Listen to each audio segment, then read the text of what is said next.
जयति तेदिकं कृष्णा जन्मना व्रज श्रयत इन्दिरा कृष्णा शश्वतत्र हि दैतदृश्यतां कृष्णा दिक्षुतावका स्वैदतास्तव कृष्णा त्वां विचन्वते शरदुदाशये कृष्णा साधुजातसत् सरसिजोदरा कृष्णा श्रीमुषादृशा सुरतनाथ ते कृष्णा अशुभदासिका वरदनिघ्नतो कृष्णा नेह किं वद विषजलाप्ययात् कृष्णा व्यालराक्षसा वर्षमारुतात् कृष्णा वैद्युतानलात् वृषमयात्मजात् कृष्णा विश्वतो भयात् वृषदते वयं कृष्णा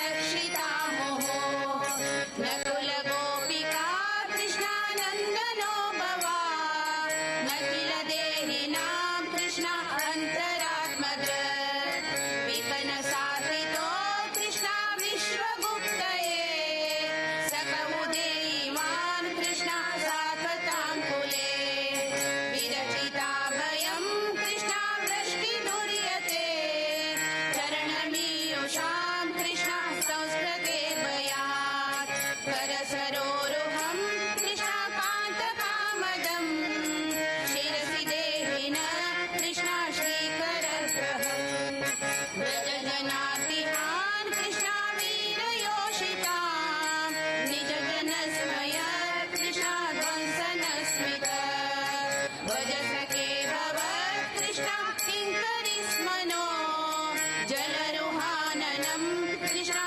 चारुदर्शय प्रणतदेहिनां कृष्णा पापवर्षनं प्रणचरानुगं कृष्णा श्रीनिकेतनं फणिफणार्पितं कृष्णा पादवाकुलं प्रणकुचेषु न कृष्णा चन्दिनर्चय मधुरया गिरा कृष्णा वल्गुवाक्यया बुधमनोज्ञया कृष्णा पुष्करेक्षण विधिकरीरिमा कृष्णा वीरमुह्यति हृदयसीतुना कृष्णा ध्याययस्वन कृष्णा जीवनं कृष्णा श्रवणमङ्गलं कृष्णा श्रीमदाततं भुवि गृह्णन्त ते कृष्णा भूरिदा जन भीषणं विहरणं च ते कृष्णा ध्यानमङ्गलं रहसि संविदो कृष्णा नारदिस्पृश कुहकनो मनः कृष्णा क्षोभयन्ति जलसि यद्व्रजात् कृष्णा चारयन् पशून् नलिनसुन्दरं कृष्णा नाथते पदम् शिलकणात् पुरै कृष्णा सीदति सनः कलिलतां मनः कृष्णा कान्त गच्छति दिनपरीक्षये कृष्णा नीलकुन्तले वनरुहानुनं कृष्णा बिभ्रदावृतं वनरजस्थलं कृष्णा दर्शयन्मुहो मनसि नः स्मरं कृष्णा वीरयच्छसि प्रणतकामदं कृष्णा पद्मजास्थितं धरणिमण्डलं कृष्णा भेदमावहे चरणपङ्कजं कृष्णा शन्तमं च ते रमणनस्तनेषु कृष्णा अर्परायणं सुहृदवर्धनं कृष्णा शोकनाशनं स्वरितवेणुना कृष्णा सुश्रुतं त्रिदम् इतरराघवे स्मरणं ननाकर्णं वितरनरिहन कृष्णा ते धरामृतम् अटति यद्भवान् कृष्णा अनिकाननं त्रुटिर्गायते कृष्णा त्वामपश्यताम् कुटिलकुन्तलं कृष्णा श्रीमुखं च ते जडहुदीक्षितां कृष्णा पश्यकृद्दशाम्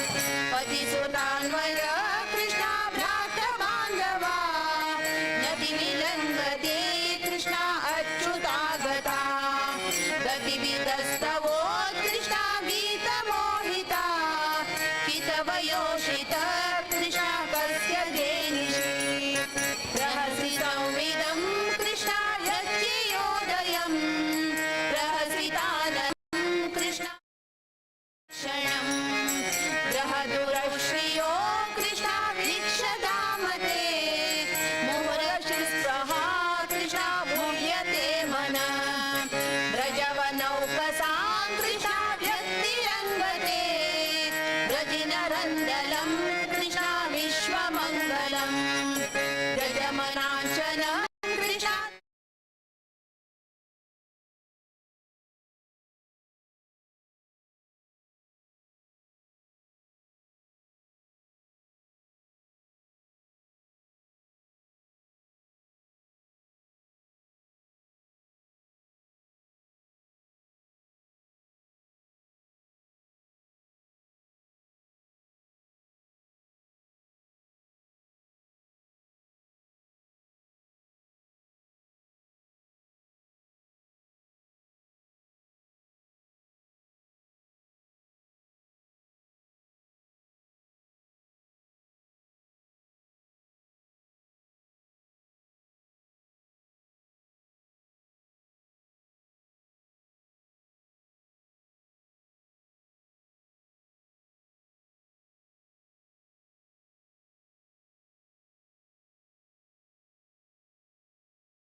श्रीदैत्यारये नमः।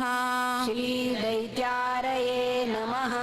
श्रीविश्वतोमुखाय नमः। श्रीविश्वतोमुखाय नमः। श्रीजनार्दनाय नमः। श्रीजनार्दनाय नमः। श्रीधराधराय नमः। श्रीधराधराय नमः। श्रीगरुडध्वजाय नमः। श्रीगरुडध्वजाय नमः। श्रीहृषिकेशाय नमः।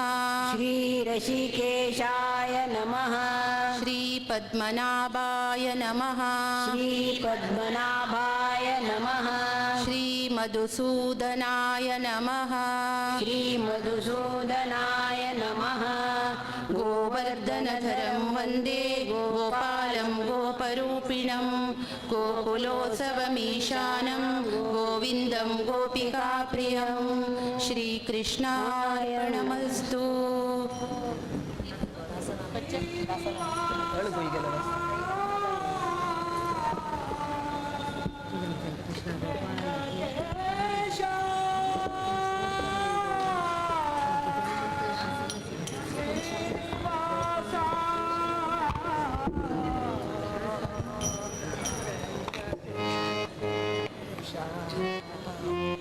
ಶ್ರೀನಿವಾಸ ನೀನೇ ಪಾಲಿಸೋ ಶ್ರೀನಿವಾಸ ನೀನೇ ಪಾಲಿಸೋ ಶ್ರೀಜನಪಾಲ ದಾನಲೋಲ ಶ್ರೀ ಮುಕುಂದನೇ ದೇವ ವೆಂಕಟೇಶ ನೀನೇ ಪಾಲಿಸೋ ಶ್ರೀತಜನಪಾಲ ದಾನಲೋಲ ಶ್ರೀ ಮುಕುಂದನೇ ಧ್ಯಾನ ಮಾಡ್ಪ ಸಜ್ಜನರ ಮಾನದಿಂ ಪರಿಪಾಲಿಪ ಧ್ಯಾನ ಮಾಡ್ಪ ಸಜ್ಜನರ ಮಾನದಿಂ ಪರಿಪಾಲಿಪ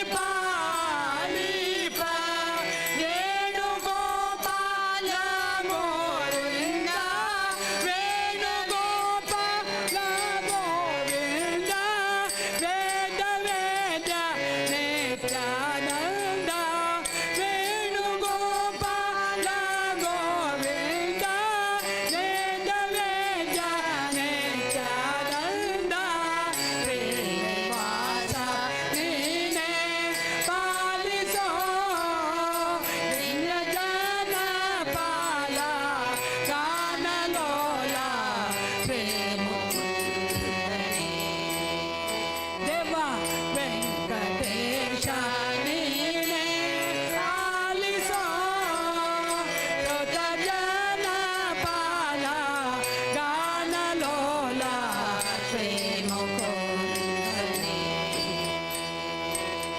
ಎಷ್ಟು ದಿನ ಕಷ್ಟ ಪಡುವುದೋ ಯಶೋದೆ ಗಂಧ ದೃಷ್ಟಿಯಿಂದ ನೋಡಲಾಗದೆ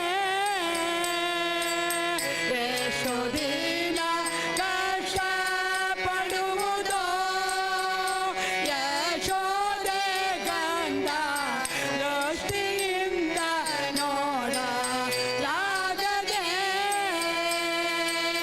ಮೋಟೆನ ಭಜಿಸಲಾರೆ ಕೆಟ್ಟ ಈ ನರ ಜನ್ಮದೋಳು ಮೋಟೆನ ಭಜಿಸಲಾರೆ ಕೆಟ್ಟ ಈ ನರ ಜನ್ಮದೋಳು ದುಷ್ಟ ಕಾರ್ಯ ಮಾಡಿ ಜಾಗ್ಯೋ ದುಷ್ಟ ಕಾರ್ಯ ಮಾಡಿ ಜಾಗ್ಯೋ ನಿಶ್ಚಯಿಂದ ಕೈಯ ಹಿಡಿದು ದುಷ್ಟ ಕಾರ್ಯ ಮಾಡಿ ಜಾಗ್ಯೋ ನಿಶ್ಚಯಿಂದ ಕೈಯ ಹಿಡಿದು ಶ್ರೀನಿವಾಸ ನೀನೇ ಪಾಲಿಸೋ ಶ್ರೀನಿವಾಸ ಕಾಲ ದಾನಲೋಲ ಶ್ರೀ ಮುಕುಂದನೇ ದೇವ ವೆಂಕಟೇಶ ನೀನೇ ಪಾಲಿಸೋ ಶ್ರುತ ಜನಪಾದ ಗಾನಲೋಲ ಶ್ರೀ ಮುಕುಂದನೇ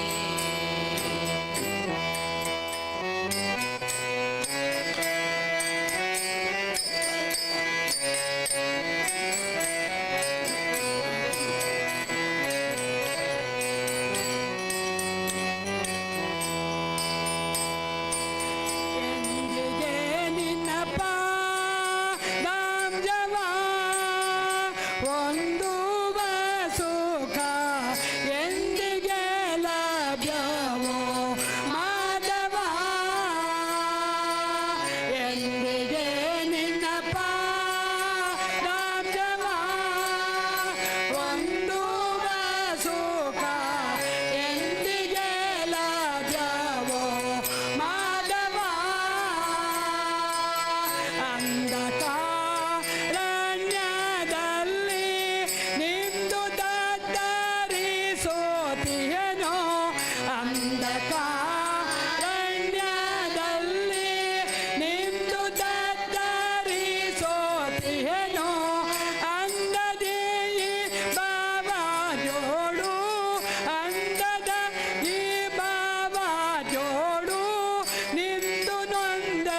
ಮುಕುಂದ ಅಂದದಿ ಬಾವ ಜೋಡು ನಿಮ್ದು ನೊಂದೆ ನೋ ಮುಕುಂದ ಶ್ರೀನಿವಾಸ ನೀನೇ ಪಾಲಿಸೋ ಸುತ ಜನ ಕಾಲ ಗಾನಲೋಲ ಶ್ರೀ ಮುಕುಂದನೇ ದೇವ ವೆಂಕಟೇಶ ನೀನೇ ಪಾಲಿಸೋ ಸುತ ಜನ ಪಾಲ ಗಾನಲೋಲ ಶ್ರೀ ಮುಕುಂದನೇ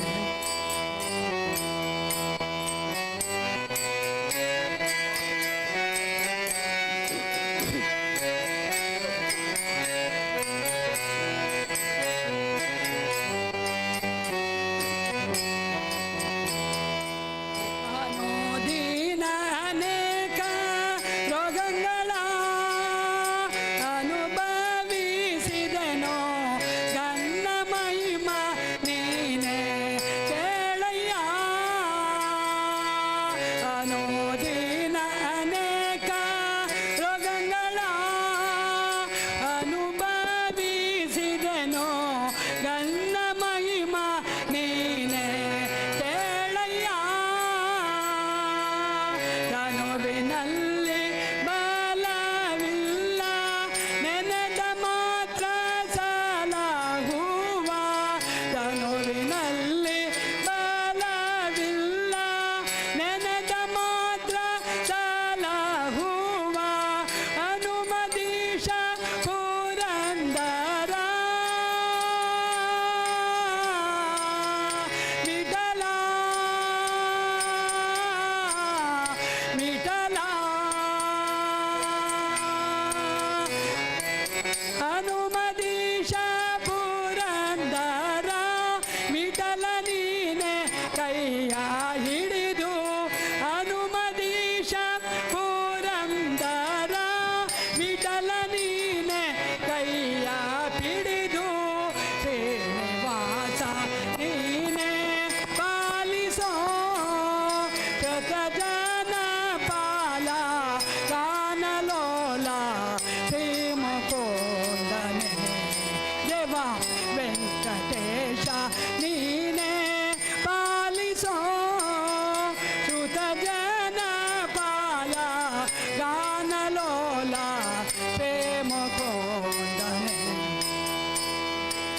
ಧ್ಯಾನ ಮಾರ್ಪ ಸಜ್ಜನರ ಮಾನದಿನ್ ಬರಿ ಪಾಲಿಪ ಧ್ಯಾನ ಮಾರ್ಪ ಸಜ್ಜನರ ಮಾನದಿನ್ ಬರಿ ಪಾಲಿಪ ವೇಣುಗೋಪಾಲ ಗೋವಿಂದ ವೇದ ವೇದ ನಿತ್ಯಾನಂದ ವೇಣುಗೋಪಾಲ ಗೋವಿಂದ ಗೋವಿಂದ ಗೋವಿಂದ ವೇಣುಗೋಪಾಲ ಗೋವಿಂದ ವೇದ ವೇದ್ಯಾನೆ ಜ್ಞಾನಂದ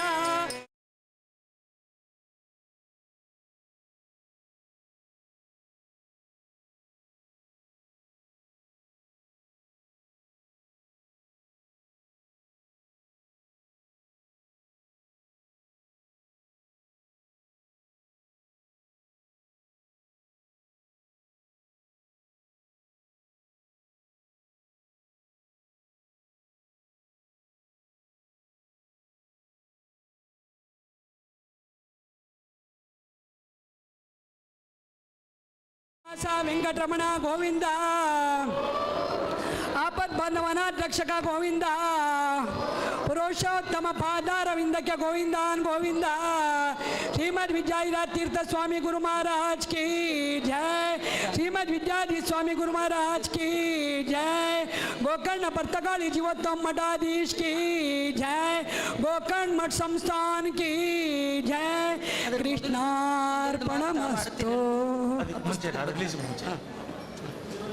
ಅಲ್ಲಿ ಅಲ್ಲೇ ಕೊಡಿ ಇಲ್ಲಿ ಬೇಕಾದ್ರೆ ಕೊಡಿ ಅವ್ರಿಗೊಂದು ಕಾರ್ಡ್ಲೆಸ್ ಮೈಕ್ ಅಲ್ಲೇ ಕೊಡಿ ಸರ್ ಒಂದು ಕಾರ್ಡ್ಲೆಸ್ ಬೇಕು ನಿಮ್ದು ಆದಮೇಲೆ ನಾನು ಮಂಗಳಾರತಿ ಮಾಡಿ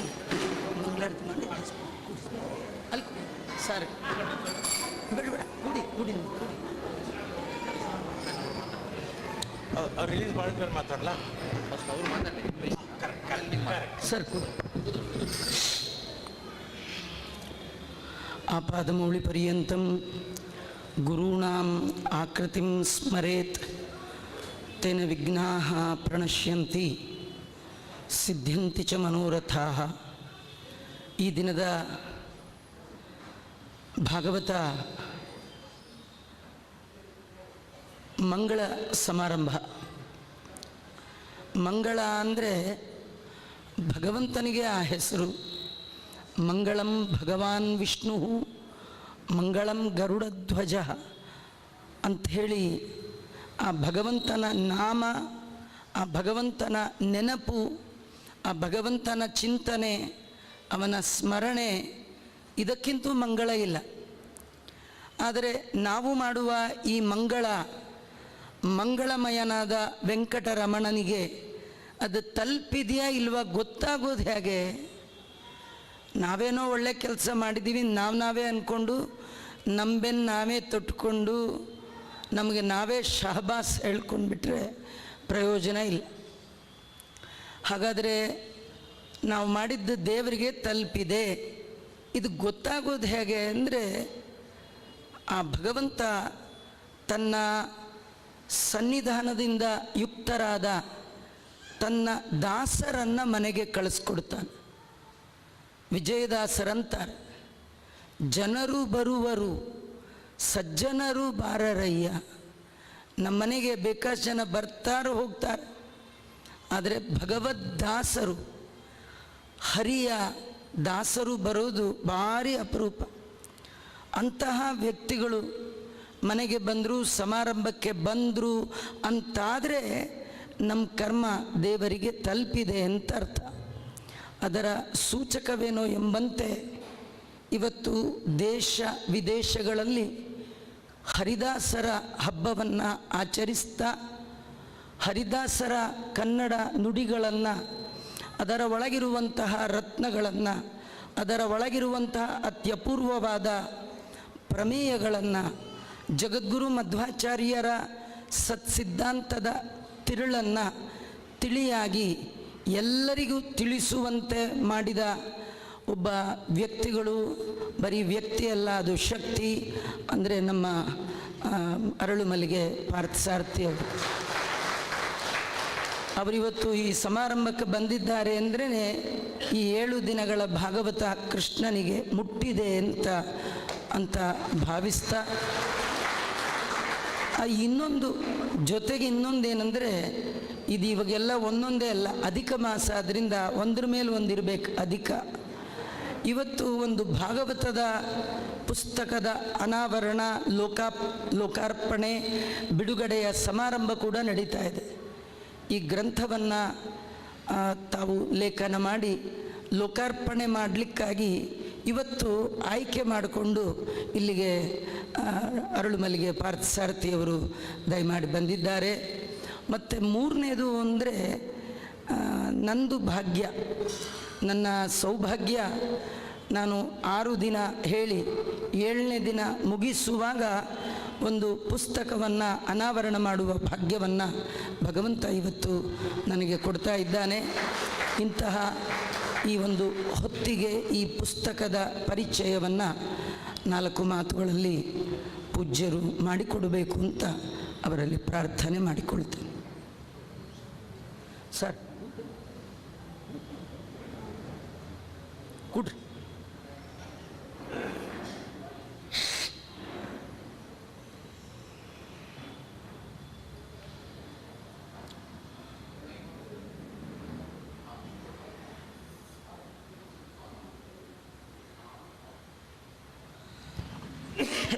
ಹಲೋ.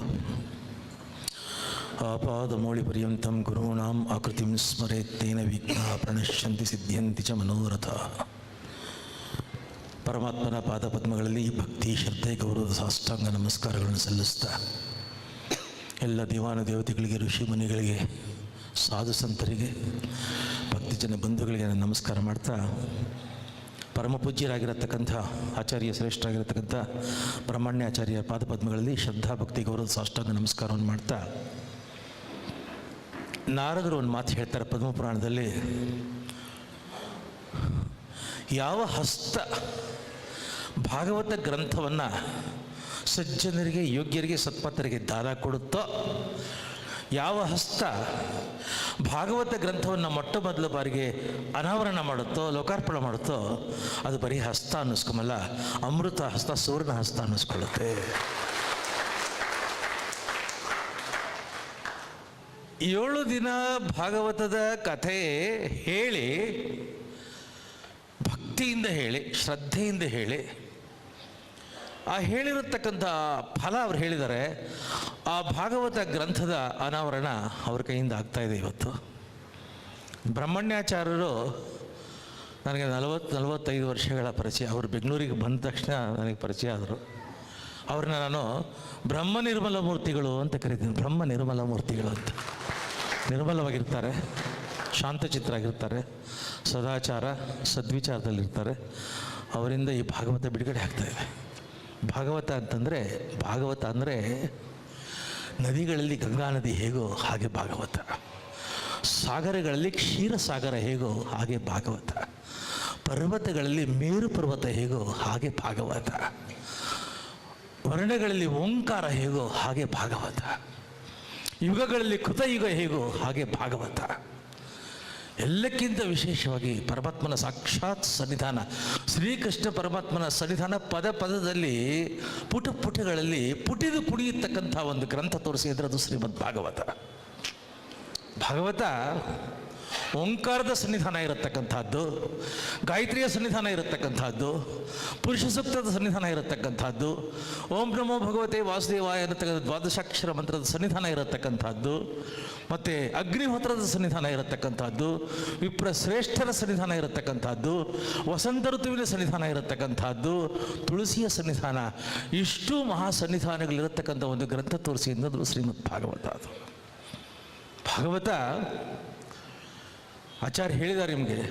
ಶುಕಮಹಾಮನಿಗೆ ಹೇಳ್ತಾ ಇದ್ದಾಗ ದೇವೇಂದ್ರ ಬಂದು ಅಮೃತ ತಂದಿದ್ದೀನಿ ಅವನಿಗೆ ಕೊಟ್ಟು ಬಿಡ್ರಿ, 7 ದಿನ ಆದ ಮೇಲೆ ಅವನು ತಕ್ಷಕ ಕಚ್ಚಿದ್ರೂ ಪರವಾಗಿಲ್ಲ, ಅವನು ಸತ್ರೂ ನಮ್ಮ ಅಮೃತ ಕೊಡ್ರಿ, ಎದ್ದು ಕುತ್ಕೊಂಡ್ಬಿಡುತ್ತೆ ದೇಹ ಅಂತಂತಾರೆ. ಶುಕಮಹಾಮನಿಗೆ ಹೇಳಿ, ನೀನು ತಂದಿರತಕ್ಕಂಥದ್ದು ಕೊಟ್ಟರೆ ಸತ್ತಿರೋ ದೇಹ ಎದ್ದು ಕೂತ್ಕೊಳ್ಳುತ್ತೆ, ಭಾಗವತ ಕಥಾಮೃತ ಕೊಡಿದ್ರೆ ಜನನ ಮರಣಗಳ ಚಕ್ರದಿಂದ ಶಾಶ್ವತವಾಗಿ ಬಿಡುಗಡೆ ಆಗ್ತಾನೆಯ. ನೀನು ತಂದಿರೋದು ಗಾಜಿನ ಮಣಿ, ಭಾಗವತ ಕೌಸ್ತುಭಮಣಿ ಅಂತ. ಭಾಗವತವನ್ನು 7 ದಿನಗಳ ಕಾಲ ಭಾಗವತ ಎಲ್ಲರೂ ಹೇಳ್ಬೋದು, ಅದಲ್ಲ ಸಚ್ಚಾರಿತ್ರ್ಯ, ಸಜ್ಜನಿಕೆ, ಸೌಜನ್ಯ, ಸದಾಚಾರ, ಸದ್ವಿಚಾರ, ಸತ್ಕರ್ಮ ನಿರತರು ಆಗಿರತಕ್ಕಂಥ ಬ್ರಹ್ಮ ನಿರ್ಮಲ ಮೂರ್ತಿಗಳಾಗಿರ್ತಕ್ಕಂಥ ಬ್ರಹ್ಮಣ್ಯಾಚಾರ್ಯರು 7 ದಿನ ಹೇಳಿದ್ದಾರೆ. ಕೇಳಿ ಆನಂದ ಪಟ್ಟಿದ್ದೀವಿ ನಾವು. ಇಂಥ ಮಹಾನುಭಾವರು ಇವತ್ತು ಬಂದು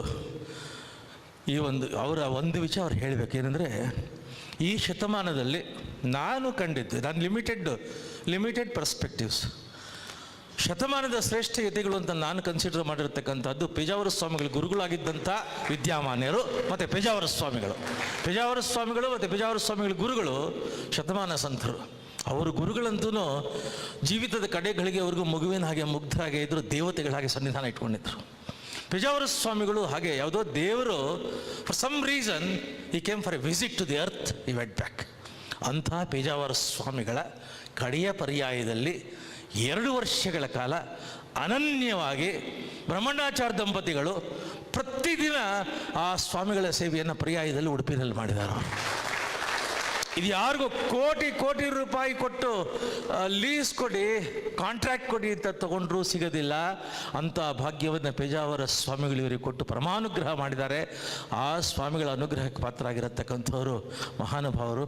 ಅವರ ಅಮೃತ ಬಿಡುಗಡೆ ಆಗಲಿ ಅಂತ ಪ್ರಾರ್ಥನೆ ಮಾಡ್ತೀನಿ. ನಾಳೆಯಿಂದ 6 ಗಂಟೆಗೆ ಪ್ರಾರಂಭ ಆಗುತ್ತೆ ವಿಷ್ಣು ಸಹಸ್ರನಾಮದ ವೈಭವ, ಮಹಿಮೆ, ಸಿದ್ಧಿ, ಸಾಧನ. ಸಿಸ್ಟಮ್ ಹೀಗಿರುತ್ತೆ.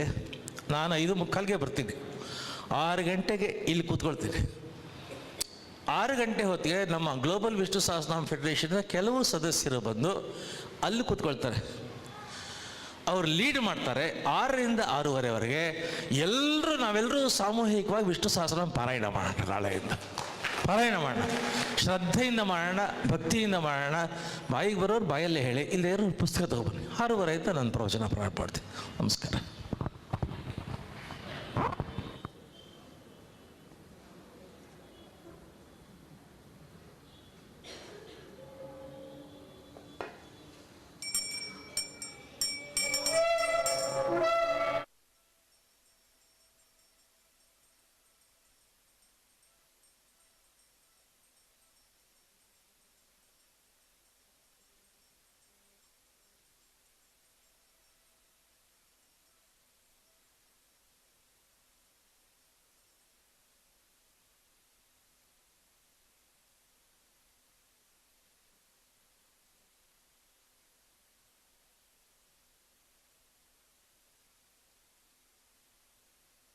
ಲಕ್ಷ್ಮೀರ್ಯಸ್ಯ ಪರಿಗ್ರಹ ಕಮಲಭೂ ಸುನಿರ್ಗರುತ್ಮಾಂಧ್ರತಃ ಪೌತ್ರಶ್ಚಂದ್ರ ವಿಭೂಷಣ ಶುರಗುರು ಶೇಷಚ್ಚ ಶಯ್ಯಾಸನ ಬ್ರಹ್ಮಾಂಡಂ ವರಮಂದಿರಂ ಸುರಗಣ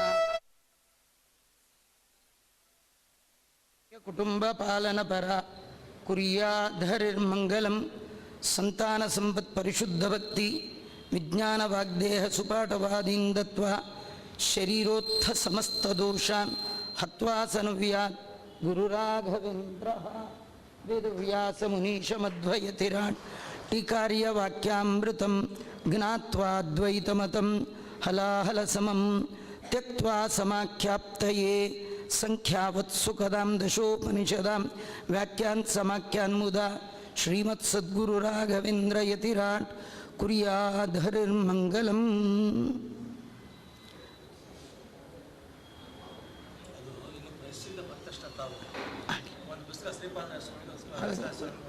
ಹೌದು.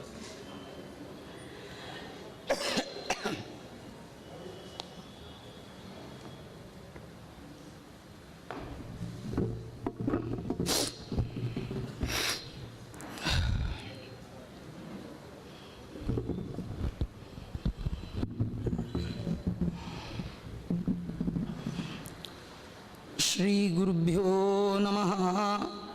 ಹರಿ ಓಂ. ಸೃಷ್ಟಿಸ್ಥಿತ್ಯಪ್ಯಯೇಹ ನಿಯತಿದೃಶಿತಮು ಬಂಧಮೋಕ್ಷಾಶ್ಚ ಯಸ್ಮಾತ್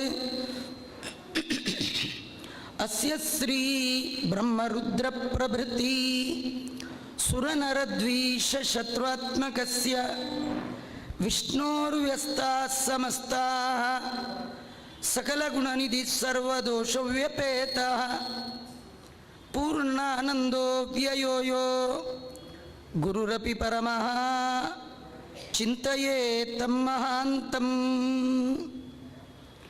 ಓಂ ಜನ್ಮಾದ್ಯಸ್ಯ ಯತೋನ್ವಯಾದಿತರತಶ್ಚ ಅರ್ಥೇಷ್ವಭಿಘ್ನಸ್ವರಾನ್ ತೇನೇ ಬ್ರಹ್ಮಹೃದಯಾದಿ ಕವಯೇ ಮುಖ್ಯಂತಿ ಯಂ ಸೂರಯಃ ತೇಜೋವಾರಿ ಮೃದಾಂ ಯಥಾ ವಿನಿಮಯೋ ಯತ್ರ ತ್ರಿಸರ್ಗೋ ಮೃಷಾ ಧಾಮ್ನಾ ಸ್ವೇನ ಸದಾ ನಿರಸ್ತಕುಹಕಂ ಸತ್ಯಂ ಪರಂ ಧೀಮಹಿ. ಆಪಾದಮೌಲಿಪರ್ಯಂತಂ ಗುರುಣಾಮಾಕೃತಿಂ ಸ್ಮರೇತ್ ತೇನ ವಿಘ್ನಾಃ ಪ್ರಣಶ್ಯಂತಿ ಸಿದ್ಧ್ಯಂತಿ ಚ ಮನೋರಥಾಃ. ಹರಿ ಓಂ. ಶ್ರೀರಾಜೋವಾಚ ಯಶೃಣ್ವತೋಪಿ ಅತಿರತೆ ವಿತಿಷ್ಣಾ ಸತ್ವಂ ವಿಶುದ್ಧ್ಯ ಚಿರೇಣ ಪುಂಸಃ ಭಕ್ತಿರ್ಹರೌ ತತ್ಪುರುಷೇಷು ಸಖ್ಯಂ ತದೇವ ಸಾರಂ ವದ ಮನ್ಯಸೆ ಚೇತ್. ಶ್ರೀ ಗುರುಭ್ಯೋ ನಮಃ. ಹರಿ ಓಂ.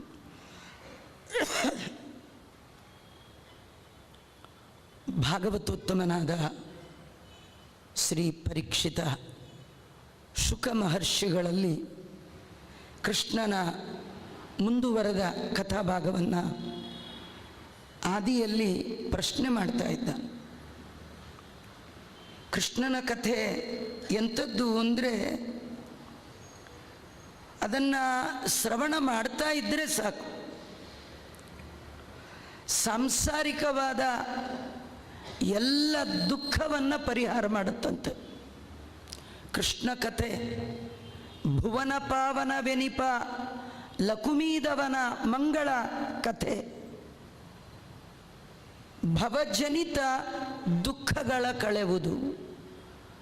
ನಿಮ್ಮ ಸಂಸಾರದಲ್ಲಿ, ನಿಮ್ಮ ಬಾಳಿನಲ್ಲಿ ಇರುವ ಗೋಳಿನ ವ್ಯಥೆಯನ್ನು ಕಳೆಯುವ ಕಥೆ ಅದು ಕೃಷ್ಣ ಕಥೆ. ಎಲ್ಲವನ್ನು ಮರೆಸಿಬಿಡತ್ತೆ. ಅದೇ ಭಗವಂತನ ಪ್ರಜ್ಞೆಯನ್ನು ಜಾಗೃತಗೊಳಿಸುವಂಥದ್ದು. ಜೊತೆಗೆ ಕೃಷ್ಣನ ಕಥೆ ಎಂಥದ್ದು ಅಂದರೆ ವಿಷಯದಲ್ಲಿ ವೈರಾಗ್ಯವನ್ನು ಹುಟ್ಟಿಸತ್ತಂತೆ. ಬೇಕು ಅನ್ನುವ ಭಾವನೆಯನ್ನೇ ಸಾಕು ಮಾಡುವಂಥದ್ದು ಭಗವಂತನ ಕಥೆ. ಭಗವಂತನ ಕಥೆ ಬಿಟ್ಟವರಿಗೆ ಬರೀ ವ್ಯಥೆ. ಕಾರಣ, ಜೀವನದ ಉದ್ದಕ್ಕೂ ಬೇಕು ಬೇಕು ಬೇಕು, ಅದು ಬೇಕು ಇದು ಬೇಕು ಇದು ಬೇಕು. ಯಾರಿಗೆ ಜೀವನದಲ್ಲಿ ಬೇಕುಗಳು ಸಾಕಾಗಿಲ್ಲ ಅವರಿಗೆ ಭಗವಂತನ ಕಥೆ ಬೇಕಾಗಲ್ಲ. ಭಗವಂತನ ಕಥೆ ಬೇಕಾಗಬೇಕಾದರೆ ಬೇಕುಗಳು ಸಾಕಾಗಬೇಕು. ದೇವರ ಕಥೆ ಕೇಳಬೇಕದಕ್ಕೆ ಅರ್ಥ ಆಗಬೇಕಂತಿಲ್ಲ. ಎಲ್ಲ ನಿಮಗರ್ಥ ಆಗಲಿ ಅಂತಲೇ ಇವರು ಬರೆದಿಲ್ಲ. ಇದು ಒಂದು ರೀತಿ ಈ ಏನೇನೋ ಥೆರಪಿಗಳು ಅಂತಾರೆ, ಹಾಗೆ ಇದು ಸೌಂಡ್ ಥೆರಪಿ. ಈ ಶಬ್ದಗಳನ್ನು ಕೇಳ್ತಾ ಇರಬೇಕು. ವ್ಯಾಸರಿಂದ ರಚಿತವಾದ ವರ್ಣಗಳಲ್ಲಿ ಉಂಟಾಗುವಂಥ ಶಬ್ದ ಇದು ಕಿವಿಗೆ ಅಪ್ಪಳಿಸ್ತಾ ಇದ್ದರೆ ಸಾಕು. ಈ ಕೇಳ್ತಾ ಕೇಳ್ತಾ ಕೇಳ್ತಾ ನಮ್ಮ ಅರಿವಿಗೆ ಬಾರದೆ ಮಾಡಿದ ಪಾಪಗಳನ್ನು ಪರಿಹಾರ ಮಾಡುವ ತಾಕತ್ತು ಆ ಪರಮಾತ್ಮನ ಕಥೆಗಿದೆಯಂತೆ. ಶ್ರದ್ಧೆಯಿಂದ ಕೇಳಬೇಕು ಅಷ್ಟೇ. ಆ ಕಥೆ ಕೇಳುವಾಗ ಹರಿಯಲ್ಲಿ ಮನಸ್ಸು ನಿಲ್ಲಿತು ಅಂತ ಆದರೆ ಸಾಕು. ಅಂತಹ ಆನಂದವನ್ನು ತಂದುಕೊಡುವಂಥದ್ದು ಈ ಜೀವನದಲ್ಲಿ ಬೇರೆ ಯಾವುದು ಸಾರ ಅಲ್ಲಂತ. ಜೀವನದಲ್ಲಿ ಬೇರೆ ಯಾವುದು ಸಾರ ಅಲ್ಲ. ಸಾರ ತರೋ ಹರಿಹಿ. ಈ ಸಂಸಾರದಲ್ಲಿ ಎಲ್ಲವೂ ಅಸಾರ. ಸಂಸಾರದಲ್ಲಿ ಎಲ್ಲವೂ ಅಸಾರ, ಅದು ಸಸಾರ. ಸಾರ ಹರಿಕಥೆ ಮಾತ್ರ. ಶುಕ ಮಹರ್ಷಿಗಳಿಗೆ ಹೇಳ್ತಾನೆ, ತದೇವ ಸಾರಂ ವದಮನ್ಯಸೇ ಚೇತ್. ನಿಮಗೆ ಹೇಳಬೇಕು ಅಂತ ಅನ್ನಿಸಿದ್ರೆ, ನಾನು ಕೇಳಲಿಕ್ಕೆ ರೈಟ್ ಪರ್ಸನ್ ಅಂತ ನಿಮಗನ್ಸಿದ್ರೆ, ಕೃಷ್ಣ ಕಥೆ ಕೇಳುವ ಯೋಗ್ಯತೆ ನನಗಿದೆ ಅಂತ ನಿಮಗನ್ಸಿದ್ರೆ, ದಯಮಾಡಿ ದೇವರ ಕಥೆ ನಿಲ್ಲಿಸಬೇಡಿ, ಹೇಳ್ರಿ ಅಂತಾನೆ. ನಮಗಾದರೆ ಏನೇ ಮಾಡುವಾಗಲೂ ಅದು coffee break, tea break, lunch, dinner, ನೂರಾರು ಬ್ರೇಕ್ಗಳು. ಇವನಿಗೆ ಬ್ರೇಕೇ ಇಲ್ಲ ರೀ. ಯಾಕೆ? ಪ್ರಾಯೋಪವೇಶಕ್ಕೆ ಉಪವಾಸದಲ್ಲಿ ಕೂತಿದ್ದಾನೆ. ಸೂರ್ಯ ಉದಯ ಆದರೆ ಸೂರ್ಯ ಅಸ್ತಮಾನದವರೆಗೂ ಬೇರೆ ಕೆಲಸವೇ ಇಲ್ಲ. ಅವರು ಬರೀ ಹೇಳ್ತಿರೋದು, ಇವ ಬರೀ ಕೇಳ್ತಿರೋದು. ಅಥಾದ್ಯನ್ಯಪಿ ಕೃಷ್ಣಸ್ಯ ತೋಕಾಚರಿತಮದ್ಭುತಂ ಮಾನುಷ ದೇಹಮಾಸಾದ್ಯ ತಜ್ಜಾತಿ ಮನುರುಂಧತಃ. ಭಗವಂತ ಸ್ವಇಚ್ಛೆಯಿಂದ ಮನುಷ್ಯರಂತಹ ದೇಹವನ್ನು ಧರಿಸಿ ಬಂದಿದ್ದಾನೆ. ಜನರ ಮಧ್ಯದಲ್ಲಿ ಜನಾರ್ದನ ಜನರಂತೆ ಜನಿಸಿ ಜನರಂತೆ ಏನೆಲ್ಲ ನಟನೆ ಮಾಡಿದ್ದಾನೆ, ಅದು ಎಷ್ಟು ಕೇಳಿದ್ರೂ ಕಡಿಮೆ. ದಯಮಾಡಿ ಅವನು ಮಾಡಿದ ಅದ್ಭುತವಾದ ಲೀಲೆಗಳನ್ನು ವರ್ಣನೆ ಮಾಡಿರಿ ಅಂತ ಕೇಳ್ತಾನೆ. ಯಾವಾಗಲೂ ಯಾವುದೇ ಕಥೆ ಏನೇ ಆದರೂ ಕೂಡ ಕಂಟಿನ್ಯೂ ಹೇಳಬಾರ್ದು. ಮಧ್ಯ ನಿಲ್ಲಿಸಬೇಕು. ನಿಲ್ಲಿಸಿದಾಗ ಕೇಳೋರ ಮುಖ ನೋಡಬೇಕಂತೆ. ನಿಲ್ಲಿಸಿ ಕೇಳುವವರ ಮುಖ ನೋಡಬೇಕು. ಅವ್ರಿಗೇನಾದ್ರು ಭಾರಿ ಖುಷಿ ಆಯ್ತಂದರೆ ಪರ್ಮನೆಂಟ್ ನಿಲ್ಲಿಸ್ಬಿಡ್ಬೇಕು. ಸದ್ಯ ನಿಲ್ಲಿಸಿದ್ರಲ್ಲಪ್ಪ ಅಂತಾದರೆ ನಿಲ್ಲಿಸ್ಬಿಡ್ಬೇಕು. ಯಾರ್ದಾದ್ರೂ ಮುಖ ಅಯ್ಯೋ ನಿಲ್ಲಿಸ್ಬಿಟ್ರಲ್ಲಪ್ಪ ಅಂತ ಅನ್ನಿಸಿದ್ರೆ ಮತ್ತೆ ಹೇಳಬೇಕಂತ. ಕೇಳಲಿಕ್ಕೆ ಆಗಿ ಕೂತವ್ರಿಗೆ ನಿಲ್ಲಿಸಿದ್ರೆ ಬೇಜಾರಾಗತ್ತೆ. ಕೇಳಲೇಬೇಕಲ್ಲ ಅಂತ ಕೂತವ್ರಿಗೆ ನಿಲ್ಲಿಸಿದ್ರೆ ಆನಂದ ಆಗತ್ತೆ. ಇವನು ಕೇಳಲೇಬೇಕಲ್ಲ ಅಂತ ಕೂತವ ಅಲ್ಲ, ಕೇಳಲಿಕ್ಕಾಗಿಯೇ ಕೂತವ, ನಿಲ್ಲಿಸಬೇಡಿ ಹೇಳಿ ಅಂತ ಇದ್ದಾನೆ. ಶುಕಾಚಾರ್ಯರು ಕೃಷ್ಣನ ಕಥೆಯನ್ನು ಮುಂದುವರಿಸ್ತಾ ಇದ್ದಾರೆ. ಕೃಷ್ಣಂಗೆ 3 ತಿಂಗಳಾಗಿತ್ತಂತೆ. ಪುಟ್ಟ ಮಗು ಅದು ಹಾಗೆ ಓಡಾಡ್ಕೊಂಡಿರುವಾಗ ಒಂದಿನ ಇದ್ದಕ್ಕಿದ್ದ ಹಾಗೆ ಮಗು ಬೋರ್ಲ್ ಬಿತ್ತು. ಅವನೇನ್ರಿ ಜಗತ್ತನ್ನೇ ಬೋರ್ಲ್ ಹಾಕೋನು, ಅವನು ಬಿದ್ದಾಗ ನಾಟಕ ಮಾಡ್ದ. ಅವರಮ್ಮಂಗೆ ಎಲ್ಲಿಲ್ಲದ ಸಂತೋಷ ಅಲ್ವಾ. ಮಕ್ಕಳು ತೊದಲು ನುಡಿ ಆಡಿದ್ರೆ, ಗೋಡೆ ಹಿಡ್ಕೊಂಡು ನಡೆದ್ರೆ, ಅಂಬೆಗಾಲಿಟ್ರೆ, ಏನು ಮಾಡಿದ್ರು ಚೆನ್ನ. ಮಗು ಅಂಬೆಗಾಲಿಟ್ರೆ ಫೋಟೋ ತೆಗೆದು ದೊಡ್ಡದು ಮಾಡಿ ಯಾವಾಗಲೂ ಹಾಕ್ಕೊಂಡು ನೋಡಿ ಸಂತೋಷ ಪಡ್ತಿರ್ತಾರೆ. ಅದು ಆಗಲೇ ಅಂಬೆಗಾಲಿಡ್ಬೇಕ್ರಿ ಅಲ್ವಾ. 60 ವರ್ಷ ಶಾಂತಿ ಆಗುವಾಗ ಸಣ್ಣ ವಯಸ್ಸಿನಲ್ಲಿ ಇಡ್ಲಿಕ್ಕಾಗಲಿಲ್ಲ, ಹೀಗೆ ಒಂದು ಇಡ್ತೀನಿ ಫೋಟೋ ತೆಕ್ಕೊಳ್ಳಿ ಅಂದರೆ ಏನು ಬಂತು ನಿಮಗೆ ಅಂತಾರೆ ಅಲ್ವಾ. ಇಡೋರು ಇಟ್ಟರೆ ಚೆನ್ನ, ಅದರೊಳಗೂ ಕೃಷ್ಣ ಇಟ್ಟರೆ ಚೆನ್ನ, ನೋಡ್ಲಿಕ್ಕೆ ಚೆನ್ನ, ಇಟ್ಟರೆ ಚೆನ್ನ, ಏನು ಮಾಡಿದ್ರು ಚೆನ್ನ. ಚೆನ್ನಾಗಿರೋರು ಸುಂದರಕ್ಕೆ ಸುಂದರ, ಸೌಂದರ್ಯ ಸಾರೈಕ ರಸಂ ರಮಾಪತೆ. ಆ ಮೂಗು ಆನಂದ, ಆ ಕಣ್ಣು ಆನಂದ, ಆ ಜಂಗೆ, ಆ ಕಟಿ, ಆ ಕೂದಲು, ಆ ಮುಖ, ಆ ಕೆನ್ನೆ, ಆ ತುಟಿ, ಏನು ನೋಡ್ತೀರಿ ಅದೆಲ್ಲ ಮುದ್ದು ಸುರಿಯುವ ಮುಖವನ್ನೇ ಕಂಡೇನೋ ಕೃಷ್ಣ ನಿನ್ನಯ ದಿವ್ಯ ಮಂಗಳ ಮೂರ್ತಿಯ. ಹಾಗೆ ತೆವಳ್ಕೊಂಡು ಹೋಗ್ತಿದ್ದ ಕೃಷ್ಣ ಒಂದು ಸತಿ ಹೊಸಲ್ ದಾಟಿ ಬೋರ್ಲು ಬಿದ್ದ. ಅವರ ಅಮ್ಮಂಗೆ ಭಾರಿ ಸಂತೋಷ ಆಯಿತು. ಇದಕ್ಕೊಂದು ಸಂಸ್ಕಾರ ಅಂತ ಕರೀತಾರೆ. ಇದನ್ನು ನಿಷ್ಕ್ರಮಣ ಸಂಸ್ಕಾರ ಅಂತ ಕರೀತಾರೆ. ಮಕ್ಕಳು ಹುಟ್ಟಿದ 3 ತಿಂಗಳ ತನಕ ಮಕ್ಕಳನ್ನು ಹೊರಗೆ ಕರ್ಕೊಂಡು ಹೋಗಬಾರ್ದು. ತಾಯಿನೂ ಹೊರಗೋಗಲ್ಲ, ಹಸಿ ಮೈ ಅಂತ ಕರೀತಾರೆ. ಸೂರ್ಯನ ಕಿರಣ ಬೀಳದ ಜಾಗದಲ್ಲಿ ತಾಯಂದ್ರಿಗೆ ಆರೈಕೆ ಮಾಡುವಂಥದ್ದು ಹಿಂದಿನ ಸಂಪ್ರದಾಯ. ಯಾವತ್ತು ಮಗು ಹೊಸಲು ದಾಟಿತು, ಬೋರ್ಲ್ ಬಿತ್ತು, ಅದು ಹೊರಗೆ ಹೋಗುವ ಲಕ್ಷಣ. ಅವತ್ತು ಈ ಗಂಗಾ ಪೂಜೆ ಅನ್ನೋದು, ದೇವಸ್ಥಾನಕ್ಕೆ ಹೋಗ್ತೀನಿ ಅನ್ನೋದು, ಸೋದರ ಮಾವನ ಮನೆಗೆ ಹೋಗ್ತೀನಿ ಅನ್ನುವ ಬೇರೆ ಬೇರೆ ಸಂಪ್ರದಾಯಗಳನ್ನು ಮಾಡ್ತಾರೆ. ನಿಜವಾಗಿ 16 ಸಂಸ್ಕಾರಗಳಲ್ಲಿ ಒಂದು ಸಂಸ್ಕಾರ ನಿಷ್ಕ್ರಮಣ ಸಂಸ್ಕಾರ. ಭಗವಂತನಿಗೆ ಯಾವ ಸಂಸ್ಕಾರದಿಂದ ಆಗಬೇಕಾದ್ದೇನಿಲ್ಲ. ವಿಧಿ ನಿಷೇಧಗಳೇನಿದ್ರು ನಮಗೆ ನಾಮಕರಣ, ಮುಂಜಿ, ಮದುವೆ 1 by 1 ನಮಗದೆಲ್ಲ ಆಗಬೇಕು. ದೇವರಿಗೇನು 1 by 1 ಆಗಬೇಕಾದ್ದಿಲ್ಲ, ಅವನಿಗೇನೂ ಆಗಬೇಕಾದ್ದಿಲ್ಲ. ಏನೂ ಆಗಬೇಕಾಗಿದ್ದಿಲ್ದಿದ್ರು ಶಾಸ್ತ್ರದಲ್ಲಿ ಹೇಳಿದ್ದನ್ನು ಮಾಡಬೇಕು. ನಿಮಗಿಷ್ಟ ಇರಲಿ, ಇಷ್ಟ ಇಲ್ದಲೇ ಇರಲಿ. ಯೇಷ ಆದೇಶ, ಯೇಷ ಉಪದೇಶ, ಯೇಷ ವೇದೋಪನಿಷತ್ ಏವಂ ಉಪಾಸಿತವ್ಯಂ. ಶಾಸ್ತ್ರದಲ್ಲಿ, ಶ್ರುತಿಯಲ್ಲಿ, ಸ್ಮೃತಿಯಲ್ಲಿ ಏನು ಭಗವಂತ ಆದೇಶ ಮಾಡಿದ್ದಾನೆ ಅದನ್ನು ನಾವು ನಡಿಬೇಕು. ದೇವರ ಪ್ರೀತಿಗಾಗಿ ಹಾಗೆ ವೇದೋಕ್ತ ಕರ್ಮಗಳನ್ನು ಮಾಡಿಕೊಳ್ಳಬೇಕು ಅಂತ ತೋರಿಸ್ಲಿಕ್ಕೆ ಸ್ವತಃ ಭಗವಂತನೇ ಆ ನಿಷ್ಕ್ರಮಣ ಸಂಸ್ಕಾರವನ್ನು ತಂದೆ ತಾಯಿಗಳ ಮೂಲಕ ತಾನು ಮಾಡಿಸ್ಕೊಳ್ತಾ ಇದ್ದಾನೆ. ಯಶೋದೆಗೆ ಬಹಳ ಆನಂದ ಆಯಿತು. ಒಂದು ದೊಡ್ಡ ಉತ್ಸವ ಮಾಡಬೇಕು ಅಂತ ಅನ್ನಿಸ್ತು.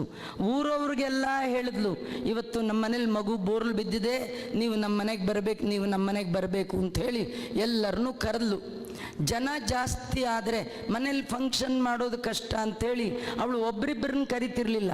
ನಾವೇ ನಮ್ಮ ಮನೇಲಿ ಏನು ಫಂಕ್ಷನ್ ಆದರೂ ಹೆಚ್ಚು ಜನನ್ನ ಹಚ್ಕೊಳ್ಳಿಕ್ಕೆ ಹೋಗಲ್ಲ, ಫಸ್ಟ್ ಸರ್ಕಲ್ ಅಂತಾರೆ. ಆ ಸರ್ಕಲ್ ಅಪ್ಪ ಅಮ್ಮ ಕೂಡ ಒಂದೊಂದು ಸತಿ ಬರಲ್ಲ. First circle, second circle, third circle ಮಾಡ್ಕೊಂಡು ಸಾಯೋರು ನಾವೇ. ಸರ್ಕಲ್ಲೇ ಇಲ್ಲ ಕೃಷ್ಣನಿಗೆ. ಅವನು ವಿಶ್ವ ಕುಟುಂಬಿ, ಇಡೀ ಊರಿಗೂರೇ ಅವನಿಗೆ ಬಂಧುಗಳು. ಆ ಇದ್ದವರೆಲ್ಲ ನಂದಗೋಕುಲದಲ್ಲಿ ಇದ್ದವರೆಲ್ಲ ಕೃಷ್ಣನ ಬಂಧುಗಳೇ. ಅವರಮ್ಮ ಎಲ್ಲರಿಗೆ ಹೇಳಿಬಿಟ್ಟಿದ್ದಾಳೆ, ಹಾಗಾದ್ರೆ ಇದು ಮನೇಲಿ ಮಾಡ್ಲಿಕ್ಕೆ ಸಾಧ್ಯ ಇಲ್ಲ, ಹೊರಗೆ ಎಲ್ಲರೂ ಮಾಡೋಣ ಅಂತ ವಿಚಾರ ಮಾಡಿದ್ದಾರೆ. ಅವತ್ತು ಕೃಷ್ಣನಿಗೆ ಎಣ್ಣೆ ನೀರು ಹಾಕಿದ್ದಾಳೆ. ಕೃಷ್ಣನನ್ನು ಎತ್ಕೊಂಡು ಹೊರಟಿದ್ದಾರೆ ಹೊರಗೆ. ಕರೆದವರೆಲ್ಲ ಗಾಡೀಲಿ ಬಂದಿದ್ರು, ನಮಗೆಲ್ಲ 4 ವೀಲರು, ಅವರಿಗೆ ಎತ್ತಿನ ಗಾಡಿಯಲ್ಲಿ ಎಲ್ಲರೂ ಕೂಡ ದಂಡು ದಾಳಿ ಸಹಿತವಾಗಿ ಕೃಷ್ಣನ ಈ ಒಂದು ಹಬ್ಬಕ್ಕೆ, ಹುಟ್ಟು ಹಬ್ಬದ ಆಚರಣೆ, ಅವನದು ಜನ್ಮ ನಕ್ಷತ್ರ, ಮಕ್ಕಳು ಹುಟ್ಟಿದ ಮೊದಲ ವರ್ಷ ಪ್ರತಿ ತಿಂಗಳು ಮಾಡಬೇಕಂತ. ಜನ್ಮ ನಕ್ಷತ್ರ ಬಂದಾಗ ಆ ಮಗುವಿಗೆ ಎಣ್ಣೆ ನೀರು ಹಾಕಬೇಕಂತೆ. 5 ವರ್ಷದ ತನಕ ಪ್ರತಿ ವರ್ಷ ಮಾಡಬೇಕಂತ. ಆಮೇಲೆ ಎಷ್ಟಾಗುತ್ತೋ ಅಷ್ಟು ಮಾಡ್ಬೋದು, ಇಲ್ದಿದ್ರಿ ಇಲ್ಲ. ಆದರೆ ಮೊದಲ ವರ್ಷ ಪ್ರತಿ ತಿಂಗಳು ಜನ್ಮ ನಕ್ಷತ್ರ ಬಂದಾಗ ಮಗುವಿಗೆ ಎಣ್ಣೆ ನೀರು ಹಾಕಬೇಕು. ಭಾಗವತದಲ್ಲಿ ವರ್ಣನೆ ಮಾಡ್ತಾರೆ, ಕೃಷ್ಣ ಹುಟ್ಟಿದ ರೋಹಿಣಿ ನಕ್ಷತ್ರ 3ನೇ ತಿಂಗಳಲ್ಲಿ ಬಂದಾಗ ಕೃಷ್ಣನಿಗೆ ಅವರ ಅಮ್ಮ ಎಣ್ಣೆ ಹಚ್ಚಿ ಸ್ನಾನ ಮಾಡಿಸಿದ್ಲಂತೆ. ಎಣ್ಣೆ ಹಚ್ಚಿ ಸ್ನಾನ ಮಾಡಿಸಿದ ಅದ್ಭುತವಾದ ಕತೆ ರೀ. ಅವಳು ಎಣ್ಣೆ ಹಚ್ಚಿ ಸ್ನಾನ ಮಾಡಿಸುವಾಗ ತನ್ನ ಕಾಲನ್ನು ಉದ್ದಕ್ಕೆ ನೀಡಿಕೊಳ್ತಿದ್ಲಂತೆ. 2 ಕಾಲುಗಳ ಮಧ್ಯ ಪುಟ್ಟ ಕೃಷ್ಣನನ್ನು ಮಲಗಿಸ್ಕೊಳ್ತಿದ್ಲಂತೆ. ಪಕ್ಕದಲ್ಲಿ ದೊಡ್ಡ ಬಂಗಾರದ ಗಂಗಾಳ ಹರಿವಾಣ, ಅದರ ತುಂಬ ನೀರಿಟ್ಟಿರ್ತಿದ್ಲು. ನಾವೆಲ್ಲ ಮಕ್ಕಳಿಗೆ ನೀರು ಹಾಕುವಾಗ ಒಂದು ತಂಬಿಗೆ ಒಳಗೋ ಯಾವ್ದು ಮಗ್ಗಲ್ಲಿ ನೀರು ತುಂಬಿಕೊಂಡು ಹಾಕ್ತೀವಿ ನೀರು. ತಾಯಂದರು ಮಕ್ಕಳಿಗೆ ನೀರು ಹಾಕುವಾಗ ನೀರನ್ನು ನೇರ ಮಕ್ಕಳಿಗೆ ಹಾಕಲ್ಲ, ಕೈಗೆ ಹಾಕ್ಕೊಂಡು ಹಾಕ್ತಾರೆ. ಯಾಕೆಂದರೆ ನೇರ ಬಿಸಿ ಮಗುವಿಗೆ ತಾಕಬಾರ್ದು. ಇವಳು ತಂಬಿಗೆನೇ ಯೂಸ್ ಮಾಡ್ತಿರ್ಲಿಲ್ಲಂತೆ. ಬರೀ ತನ್ನ ಬೊಗಸೆಯಿಂದಲೇ ಕೃಷ್ಣನಿಗೆ ಹಾಕ್ತಿದ್ಲಂತ. ಕೃಷ್ಣಂದೇನು ಅದ್ಭುತವಾದ ಕಥೆ ಅಂದರೆ, ಇದೇ ಕೃಷ್ಣ ವರಾಹ ಅವತಾರ ತಾಳಿದಾಗ ಭೂಮಿಯನ್ನು ಮೇಲೆ ತರುವ ಸಂದರ್ಭದಲ್ಲಿ ಆ ಘನವಾದ ಜಲದ ಒಳಗೆ ದೇವರು ಮುಳುಗಿದರೆ ಇಡೀ ಸಮುದ್ರದ ಜಲ ಆ ದೇವೋತ್ತಮನಾದ ವರಾಹ ಸ್ವಾಮಿಯ ಒಂದು ಕೂದಲನ್ನು ನೆನೆಸ್ಲಿಕ್ಕೆ ಆಗಲಿಲ್ಲಂತ ಸಮುದ್ರದ ನೀರಿಗೆ.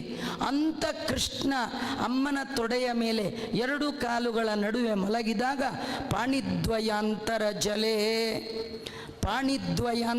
ಜಲೇ ಸ್ನಪಯಾಂಬಭುವ. ಒಂದು ಸತಿ ಬೊಗಸೆ ತಗೊಂಡು ಅವರಮ್ಮ ಹೀಗೆ ಹಾಕಿಬಿಟ್ರೆ ಇಡೀ ಕೃಷ್ಣನ ಸ್ನಾನ ಆಗಿಬಿಡ್ತಿತ್ತಂತೆ. ಕಥೆ ಏನಂದರೆ, ನಮ್ಮನೇಲೂ ಅಂತ ಕೃಷ್ಣ ಇದ್ದ ಅಂದ್ರಿ, ಸ್ನಾನ ಮಾಡಿಸೋ ಮನಸ್ಸು ಮಾಡಬೇಕು. ಇಷ್ಟೇ ದಪ್ಪ ಸಾಲಿಗ್ರಾಮ, ಅದಕ್ಕೆ ಎಷ್ಟು ನೀರು ಬೇಕ್ರಿ? 1 ಶಂಖ ಉದಕ ತಂದು ಅಂತಾರೆ. ಒಂದೇ ಒಂದು ಶಂಖ ನೀರು ಆ ದೇವ್ರ ತಲೆ ಮೇಲೆ ಹಾಕ್ಬಿಟ್ರೆ ದೇವರು ಹಿರಿ ಹಿಗ್ಗಿ ಬಿಡ್ತಾನಂತ. ಅಂತೂ ನಂಗೆ ಅಭಿಷೇಕ ಮಾಡಿಬಿಟ್ನಪ್ಪ, ಅಂತೂ ನನ್ನ ತಲೆ ಮೇಲೊಂದು ತುಳಸಿ ಇಟ್ಬಿಟ್ನಪ್ಪ, ಅಂತೂ ನಂಗೊಂದು ಮಂಗಳಾರತಿ ಮಾಡಿಬಿಟ್ನಪ್ಪ. ದೇವ್ರಿಗೆ ಎಷ್ಟು ಖುಷಿ ರೀ. ಹಾಗೆ ಆ ತಾಯಿ ಅವನಿಗೆ ಅಭಿಷೇಕ ಮಾಡಿದ್ದಾಳೆ. ಕೃಷ್ಣ ಪರಮಾತ್ಮನಿಗೆ ಮಜ್ಜನಾದಿಗಳನ್ನು ಮಾಡಿ ಅವನಿಗೆ ಅಲಂಕಾರ ಮಾಡಿದ್ದಾರೆ. ಸಾಕಷ್ಟು ಅಲಂಕಾರ ಮಾಡಿಕೊಂಡ ಕೃಷ್ಣನನ್ನು ಒಂದು ಗಾಡಿಯಲ್ಲಿ ಕೂಡಿಸ್ಕೊಂಡು ಎಲ್ಲರೂ ಕೂಡ ಹೊರಟಿದ್ದಾರೆ. ಒಂದು ದೊಡ್ಡ ಜಾಗದ ಒಳಗೆ ಕಾರ್ಯಕ್ರಮ ಮಾಡ್ತಾ ಇದ್ದಾರೆ. ಅದು ಓಪನ್ ಗ್ರೌಂಡ್ ಇದ್ದಾಗಿತ್ತು. ಅಲ್ಲಿ ಬಂದವರೆಲ್ಲ ಅರ್ಧ ಚಂದ್ರಾಕಾರವಾಗಿ ತಮ್ಮ ಎತ್ತಿನ ಗಾಡಿಗಳನ್ನೇ ನಿಲ್ಲಿಸಿದ್ರು. ಆಗಿನ ಕಾಲದಲ್ಲೂ ಪಾರ್ಕಿಂಗ್ಗೆ ಒಂದು ಸಿಸ್ಟಮ್ ಇತ್ತು. ಎಲ್ಲ ಸಿಸ್ಟಮ್ ಬಿಟ್ಟವ್ರು ನಾವೇ, ಎಲ್ಲಂದ್ರಲ್ಲಿ ರೋಡ್ಗೆ ಮಧ್ಯ ನಿಲ್ಲಿಸೋರು ನಾವೇ. ಭಾಗವತ ವರ್ಣನೆ ಮಾಡುತ್ತೆ, ಕೃಷ್ಣನ ಕಾಲದಲ್ಲಿ ಕೃಷ್ಣನ ಭಕ್ತರು, ವಿಷ್ಣು ಭಕ್ತರು, ವೈಷ್ಣವರು ಎಂದೂ ಕೂಡ ರೂಲ್ಸ್ ಓವರ್ಟೇಕ್ ಮಾಡಬಾರ್ದು ಅನ್ನೋದನ್ನು ಭಾಗವತ ಅರ್ಧ ಚಂದ್ರಾಕಾರವಾಗಿ ನಿಲ್ಲಿಸಿದ್ರು. ಆ ಸಂದರ್ಭದಲ್ಲಿ ಎತ್ಕೊಂಡು ಕೃಷ್ಣ ಹೋ ಅಂತ ಅಳ್ತಿದ್ದ. ನಾಟಕ ಅಂದರೆ ನಾಟಕ, ನಂಬರ್ 1 ಕಪಟ ನಾಟಕ ಸೂತ್ರಧಾರಿ. ಇದೇ ಟೈಮ್ ಅಳ್ಬೇಕೇನ್ರಿ? ಎಲ್ಲ ಬಂದವ್ರ ಮುಂದೆ ಕೃಷ್ಣಂದು ಹೋ ಅಂತಳು. ಅವರಮ್ಮ ಅಂದ್ಕೊಂಡ್ಲು, ಬೆಳಗ್ಗೆ ತಾನೇ ಎರ್ದಿದ್ದೀನಿ, ಮಗುಗೆ ನಿದ್ದೆ, ಎಲ್ಲಿ ಮಲಗಿಸ್ಲಿ ಅಂತ ಆ ಕಡೆ ಈ ಕಡೆ ನೋಡಿದ್ಲು. ಅಲ್ಲೊಂದು ಗಾಡಿ, ಆ ಗಾಡಿ ಕೆಳಗೆ ಈ ದನಕ್ಕೆ ಹಾಕುವ ಹುಲ್ಲಿನ ಮೇಲೆ ಗಾಡಿಯ ನೆರಳು ಹುಲ್ಲಿನ ಮೇಲೆ ಬಿದ್ದಿತ್ತು. ಯಶೋದೆ ನೋಡಿದ್ಲು, ಇದೇ ರೈಟ್ ಪ್ಲೇಸ್ ಮಗುನ ಮಲಗಿಸ್ಲಿಕ್ಕೆ ಅಂತೇಳಿ ಕೃಷ್ಣನ್ ತಂದು ಆ ಹುಲ್ಲಿನ ಮೇಲೆ ಮಲಗಿಸ್ಬಿಟ್ಲು. ಕೃಷ್ಣ ಹಣೆ ಚೆಚ್ಕೊಂಡ, ನನ್ನ ಪಾಟಿಗೆ ನಾನು ಶೇಷಶಾಹಿಯಾಗಿ ಕ್ಷೀರಸಾಗರದಲ್ಲಿ ಮಲಗಿದ್ದೆ, ನೀವು ಗಂಡ ಹೆಂಡತಿ ಸಿಕ್ಕಾಪಟ್ಟೆ ತಪಸ್ಸು ಮಾಡಿದ್ರಲ್ಲ ಅಂತ. ಹೋಗ್ಲಿ ಅಂತ ನಿಮ್ಮ ಮನೆಗೆ ಬಂದರೆ ಇಲ್ಲ ನನ್ನ ಮಲಗಿಸೋದು ಅಂಥೇಳಿ ಮತ್ತೆ ಅಂತ ಅಳ್ತಾ ಇದ್ದ. ಅವ ಯಾಕತ್ತ ಅನ್ನೋದನ್ನು ಭಾಗವತ ಬಹಳ ಅದ್ಭುತವಾಗಿ ವರ್ಣನೆ ಮಾಡುತ್ತೆ. ಕೃಷ್ಣ ಅಳ್ಲಿಕ್ಕೇನು ಕಾರಣ, ಯಾಕತ್ತ ಕೃಷ್ಣ?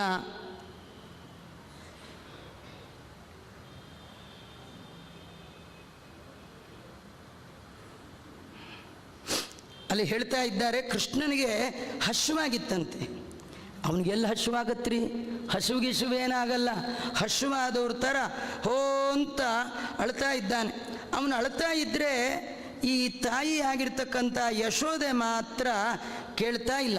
ಆ ಮಗುವಿನ ಅಳುವನ್ನು ಕೇಳಿಸ್ಕೊಳ್ಳಿಲ್ಲಂತೆ. ಯಾಕೆ ಕೇಳಿಸ್ಕೊಳ್ಳಿಲ್ಲ ಅಂದರೆ ಬಹಳ ಅದ್ಭುತವಾದ ಕಥೆಯನ್ನು ಹೇಳ್ತಾರೆ. ನೈವಾಶೃಣೋದ್ವೈರುದಿತಂ ಸುತಸ್ಯ ಸಾ ನೈವಾಶೃಣೋತ್, ಮಗುವಿನ ಅಳುವಿನ ಧ್ವನಿ ಆ ತಾಯಿಗೆ ಕೇಳಿಸ್ಲಿಲ್ಲಂತೆ. ಕೇಳಿಸ್ಲಿಲ್ಲ ಅನ್ನೋದಕ್ಕಿಂತ ಅವಳು ಕೇಳಿಸ್ಕೊಳ್ಳಿಲ್ಲ. ಯಾಕೆ ಕೇಳಿಸ್ಕೊಳ್ಳಿಲ್ಲ? ಆ ಮಗು ಯಾಕೆ ಅಳ್ತಿಲ್ತು? ಸ್ತನಾರ್ಥಿ, ಹಾಲು ಕುಡಿಬೇಕು ಅಂತ ಅಳ್ತಾ ಇತ್ತು. ಈ ಅಮ್ಮ ಕೇಳಿಸ್ಕೊಳ್ಳೇ ಇಲ್ಲ. ಯಾಕಂದರೆ ಸಮಾಗತಾನ್ ಪೂಜಯತಿ, ಯಾರೆಲ್ಲ ಫಂಕ್ಷನ್ಗೆ ಬಂದಿದ್ರು ಅವ್ರ ಜೊತೆ ಮಾತಾಡ್ಲಿಕ್ಕೆ ಶುರು ಮಾಡಿಬಿಟ್ಟಿದ್ಲು. ಎಷ್ಟೋ ಜನ ನೋಡಿ ಮನೆಯಲ್ಲಿ ಸತ್ಯನಾರಾಯಣ ಇಟ್ಕೊಂಡಿರ್ತಾರೆ, ಮನೆಯಲ್ಲಿ ಪವಮಾನ ಅಂತ ಇಟ್ಕೊಂಡಿರ್ತಾರೆ. ಶುರು ಮಾಡೋದೇ 9ಗೆ, ಗೆಸ್ಟ್ಗಳು ಬರೋದು ಆಗಲೇ. ಇವರು ಸ್ವಾಹ ಅಂತಿದ್ರೆ ಹಿಂಗೆ ಎಡಗೈಲಿ ಕರಿತಿರ್ತಾರೆ. ಅವ್ರನ್ನ ಕರೆದು ಹೀಗಂತಾರೆ, ಕಾಫಿ ತೊಗೊಂಡ್ರ ತಿಂಡಿ ತೊಗೊಂಡ್ರ. ದೇವತೆಗಳಿಗೆ ಅವಮಾನ ಮಾಡಿದ ಹಾಗೆ. ಇಲ್ಲ ನಮ್ಮನ್ನು ಮಾತಾಡಿಸಿ, ಇಲ್ಲ ಅವ್ರನ್ನ ಮಾತಾಡಿಸಿ. ನಿಮಗೆ ಜನ ಬೇಕೋ ಜನಾರ್ದನ ಬೇಕೋ, ನಾವು ಬೇಕೋ ಜನಗಳು ಬೇಕು. ಹಾಗಾದ್ರೆ ಅದಕ್ಕೆ ಒಂದು ಬೇರೆ ಜನನ್ನ ಇಟ್ಬಿಡ್ಬೇಕ್ರಿ. ಆ ಪೂಜೆ ಕೂತಾಗ, ಹೋಮ ಕೂತಾಗ ನಿಮ್ಮದು ಮೈಂಡ್ ಡೈವರ್ಟ್ ಆಯಿತು. ದೇವರಲ್ಲಿ ಶ್ರದ್ಧೆ ಇಲ್ಲ, ಎಲ್ಲೋ ತುಪ್ಪ ಹಾಕಿ ಶ್ರದ್ಧೆ ಇಲ್ಲದಿದ್ರೆ ಏನು ಪ್ರಯೋಜನ? ಇವಳು ಅಷ್ಟೇ ಬಂದವರಿಗೆ ಮಾತಾಡಿಸ್ತಾ ಇದ್ದಾಳೆ ವಿನಃ ಭಗವಂತನ ಮಾತನ್ನು ಕೇಳಿಸ್ಕೊಳ್ತಾನೇ ಇಲ್ಲ. ದೇವ್ರದ್ದು ಇಲ್ಲೇ ಇಲ್ಲ. ಆ ಭಟ್ರು ಆಚಾರ್ಯರು ಪವಮಾನ ಹೇಳ್ತಾನೇ ಇರ್ತಾರೆ, ಈ ಕೇಳಿಸ್ಕೊಳ್ಳೋದೇ ಇಲ್ಲ, ತುಪ್ಪ ಹಾಕೋದೇ ಇಲ್ಲ. 610 ಮಂತ್ರಗಳದು ಆ ಹೋಮ ಮಾಡೋಕ್ಕೆ ಶುರು ಮಾಡಿರ್ತಾರೆ. ಅವ್ರ ಪಾಡಿಗೆ ಅವ್ರ ಆಚಾರ ಹೇಳಿ, ಈಗಂತೂ ಇನ್ನೂ ಭಾಳ ಒಳ್ಳೇದಾಗ್ಬಿಟ್ಟಿದೆ, ಆ ಯಜಮಾನನ ಪಕ್ಕ ಕೂಡಿಸ್ಬಿಡ್ತಾರೆ ಸರಿಗೆ ಮಾಡಲ್ಲ ಅಂತ. ಅದಕ್ಕೆ ಆಚಾರ್ಯ ಎಲ್ಲ ಮಾಡಿಬಿಡ್ತಾರೆ. ಆಚಾರ್ಯ ಎಲ್ಲ ಮಾಡೋದಾದರೆ ನೀವು ಖರ್ಚು ಮಾಡಿ ಏನು ಪ್ರಯೋಜನ? ನೀವು ಮಾಡಬೇಕು ಶ್ರದ್ಧೆಯಿಂದ ಅಲ್ವಾ? ಕೃಷ್ಣನ ಕಾಲದಲ್ಲಿ ಯಶೋದೆ ಹಾಗಾಯಿತು, ಅವಳು ಮಗುವಿನ ಮಾತನ್ನು ಕೇಳಿಸ್ಕೊಳ್ತಾನೇ ಇಲ್ಲಂತೆ. ಹಾಗೆ ಅದು ಅಳ್ತಾ ಇದೆ. ಅಳ್ತಾ ಅಳ್ತಾ ಏನು ಮಾಡಿದೆ, ಆ ಬಂಡಿ ಮೇಲಿತ್ತು, ತನ್ನ ಮೇಲೊಂದು ಬಂಡಿ. ಪುಟ್ಟ ಮಕ್ಕಳನ್ನು ಎಲ್ಲಿ ಮಲಗಿಸಿದ್ರು ಅವು ಸೈಲೆಂಟಾಗಿ ಮಲಗಲ್ಲ, ಇಲ್ಲ ಕೈ ಆಡಿಸತ್ತೆ, ಇಲ್ಲ ಕಾಲಾಡಿಸತ್ತೆ, ಹೀಗೆ ಏನೋ ಆ್ಯಕ್ಷನ್ ಮಾಡ್ತಾನೆ ಇರುತ್ತೆ. ಪರಮಚೇತನನಾದ ಪರಮಾತ್ಮ ಆ್ಯಕ್ಷನ್ ಇಲ್ಲದ ಟೈಮೇ ಇಲ್ಲ.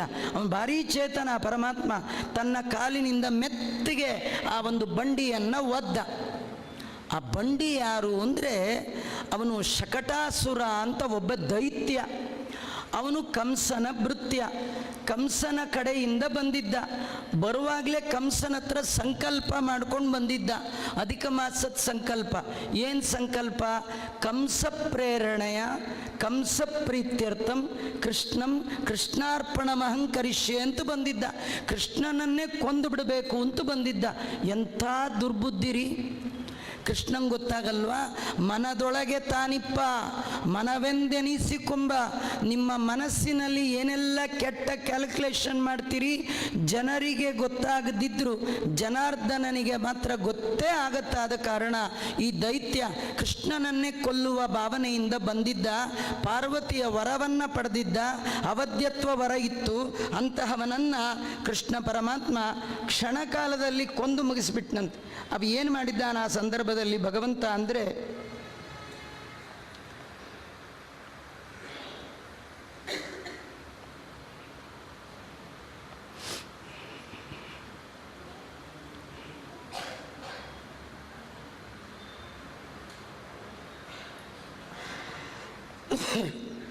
ತನ್ನ ಪುಟ್ಟ ಪಾದದಿಂದ ಬಂಡಿಯನ್ನು ಒದ್ರೆ ಅದು ಜೋರಾಗಿ ಶಬ್ದ ಮಾಡಿ ಆ ದೈತ್ಯ ಸತ್ತು ಕೆಳಗೆ ಬಿದ್ದ. ಭಾರೀ ದೊಡ್ಡ ದೇಹ ಬಿದ್ದು ಬಿಡ್ತು. ಬರುವಾಗ ಬಂಡಿಯಂತೆ ವೇಷದಲ್ಲಿ ಬಂದಿದ್ದ. ಭಗವಂತನ ಪಾದಸ್ಪರ್ಶ ತಕ್ಷಣ ಆ ಒಂದು ವೇಷ ಎಲ್ಲ ಹೋಯಿತು. ನಾವು ದೇವರ ಹತ್ರ ಬರುವಾಗ ಯಾವುದೇ ವೇಷದಲ್ಲಿ ಬಂದರೂ ವೇಷಕ್ಕೆ ಭಾಷೆಗೆ ಭಗವಂತ ಮರಳಾಗೋಲ್ಲ. ನೀವು ವೇಷ ಭಾಷೆಗಳಿಂದ ಜನರನ್ನು ಬೇಕಾದರೆ ಮೋಸ ಮಾಡ್ಬೋದು, ಜನಾರ್ದನನನ್ನು ಮೋಸ ಮಾಡಲಿಕ್ಕಾಗಲ್ಲ. ಮೋಸ ಮಾಡುವ ಭಾವನೆಯಿಂದಲೇ ವೇಷ ಹಾಕ್ಕೊಂಡು ಬಂದರೆ ಖಂಡಿತ ಭಗವಂತ ಬಿಡೋಲ್ಲ ಅಂತ ತೋರಿಸ್ತಾ ಕೃಷ್ಣ ಪರಮಾತ್ಮ ಅವನನ್ನು ಕೊಂದ. ವಾದಿರಾಜ ಶ್ರೀಮತ್ ಚರಣರು ತುಂಬ ಅದ್ಭುತವಾದ ಒಂದು ಕಥೆಯನ್ನು ಹೇಳ್ತಾರೆ. ಅವನ ಪಾಡಿಗೆ ಅವನ ಬಂಡಿ ಥರ ನಿಂತಿದ್ದ, ಕೃಷ್ಣನೇ ಒದ್ದು ಕೊಂದದ್ದು. ಏನು ಮಾಡ್ದ ಅಂತ ಕೊಂದ? ಅವನದೇನು ಮಿಸ್ಟೇಕ್ ಏನು? ಯಾಕೆ ದೇವರು ಅವನನ್ನು ಸಂಹಾರ ಮಾಡ್ದ? ತಪ್ಪು ಮಾಡದವರಿಗೆ ಶಿಕ್ಷೆ ಕೊಡಬಾರ್ದಲ್ವೋ? ನಿಮ್ಮ ಕೃಷ್ಣ ಸುಮ್ಮನೆ ನಿಂತಿದ್ದು ಬಂಡಿ ರೂಪದಲ್ಲಿ ಅವನ ಪಾಡಿಗೆ ಅವನು ನಿಂತಿದ್ದಾರಿ, ಅವನ್ನ ಯಾಕೆ ಕೊಂದ? ಅವನ್ನ ಯಾಕೆ ಕೊಂದ ಅಂತ ನಮಗೇನು ಗೊತ್ತಾಗಲ್ಲ ರೀ. ಆದರೆ ಜ್ಞಾನಿಗಳಿಗೆ ಭಗವಂತನ ಹೆಜ್ಜೆಯ ಗುರುತು ಅರ್ಥ ಆಗತ್ತೆ, ಅವನ ಕ್ರಿಯಾ ಎಲ್ಲ ಅರ್ಥ ಆಗತ್ತೆ. ಕೃಷ್ಣ ಯಾಕೆ ಕೊಂದ ಅಂದರೆ, ಕೃಷ್ಣ ಅಂತಾನೆ, ನೀನು ಯಾವ ರೂಪದಲ್ಲಿ ಬಂದಿದೆಯಾ? ಚಕ್ರ, ಬಂಡಿ ರೂಪ. ಬಂಡಿಯಲ್ಲಿ ಪ್ರಧಾನವಾದದ್ದು ಚಕ್ರ. ಈ ಚಕ್ರ ನನ್ನ ಭಕ್ತರ ಚಿಹ್ನೆ. ಚಕ್ರ ಶಂಖ ಯಾರ್ದು ಚಿಹ್ನೆ? ವಿಷ್ಣು ಭಕ್ತರ ಚಿಹ್ನೆ. ನೀನು ವಿಷ್ಣು ದ್ವೇಷಿಯಾದ ನೀನು ನನ್ನ ಚಿಹ್ನೆಯನ್ನು ಯಾಕೆ ಇಟ್ಕೊಂಡಿದೀಯ? ನೀನು ಚಿಹ್ನೆ ಹಾಕ್ಕೊಂಡು ಬಂದಿದ್ದು ನನ್ನ ಮೋಸ ಮಾಡಲಿಕ್ಕೆ ಅಲ್ವಾ? ಯಾವುದೋ ಪಾರ್ಟಿಯವರು ಇನ್ಯಾವುದೋ ಪಾರ್ಟಿಗೆ ಸಿಂಬಲ್ ಹಿಡ್ಕೊಂಡು ಓಟ್ ಕೇಳಿದ್ರೆ ಎಂಥ ಅನ್ಯಾಯ ರೀ, ತಪ್ಪಲ್ವಾ? ಹಾಗಾದರೆ ನೀನು ವಿಷ್ಣು ದ್ವೇಷಿಯಾದ ನೀನು ವಿಷ್ಣುವಿನ ಚಿಹ್ನೆಯನ್ನು ಇಟ್ಕೊಂಡು ಬಂದಿದೆಯಾ? ಅದಕ್ಕೆ ನಿನ್ನನ್ನು ಸಂಹಾರ ಮಾಡ್ತೇನೆ ಅಂಥೇಳಿ ಭಗವಂತ ವಿಷ್ಣು ಚಿಹ್ನೆಯಾದ ಚಕ್ರದ ರೂಪದಲ್ಲಿ ಬಂದ ಅವನನ್ನು ಸಂಹಾರ ಮಾಡಿದ ಅಂತ ವರ್ಣನೆ ಮಾಡ್ತಾ ಇದ್ದಾರೆ. ಇಷ್ಟೆಲ್ಲ ಆದಮೇಲೆ ಕೃಷ್ಣ ಪರಮಾತ್ಮನನ್ನು ಆಮೇಲೆ ಅಲ್ಲಿರ್ತಕ್ಕಂಥ ಹುಡುಗರೆಲ್ಲ ಹೇಳಿದ್ರು, ಈ ಬಂಡಿ ಅದು ಬಂಡಿಯಾಗೆ ನಿಂತಿತ್ತು, ನಿಮ್ಮ ಕೃಷ್ಣನೇ ಹೀಗೆ ಒದ್ದು ಹೀಗೆ ಮಾಡ್ದ ಅಂದಾಗ ಅವ್ರಿಗೆಲ್ಲ ಆಶ್ಚರ್ಯ. ಅವ್ರು ಯಾರೂ ಕೂಡ ಮಕ್ಕಳ ಮಾತನ್ನು ನಂಬಲಿಲ್ಲಂತೆ. ಪುಟ್ಟ ಕೃಷ್ಣ ಅಂದ್ರೇನು, ಅವನು ಒದೆಯೋದು ಅಂದ್ರೇನು, ಈ ಬಂಡಿ ಬೀಳೋದು ಅಂದ್ರೇನು, ಇದೆಲ್ಲ ಬಹಳ ಆಶ್ಚರ್ಯ. ಇದು ಮಗುವಿನ ಕಥೆ ಅಲ್ಲೇ ಅಲ್ಲ ಅಂಥೇಳಿ ಅವರೆಲ್ಲ ಅಂದ್ಕೊಳ್ತಾ ಇದ್ದಾರೆ. ಮತ್ತೆ ತಂದೆ ತಾಯಿಗಳಿಗೆ ಆಶ್ಚರ್ಯ ಆಯಿತು. ಮಗುಗೆ ಏನಾಗಿದೆಯೋ ಏನು ಕಥೆಯೋ ಅಂಥೇಳಿ ಆ ಮಗುವಿಗೆ ಮತ್ತೆ ಪುಣ್ಯ ವಾಚನೆಯನ್ನೆಲ್ಲ ಮಾಡಿಸಿದ್ರು. ಆ ಮಗುವಿಗೆ ಒಂದು ಹೋಮ ಮಾಡಿಸಿದ್ದಾರೆ, ಮಗುವಿಗೆ ಏನೂ ಆಗಬಾರದು ಅಂತ. ನಾನಾ ವಿಧವಾದ ದಾನವನ್ನು ನಂದಗೋಪ ಮಾಡಿದ ಅಂತೆಲ್ಲ ವರ್ಣನೆ ಮಾಡ್ತಾ ಇದ್ದಾರೆ. ಕಡೆಗೆ ನಂದಗೋಪ ಹೆಂಡತಿಗೆ ಬೈದ, ಎಲ್ಲಿ ಮಗುನ ಮಲಗಿಸೋದು ಅಷ್ಟು ಗೊತ್ತಾಗಲ್ಲ ನಿನಗೆ, ಮಗುನ ಹಿಂಗೆ ಎಲ್ಲರೂ ಮಲಗಿಸ್ತಾರ ಅಂತ ಆ ಹೆಂಡತಿಗೆ ಬೈದ. ಅವತ್ತಿಂದ ಅವಳು ಭಾಳ ಮಗುವನ್ನು ಎಚ್ಚರಿಕೆಯಿಂದ ನೋಡ್ಕೊಳ್ತಿದ್ಲು. ಒಂದಿನ ಕೃಷ್ಣನ್ನ ತೊಡೆ ಮೇಲೆ ಹಾಕ್ಕೊಂಡು ಹೀಗೆ ತೂಗ್ತಾ ಇದ್ಲು. ಇದೆಲ್ಲ ಹಳೆ ಕಾಲ ಸ್ಟೈಲ್ ರೀ, ಮಗುನ ತೊಡೆ ಮೇಲೆ ಹಾಕ್ಕೊಂಡು ಹೀಗೀಗೆಲ್ಲ ಮಾಡೋರು. ಈಗೆಲ್ಲ ಒಂದು ಬ್ಯಾಸ್ಕೆಟ್ ಬಂದುಬಿಟ್ಟಿದೆ, ಅದರೊಳಗೆ ಮಗುನ ಒಂದು ಸತಿ ಬಡ್ದು ಬಿಟ್ಟರೆ ಆ ಬ್ಯಾಸ್ಕೆಟೇ ಹೀಗೀಗ ಅಂತ ಇರುತ್ತೆ. ಆ ಮಗುಗೆ ಪ್ಲಾಸ್ಟಿಕ್ ಆಗಿಂದಲೇ ಅಟ್ಯಾಚ್ಮೆಂಟು. ಪ್ಲಾಸ್ಟಿಕ್ ಮುಕ್ತ ದೇಶ ಹೇಗಾಗ್ಲಿಕ್ಕೆ ಸಾಧ್ಯ? ಹುಟ್ಟಿದಾಗಿಂದು ಸಾಯೋವರೆಗೂ ಪ್ಲಾಸ್ಟಿಕ್ಕೇ, ಸಾಧ್ಯವೇ ಇಲ್ಲ. ಈ ಅಮ್ಮನ ತೊಡೆ ಮಗುವಿನ ಬೆನ್ನಿಗೆ ಬಹುಕಾಲ ಸ್ಪರ್ಶ ಆದರೆ ಅಮ್ಮನ ಮಗುವಿನ ಸಂಬಂಧ ಅಟ್ಯಾಚ್ಮೆಂಟು ಬಹುಕಾಲ ಇರುತ್ತಂತೆ. ಈಗ ಅಟ್ಯಾಚ್ಮೆಂಟೇ ಇಲ್ಲ. ಆ ಮಗು ಬೆಳೆಯೋದೇ ಶಿಶುಪಾಲನಾ ಕೇಂದ್ರ, ಬೇಬಿ ಸಿಟ್ಟಿಂಗ್ ಸೆಂಟರ್ ಅಲ್ಲ. ಅದು ಇಂಗ್ಲೀಷಲ್ಲಿ ಓದಬೇಡಿ, ಕನ್ನಡದಲ್ಲಿ ಓದಿ. ಯಾರ ಕೇಂದ್ರ? ಶಿಶುಪಾಲನಾ ಕೇಂದ್ರ. ಅವನ ಕೇಂದ್ರದಲ್ಲಿ ಓದ್ದವು ಹೇಗೆ ಉದ್ಧಾರ ಆಗಬೇಕು? ಅಲ್ಲಿ ಒಂದು ತಾಯಿ ಹತ್ರ ಬೆಳಿಬೇಕು. ಜಗತ್ತಿನಲ್ಲಿ ಜೀವರಿಗೆ ತಾಯಿಗಿಂತ ದೊಡ್ಡ ಸ್ನೇಹಿತರು ಮತ್ತಾರಿಲ್ಲ. ಆ ಮಗುವನ್ನು ಹಳೆ ಕಾಲದ ಯಶೋದೆ ತೊಡೆ ಮೇಲೆ ಹಾಕ್ಕೊಂಡು ಹೀಗೆ ಮಾಡ್ತಿದ್ಲು. ಕೃಷ್ಣ ಕಣ್ಣೇ ಮುಚ್ಚಲ್ಲ, ಅವರಮ್ಮನ್ನೇ ದುರ್ಗುಟ್ಕೊಂಡು ನೋಡ್ತಾ, ದೊಡ್ಡ ಕಣ್ಣು, ಮೊದಲೇ ಒಂದು ಕಮಲದಳ ಕಣ್ಣು, ಆ ಕಣ್ಣು ಪೂರ ಬಿಟ್ಟು ಅವರಮ್ಮನ್ನೇ ನೋಡ್ತಿದ್ದ. ಅವರಮ್ಮಂಗೆ ಆಶ್ಚರ್ಯ, ಯಾಕೆ ಹೀಗೆ ನೋಡ್ತಾನೆ? ಕೃಷ್ಣ ಅಂದ, 14 ಲೋಕ ಶೇಕ್ ಮಾಡುವ ಅಬ್ದುಲ್ಲಾ ನಾನು, ಅಂಥದ್ರಲ್ಲಿ ನನ್ನೇ ಶೇಕ್ ಮಾಡ್ತೀಯಲ್ಲ ನೀನು, ಏನು ಧೈರ್ಯ ನಿನಗೆ ಅಂತೇಳಿ ಆ ತಾಯಿ ಹೀಗೆ ಶೇಕ್ ಮಾಡ್ತಿದ್ಲಲ್ಲ. ದೇವ್ರಿಗೆ ಅನ್ನಿಸ್ತು, ಏನೋ ನೀವು ತಪಸ್ ಮಾಡಿದ್ರಿ ಅಂತ ನಿಮ್ಮನೆಗೆ ಬಂದರೆ ನನ್ನೇ ಆಡಿಸ್ತೀಯ. ಆಡಿಸಿದಳು ಯಶೋದ, ತೊಡೆ ಮೇಲೆ ಹಾಕ್ಕೊಂಡು ಆಡಿಸಿದಳು. ಆಡಿಸ್ತಾ ಇರುವ ಕೃಷ್ಣ ಅಂದ, ನನ್ನ ಆಡಿಸ್ತೀಯ, ಮಾಡ್ತೀನಿರು ಅಂತ 3 kg ಕೃಷ್ಣ 30 kg ಆಗ್ಬಿಟ್ಟ. ಅಣೋರಣೀಯನ ಮಹತೋ ಮಹೀಯನ, ಅಣೋರಣೀಯಾನ್ ಮಹತೋ ಮಹೀಯಾನ್ ಆತ್ಮ ಗುಹಾಯಾಮ್ ನಿಹಿತೋಸ್ಯ ಜಂತೋ. ಎಲ್ಲ ಪ್ರಾಣಿಗಳ ಒಳಗೆ ಅಣುವಿನಲ್ಲಿ ಅಣುವಾಗಿ ಮಹತ್ತರದೊಳಗೆ ಮಹತ್ತಾಗಿರುವ ಆ ಭಗವಂತ ತಾಯಿಯ ತೊಡೆ ಮೇಲಿರುವಾಗ ಗರಿಮಾಣಂ ಶಿಶೋರ್ವೋಡಂ ನಸೇಹೆ ಗಿರಿಕೂಟವತ್. ಆ ತಾಯಿ 3 kg ಇದ್ದಾನೆ ಅಂದ್ಕೊಂಡು ಹೀಗೀಗೆ ಮಾಡ್ತಿದ್ಲು. ಅವನು 3 kg ಕೃಷ್ಣ 30 kg ಆದ ತಕ್ಷಣ ತಪ್ಪ ತೊಡೆ ಕೆಳಗೆ ಬಿಟ್ಟುಬಿಟ್ಲು. ಅವಳಂತಾಳು, ನನ್ನ ಕೈಲಿ ಸಾಧ್ಯ ಇಲ್ಲಪ್ಪ, ಇವನೇನು ಗುಂಡನ, ಒಳ್ಳೆ ಕಲ್ಗುಂಡಿದ್ದಾಗಿದ್ದಾನೆ ಅಂಥೇಳಿ ಕಷ್ಟಪಟ್ಟು ಭೂಮೌ ನಿದಾಯತ್ ಗೋಪಿ, ಭೂಮಿಯ ಮೇಲೆ ನೆಲದ ಮೇಲೆ ಕೃಷ್ಣನ್ ಇಟ್ಬಿಟ್ಲಂತೆ. ಇಟ್ಟಿದ್ದೇ ತಡ ಆಗೇನಾಗಿದೆ? ದೈತ್ಯೋ ನಾಂನ ತೃಣಾವರ್ತ ಕಂಸಭೃತ್ಯ ಪ್ರಚೋದಿತ. ಒಬ್ಬ ಆ ವೇಟಿಂಗ್ ಹಾಲಲ್ಲಿ ಕಾಯ್ತಾ ಇದ್ದ, ಯಾವಾಗ ಕೃಷ್ಣನ್ ಕೆಳಗಿಡ್ತಾರೆ ಅಂತ.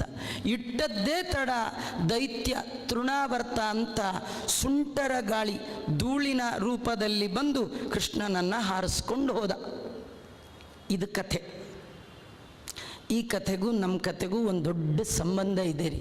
ಇದು ಯಾವುದೋ ಹಳೆ ಕತೆ, ಔಟ್ಡೇಟೆಡ್ ಸ್ಟೋರಿ ಅಲ್ಲ. ಏನಿದು? ಜೀವನದಲ್ಲಿ 2 ಆಗಬಾರ್ದು.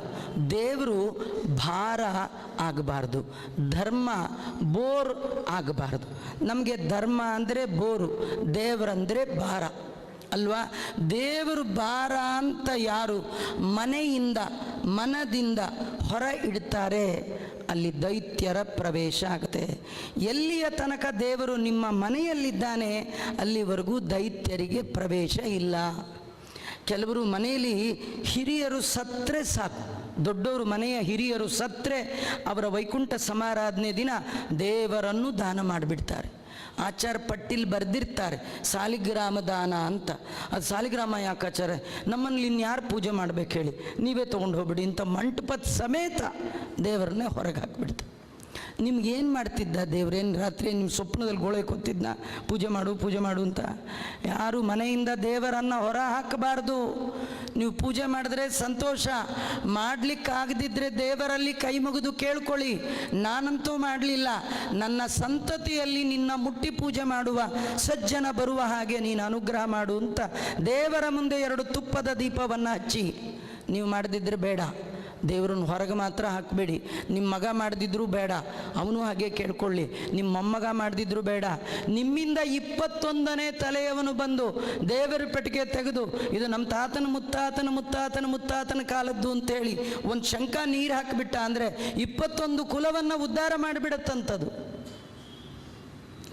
ಯಾಕೆ ಉದ್ಧಾರ ಮಾಡುತ್ತೆ ಅಂದರೆ ನೀವು ಹೊರ ಹಾಕಲಿಲ್ವಲ್ಲ, ಅದಕ್ಕೆ ನಿಮ್ಮನ್ನು ಉದ್ಧಾರ ಮಾಡುತ್ತೆ. ಅಂದಮೇಲೆ ದೇವರನ್ನು ಮನೆಯಿಂದ ಹೊರ ಹಾಕಬಾರ್ದು, ಮನದಿಂದ ಹೊರ ಹಾಕಬಾರ್ದು. ತುಂಬ ಜನಕ್ಕೆ ದೇವರು ಮನೇಲಿಟ್ಕೊಳ್ಳೋದೇ ಭಾರ. ಯಶೋದೆಗೆ ದೇವರು ಭಾರ ಆದಾಗ ಭೂಮಿಯಲ್ಲಿ ಇಟ್ಟಂತೆ ಮನೆಯಿಂದ ಹೊರಗೆ ಯಾರು ಇಡ್ತಾರೆ? ಕಾದ ದೈತ್ಯ ತೃಣಾವರ್ತ ಒಳಗೆ ಪ್ರವೇಶ ಮಾಡಿಬಿಟ್ಟಿದ್ದಾನೆ. ಆ ಮಗುವನ್ನು ಎತ್ಕೊಂಡು ಹೋಗ್ಬಿಟ್ಟ. ಇದೇನು ಕಥೆ ಅಂದರೆ, ಅವಳು ಮಗುನ ಹೊರಗೆ ಕರ್ಕೊಂಡು ಬಂದುಬಿಟ್ರೆ ಸಾಕು, ಆ ಊರಿನ ಜನ ಎಲ್ಲ ಮನೆಗೆ ಬೀಗನೂ ಹಾಕದೆ ಇದ್ಬದ್ದು ಕೆಲಸ ಎಲ್ಲ ಬಿಟ್ಟು 8ರಿಂದ 80 ತನಕ ಎಲ್ಲ ಬಂದು ಯಶೋದೆ ಸುತ್ತ ಕೂತ್ ಬಿಡೋರು. ಅವ್ರಿಗೇನು ಕೆಲಸ ಅಂದರೆ ಕೃಷ್ಣನ್ ನೋಡೋದೇ ಕೆಲಸ, ಬೇರೆ ಏನು ಕೆಲಸವೇ ಇಲ್ಲ. ಮುದ್ದಾದ ಕೃಷ್ಣನನ್ನು ನೋಡ್ತಾ ಎಲ್ಲ ಮರ್ತು ಹೋಗಿಬಿಡ್ತಿತ್ತು. ಒಬ್ಬರು ಕಣ್ಣೇ ಮುಚ್ತಿರಲಿಲ್ಲ. ಯಶೋದೆ ಕೃಷ್ಣನ್ನ ಮಲಗಿಸೋಣ ಅಂತ ಕರ್ಕೊಂಡು ಬಂದು ತೊಡೆ ಮೇಲೆ ಹಾಕ್ಕೊಂಡ್ರೆ ಇಡೀ ಊರೇ ಸರ್ಕಲ್ಲಾಗಿ ಕೂತು ಕೃಷ್ಣನ್ನೇ ನೋಡ್ತಾ ಇರ್ತಿದ್ರು. ಕೃಷ್ಣನನ್ನು ನೋಡುವವರ ಕಣ್ಣಿಗೆ ಮಣ್ಣು ಹಾಕಿದ ಈ ಪಾಪಿಯಾಗಿರ್ತಕ್ಕಂಥ ತೃಣಾವರ್ತ. ಅವನು ದೊಡ್ಡ ಸುಂಟರ ಗಾಳಿಯಾಗಿ ಬಂದ, ದೇವರನ್ನು ನೋಡುವವರ ಕಣ್ಣಿಗೆ ಮಣ್ಣು ಹಾಕಿದ. ದೇವರ ತಾಯಿ ಅಂತ ಕರೆಸಿಕೊಂಡ ಯಶೋದೆಯ ಕಣ್ಣಿಗೆ ಮಣ್ಣು ಹಾಕಿದ. ಆ ಯಶೋದೆ ಒಮ್ಮೆ ಈ ಕಣ್ಣು ಮುಚ್ಚಿದ್ಲು, ಧೂಳು ಬಿತ್ತಲ್ಲ ಅಂತ. ಮತ್ತೆ ಕಣ್ಣು ಬಿಡುವಾಗ ಕೃಷ್ಣ ಅಲ್ಲಿಲ್ಲ, ಹಾರಿ ಮೇಲೆ ಹೋಗ್ತಾ ಇದ್ದಾನೆ. ಇವಳು ಅಂದ್ಕೊಂಡ್ಳು ಕೃಷ್ಣನ ಕಥೆ ಮುಗೀತು ಅಂತ.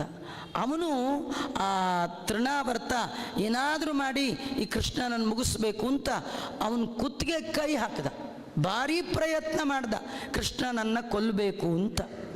ಆದರೆ ಕೃಷ್ಣನಿಗಿಂತಲೂ ಬೇರೆಯಾಗಿ ಕೃಷ್ಣನ ಪ್ರಾಣ ಇಲ್ಲ ಅನ್ನೋದು ಅವನಿಗೆ ಗೊತ್ತಿಲ್ಲ. ನಾವೇ ಬೇರೆ, ನಮ್ಮ ಪ್ರಾಣನೇ ಬೇರೆ ರೀ. ಆಗಾಗ ಪ್ರಾಣ ಹೋಗುತ್ತೆ, ಇಲ್ದೇ ಜನ್ಮದಲ್ಲಿ ಒಂದು ಸತಿ ಪ್ರಾಣ ಹೋಗುತ್ತೆ, ಪ್ರಾಣ ಬರುತ್ತೆ, ಇವೆಲ್ಲ ನಮಗೆ. ದೇವರಿಗೆ ಹೋಗುವ ಪ್ರಾಣವೇ ಇಲ್ಲ, ಬಿಡಕ್ಕೆ ದೇಹ ಇಲ್ಲ, ಬಿಡುವಂತಹ ದೇಹ ಅವನಿಗಿಲ್ಲೇ ಇಲ್ಲ. ಅದು ಈ ದೈತ್ಯನಿಗೆ ಗೊತ್ತಿಲ್ಲ. ಭಾರೀ ಪ್ರಯತ್ನ ಮಾಡ್ದ, ಕೃಷ್ಣನಿಗೇನಾಗಲಿಲ್ಲ. ಕೃಷ್ಣ ಅಂದ ನಿನ್ನ ಚಾನ್ಸ್ ಮುಗೀತು, ಈಗ ನನ್ನ ಚಾನ್ಸ್ ಅಂದ. ಒಮ್ಮೆ ಕೃಷ್ಣ ಕುತ್ತಿಗೆ ಕೈ ಹಾಕಿದ್ರೆ ಅವನ 2 ಕಣ್ಣುಗುಡ್ಡೆಗಳೇ ಹೊರಗೆ ಬಂದುಬಿಡ್ತು. ತಲೆ ಗಿರ ತಿರುಗುತ್ತಾ ಇದೆ. ಕೃಷ್ಣ ಪರಮಾತ್ಮ ಎತ್ತರಕ್ಕೆ ಕರ್ಕೊಂಡು ಹೋಗಿ ಅವನ ಕೈ ಬಿಟ್ಟ. ಪಾಷಾಣ ಪೃಷ್ಠೆ ಪತತು, ದೊಡ್ಡ ಬಂಡೆಯ ಕಲ್ಲಿನ ಮೇಲೆ ಬಿದ್ದ ತೃಣಾವರ್ತ 100 ಚೂರಾಗ್ಬಿಟ್ಟ. ಇದ್ರೊಳಗೊಂದು ಅದ್ಭುತವಾದ ತೃಣಾವರ್ತನ ಸಂಹಾರದಲ್ಲಿ ನಮ್ಮೆಲ್ಲರ ಜೀವನಿಗೆ ಚಿಂತನಕ್ಕೆ ಯೋಗ್ಯವಾದ ಒಂದು ಕಥೆ ಇದೆ. ಜೀವನದಲ್ಲಿ ಯಾರಾದರೂ ಎತ್ತರಕ್ಕೆ ಬರಬೇಕು, ಯಶಸ್ಸಿನ ಉತ್ತುಂಗಕ್ಕೆ ಏರಬೇಕು ಅಂತಿದ್ರೆ 3 ಕಾರಣ. ಒಂದು ಯೋಗ್ಯತೆ ಇರಬೇಕು, 2ನೇದು ಪ್ರಯತ್ನ ಇರಬೇಕು, ಇದು 2ಕ್ಕಿಂತ ಜೋರು ದೇವರ ದಯ ಇರಬೇಕು. ನಿಮ್ಮದು ಯೋಗ್ಯತೆ ಇಲ್ಲ, ಮೇಲ್ ಬರಲ್ಲ. ಯೋಗ್ಯತೆ ಇದೆ, ಪ್ರಯತ್ನ ಇಲ್ಲ, ಮೇಲ್ ಬರಲ್ಲ. ಯೋಗ್ಯತೆ ಇದೆ, ಪ್ರಯತ್ನ ಮಾಡಿದ್ದೀರಿ, ದೇವರ ದಯ ಇಲ್ಲ ಅಂತಾದರೆ ಮೇಲ್ ಬರಲಿಕ್ಕೆ ಸಾಧ್ಯ ಇಲ್ಲ. ಇಲ್ಲಿ ಕಥೆ ಏನಂದರೆ, ಈ ತೃಣಾವರ್ತ ಭಾರಿ ಮೇಲ್ ಬಂದಾಗ ಏನಂದ, ನಾನೇ ಮೇಲ್ ಬಂದೆ ಅಂತ ಅಂದ.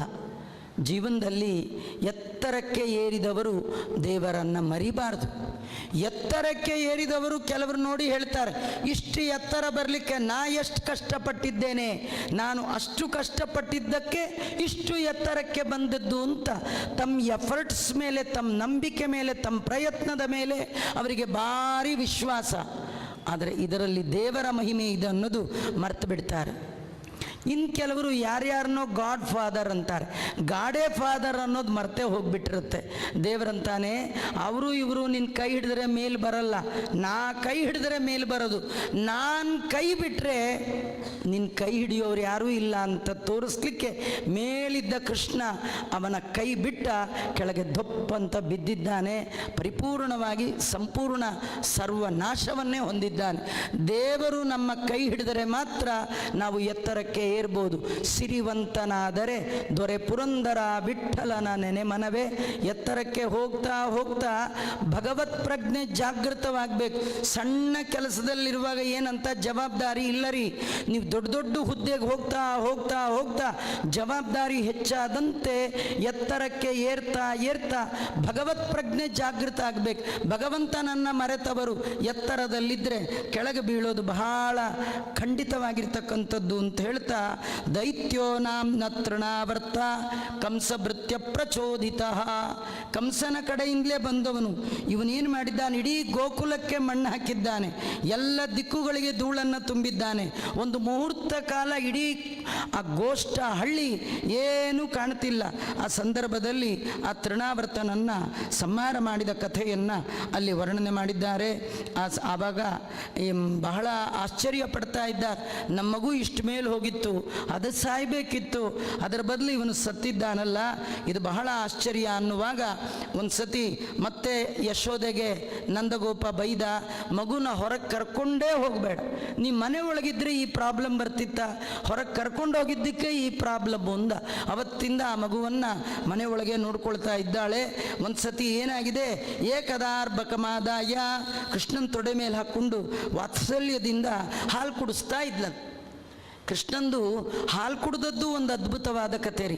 ಸಾಮಾನ್ಯ ಎಲ್ಲ ಮಕ್ಕಳು ಒಂದು 5 ನಿಮಿಷ ಹಾಲು ಕುಡಿಬೋದು, ಕುಡಿಯುವಾಗಲೇ ಕಣ್ಮುಚ್ಕೊಂಡು ಕುಡಿತಿರುತ್ತವೆ, ಹಾಗೆ ನಿದ್ದೆ ಮಾಡಿಬಿಡುತ್ತೆ. ಈ ಕೃಷ್ಣನ ಕಣ್ಮುಚ್ಚ ಅಭ್ಯಾಸವೇ ಇಲ್ಲ ರೀ, ಕಣ್ಣು ಬಿಟ್ಕೊಂಡೇ ಹಾಲು ಕುಡಿತಿರ್ತಿದ್ದ.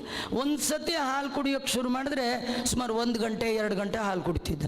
ಅವ್ರ ಅಮ್ಮನೇ ನೋಡ್ತಾ ಅವಳಿಗೆ ಹಾಗೆ ನಿದ್ದೆ ಬಂದು ಹೀಗೆಲ್ಲ ಆಗ್ತಿತ್ತು. ಒಂದು ಸತಿ ಕೃಷ್ಣ ಹಾಲು ಕುಡಿತಾ ಅಮ್ಮನ್ನೇ ನೋಡ್ತಾ ಇದ್ನಂತೆ. ಅಮ್ಮನಿಗೆ ಆಶ್ಚರ್ಯ, ಯಾಕೆ ಇವನು ಹೀಗೆ ನೋಡ್ತಾನೆ?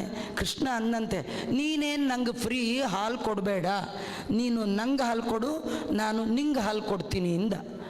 ಅಲ್ಲ, ತಾಯಿ ಮಕ್ಕಳಿಗೆ ಹಾಲು ಕೊಡ್ತಾಳೆ, ಮಕ್ಕಳು ತಾಯಿಗೆ ಏನು ಕೊಡೋದು? ಕೃಷ್ಣ ಅಂತಾನೆ, ಅಮ್ಮ ನೀನು ಕೊಡುವ ಹಾಲಿಗಿಂತಲೂ ನಾನು ಕೊಡೋ ಹಾಲಿದೆಯಲ್ಲ ಅದು ಉತ್ಕೃಷ್ಟವಾದ ಹಾಲು. ಈ ಹಾಲಿಗೆ ಸಂಸ್ಕೃತದಲ್ಲಿ ಅಮೃತ ಅಂತ ಕರೀತಾರೆ. ನೀನು ಕೊಡುವ ಅಮೃತಕ್ಕಿಂತಲೂ ನಾನು ಕೊಡುವ ಅಮೃತ ಯಾವುದು ಗೊತ್ತು? ನಾನು ನಿನ್ನ ನೋಡ್ತಾ ಇದ್ದೀನಲ್ಲ, ನನ್ನ ನೋಟ ಇದೇ ಅಮೃತ ಅಂದ. ಎಲ್ಲ ದೇವತೆಗಳು ಪೂಜಾದಿಗಳನ್ನು ಮಾಡಿ ಸಜ್ಜನರು ಭಗವಂತನ ಆರಾಧನೆ ಮಾಡಿ ದೇವರಲ್ಲಿ ಏನು ಕೇಳ್ತಾರೆ? ಆಯತಾಭ್ಯಾಂ ವಿಶಾಲಾಭ್ಯಾಂ ಶೀತಲಾಭ್ಯಾಂ ಕೃಪಾನಿದೆ ಕರುಣಾಮೃತ ಪೂರ್ಣಾಭ್ಯಾಂ ಲೋಚನಾಭ್ಯಾಂ ವಿಲೋಕಯ. ದೇವರೇ, ನಿನ್ನನ್ನು ನಾನು ನೋಡ್ತೇನೆ ಅಲ್ವಾ? 16 ಉಪಚಾರದ ಪೂಜೆ ಭಗವಂತನಿಗೆ. ಆವಾಹನ, ಆಸನ, ಅರ್ಘ್ಯ, ಪಾದ್ಯ, ಆಚಮನ ಅಲ್ವಾ, ಸ್ನಾನ, ಮಧುಪರ್ಕ, ಪಂಚಾಮೃತ, ವಸ್ತ್ರ, ಧೂಪ, ದೀಪ ಎಲ್ಲ ಮಾಡ್ತೀರಿ. ಇದೆಲ್ಲ ಮಾಡುವಾಗ ಎಲ್ಲಿ ನೋಡ್ಕೊಂಡು ಮಾಡ್ತೀರಿ? ಎಲ್ಲೋ ನೋಡಿಕೊಂಡ್ರೆ ಮಾಡೋಕ್ಕಾಗತ್ತಾ? ಆವಾಹಯಾಮಿ ಅಂದಾಗ ದೇವರು ನೋಡಿಯೇ ಅವನಿಗೆ ಹಾಕಬೇಕು. ಆಸನಂ ಸಮರ್ಪಯಾಮಿ, 16 ಪೂಜೆ ಮಾಡುವಾಗಲೂ ದೇವರನ್ನೇ ನೋಡ್ತೀವಿ. 17ನೇ ಬಾರಿ ದೇವರನ್ನ ಕೇಳಬೇಕಂತೆ.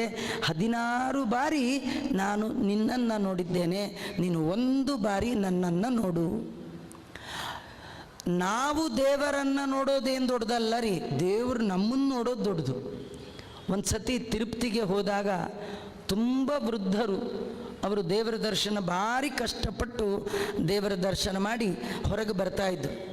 ನಾನು ಪರಿಚಯದಿಂದ ಅವರನ್ನು ಕೇಳಿದೆ, ಆಚಾರ್ಯ ದೇವರ ದರ್ಶನ ಆಯಿತಾ, ದೇವರು ನೋಡಿದ್ರಾ ಕೇಳಿದ್ರೆ ಅವ್ರು ಹೇಳಿದ್ರು, ನಾನೇನೋ ನೋಡಿದೆ, ಅವನು ನಾನು ನೋಡಿದ್ನೋ ಇಲ್ವೋ ಗೊತ್ತಿಲ್ಲ ಅಂದರು. ನಾವು ಅವನನ್ನು ನೋಡೋದು ಮುಖ್ಯ ಅಲ್ಲ ರೀ, ಅವನು ನಮ್ಮನ್ನು ನೋಡೋದು ಮುಖ್ಯ. ಅದಕ್ಕೆ ಎಲ್ಲ ಉಪನಿಷತ್ತುಗಳು ಹೇಳುತ್ತೆ, ನನ್ನನ್ನು ಒಮ್ಮೆ ನೋಡು. ದೇವರ ನೋಟ ಒಮ್ಮೆ ನಮ್ಮ ಮೇಲೆ ಬಿದ್ದರೂ ಕೂಡ ಸಂಸಾರದ ಕಾಟವೇ, ಹುಟ್ಟು ಸಾವಿನ ಮುಪ್ಪಿನ ಕಾಟವೇ ತಪ್ಪಿಸುವಂಥದ್ದು ಭಗವಂತನ ಆ ನೋಟ. ಅಂಥ ನೋಟವನ್ನು ತನ್ನ ತಾಯಿಗೆ ಭಗವಂತ ಕೊಡ್ತಾ ಇದ್ದಾನೆ. ಎಷ್ಟೊತ್ತಾದರೂ ಕೃಷ್ಣ ಹಾಲು ಕುಡಿತಾ ಇದ್ದ. ಹಾಲೆಲ್ಲ ಕುಡಿದ ಮೇಲೆ ಕೃಷ್ಣ ಪರಮಾತ್ಮ ಮೆಲ್ಲಗೆ ಅಂತ ಆಕಳಿಸ್ದ. ಅವರಮ್ಮ ಅಂದ್ಕೊಂಡ್ಲು ಹೊಟ್ಟೆ ತುಂಬಿರಬೇಕು, ನೆಕ್ಸ್ಟ್ ಪ್ರೋಗ್ರಾಮ್ ಏನು ಮಕ್ಕಳದು, ಹೊಟ್ಟೆ ತುಂಬಿದ ಮೇಲೆ ನಿದ್ದೆ. ಕೃಷ್ಣ ನಿದ್ದೆ ಮಾಡ್ತಾನೆ, ಅದಕ್ಕೆ ಬಾಯಿ ಬಿಡ್ತಾ ಇದ್ದಾನೆ. ಇಷ್ಟು ಬಾಯಿ ರೀ, ಪುಟಾಚಿ ಬಾಯಿ.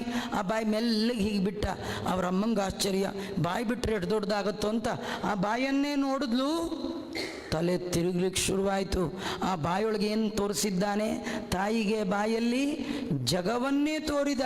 ಕಮ್ರೋದಸಿ ಜ್ಯೋತಿರನೀಕಮಾಶ ಸೂರ್ಯೇಂದ್ರುವನ್ನೀ ಶ್ವಸನಂಬುದಿಶ್ಚ ದ್ವಿಪನ್ನಗಂತದ್ದುಹಿತುರ್ವನಾನಿ ಭೂತಾನಿ ಯಾನಿ ಸ್ಥಿರ ಜಂಗಮಾನಿ. 14 ಲೋಕದಿಂದ ಯುಕ್ತವಾದ ಚೇತನಾತ್ಮಕವಾದ ಬ್ರಹ್ಮಾಂಡ ಆ ಭಗವಂತನ ಪುಟ್ಟ ಬಾಯಿ ಒಳಗೆ. ನೋಡ್ತಾ ನೋಡ್ತಾ ಅವಳ ಕಣ್ಣು ಬಹಳ ಆಶ್ಚರ್ಯ ಪಡ್ತಾ ಇದ್ದಾಳೆ. ನೇತ್ರೇ ಆಸೀತ್ ಸುವಿಸ್ಮಿತ, ತುಂಬ ಆಶ್ಚರ್ಯದಿಂದ ಆ ಭಗವಂತನನ್ನು ನೋಡ್ತಾ ಇದ್ದಾಳೆ.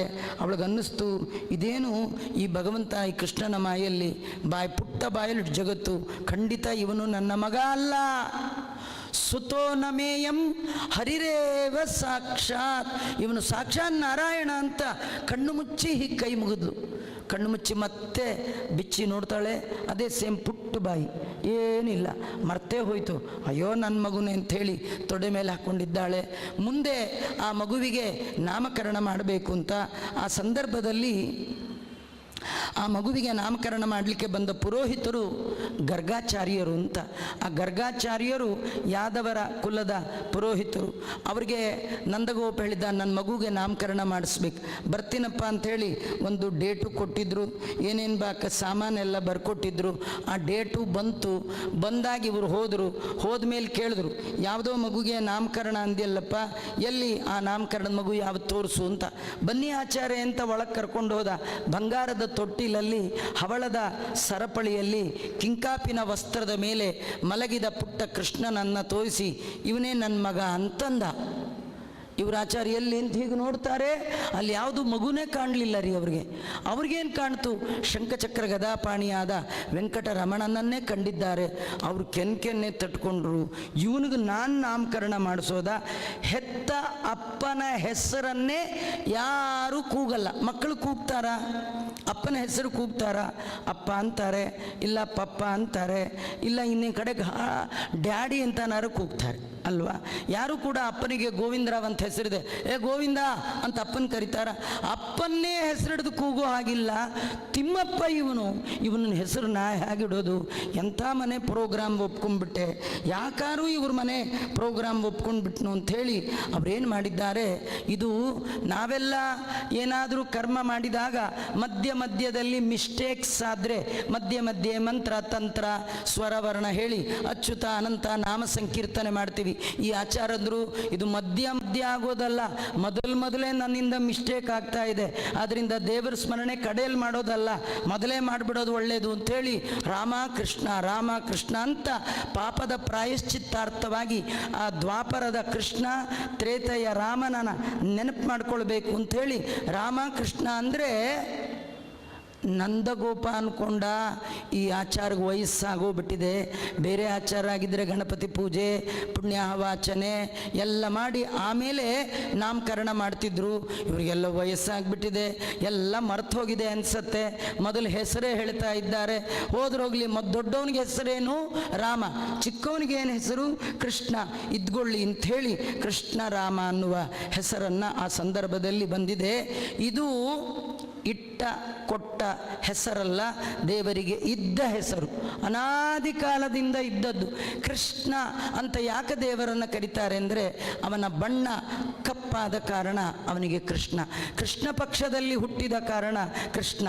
ಕೃಷ್ ಅಂದರೆ ಭೂಮಿ, ನಶ್ಚ ಅಂದರೆ ಆನಂದ, ಭೂಮಿಗೆ ಆನಂದವನ್ನು ಉಂಟು ಮಾಡಲಿಕ್ಕೆ ಬಂದ ಆದ ಕಾರಣ ಕೃಷ್ಣ. ಎಲ್ಲರ ಮನಸ್ಸನ್ನು ಕರ್ಷಣೆ ಮಾಡ್ತಾನೆ, ಅಟ್ರಾಕ್ಟ್ ಮಾಡ್ತಾನೆ, ಆದ ಕಾರಣ ಅವನಿಗೆ ಕೃಷ್ಣ. ಹೀಗೆ ಅನೇಕ ಹೆಸರುಗಳು ಆ ಕೃಷ್ಣನಿಗೆ ಬಂದಿರತಕ್ಕಂಥದ್ದು.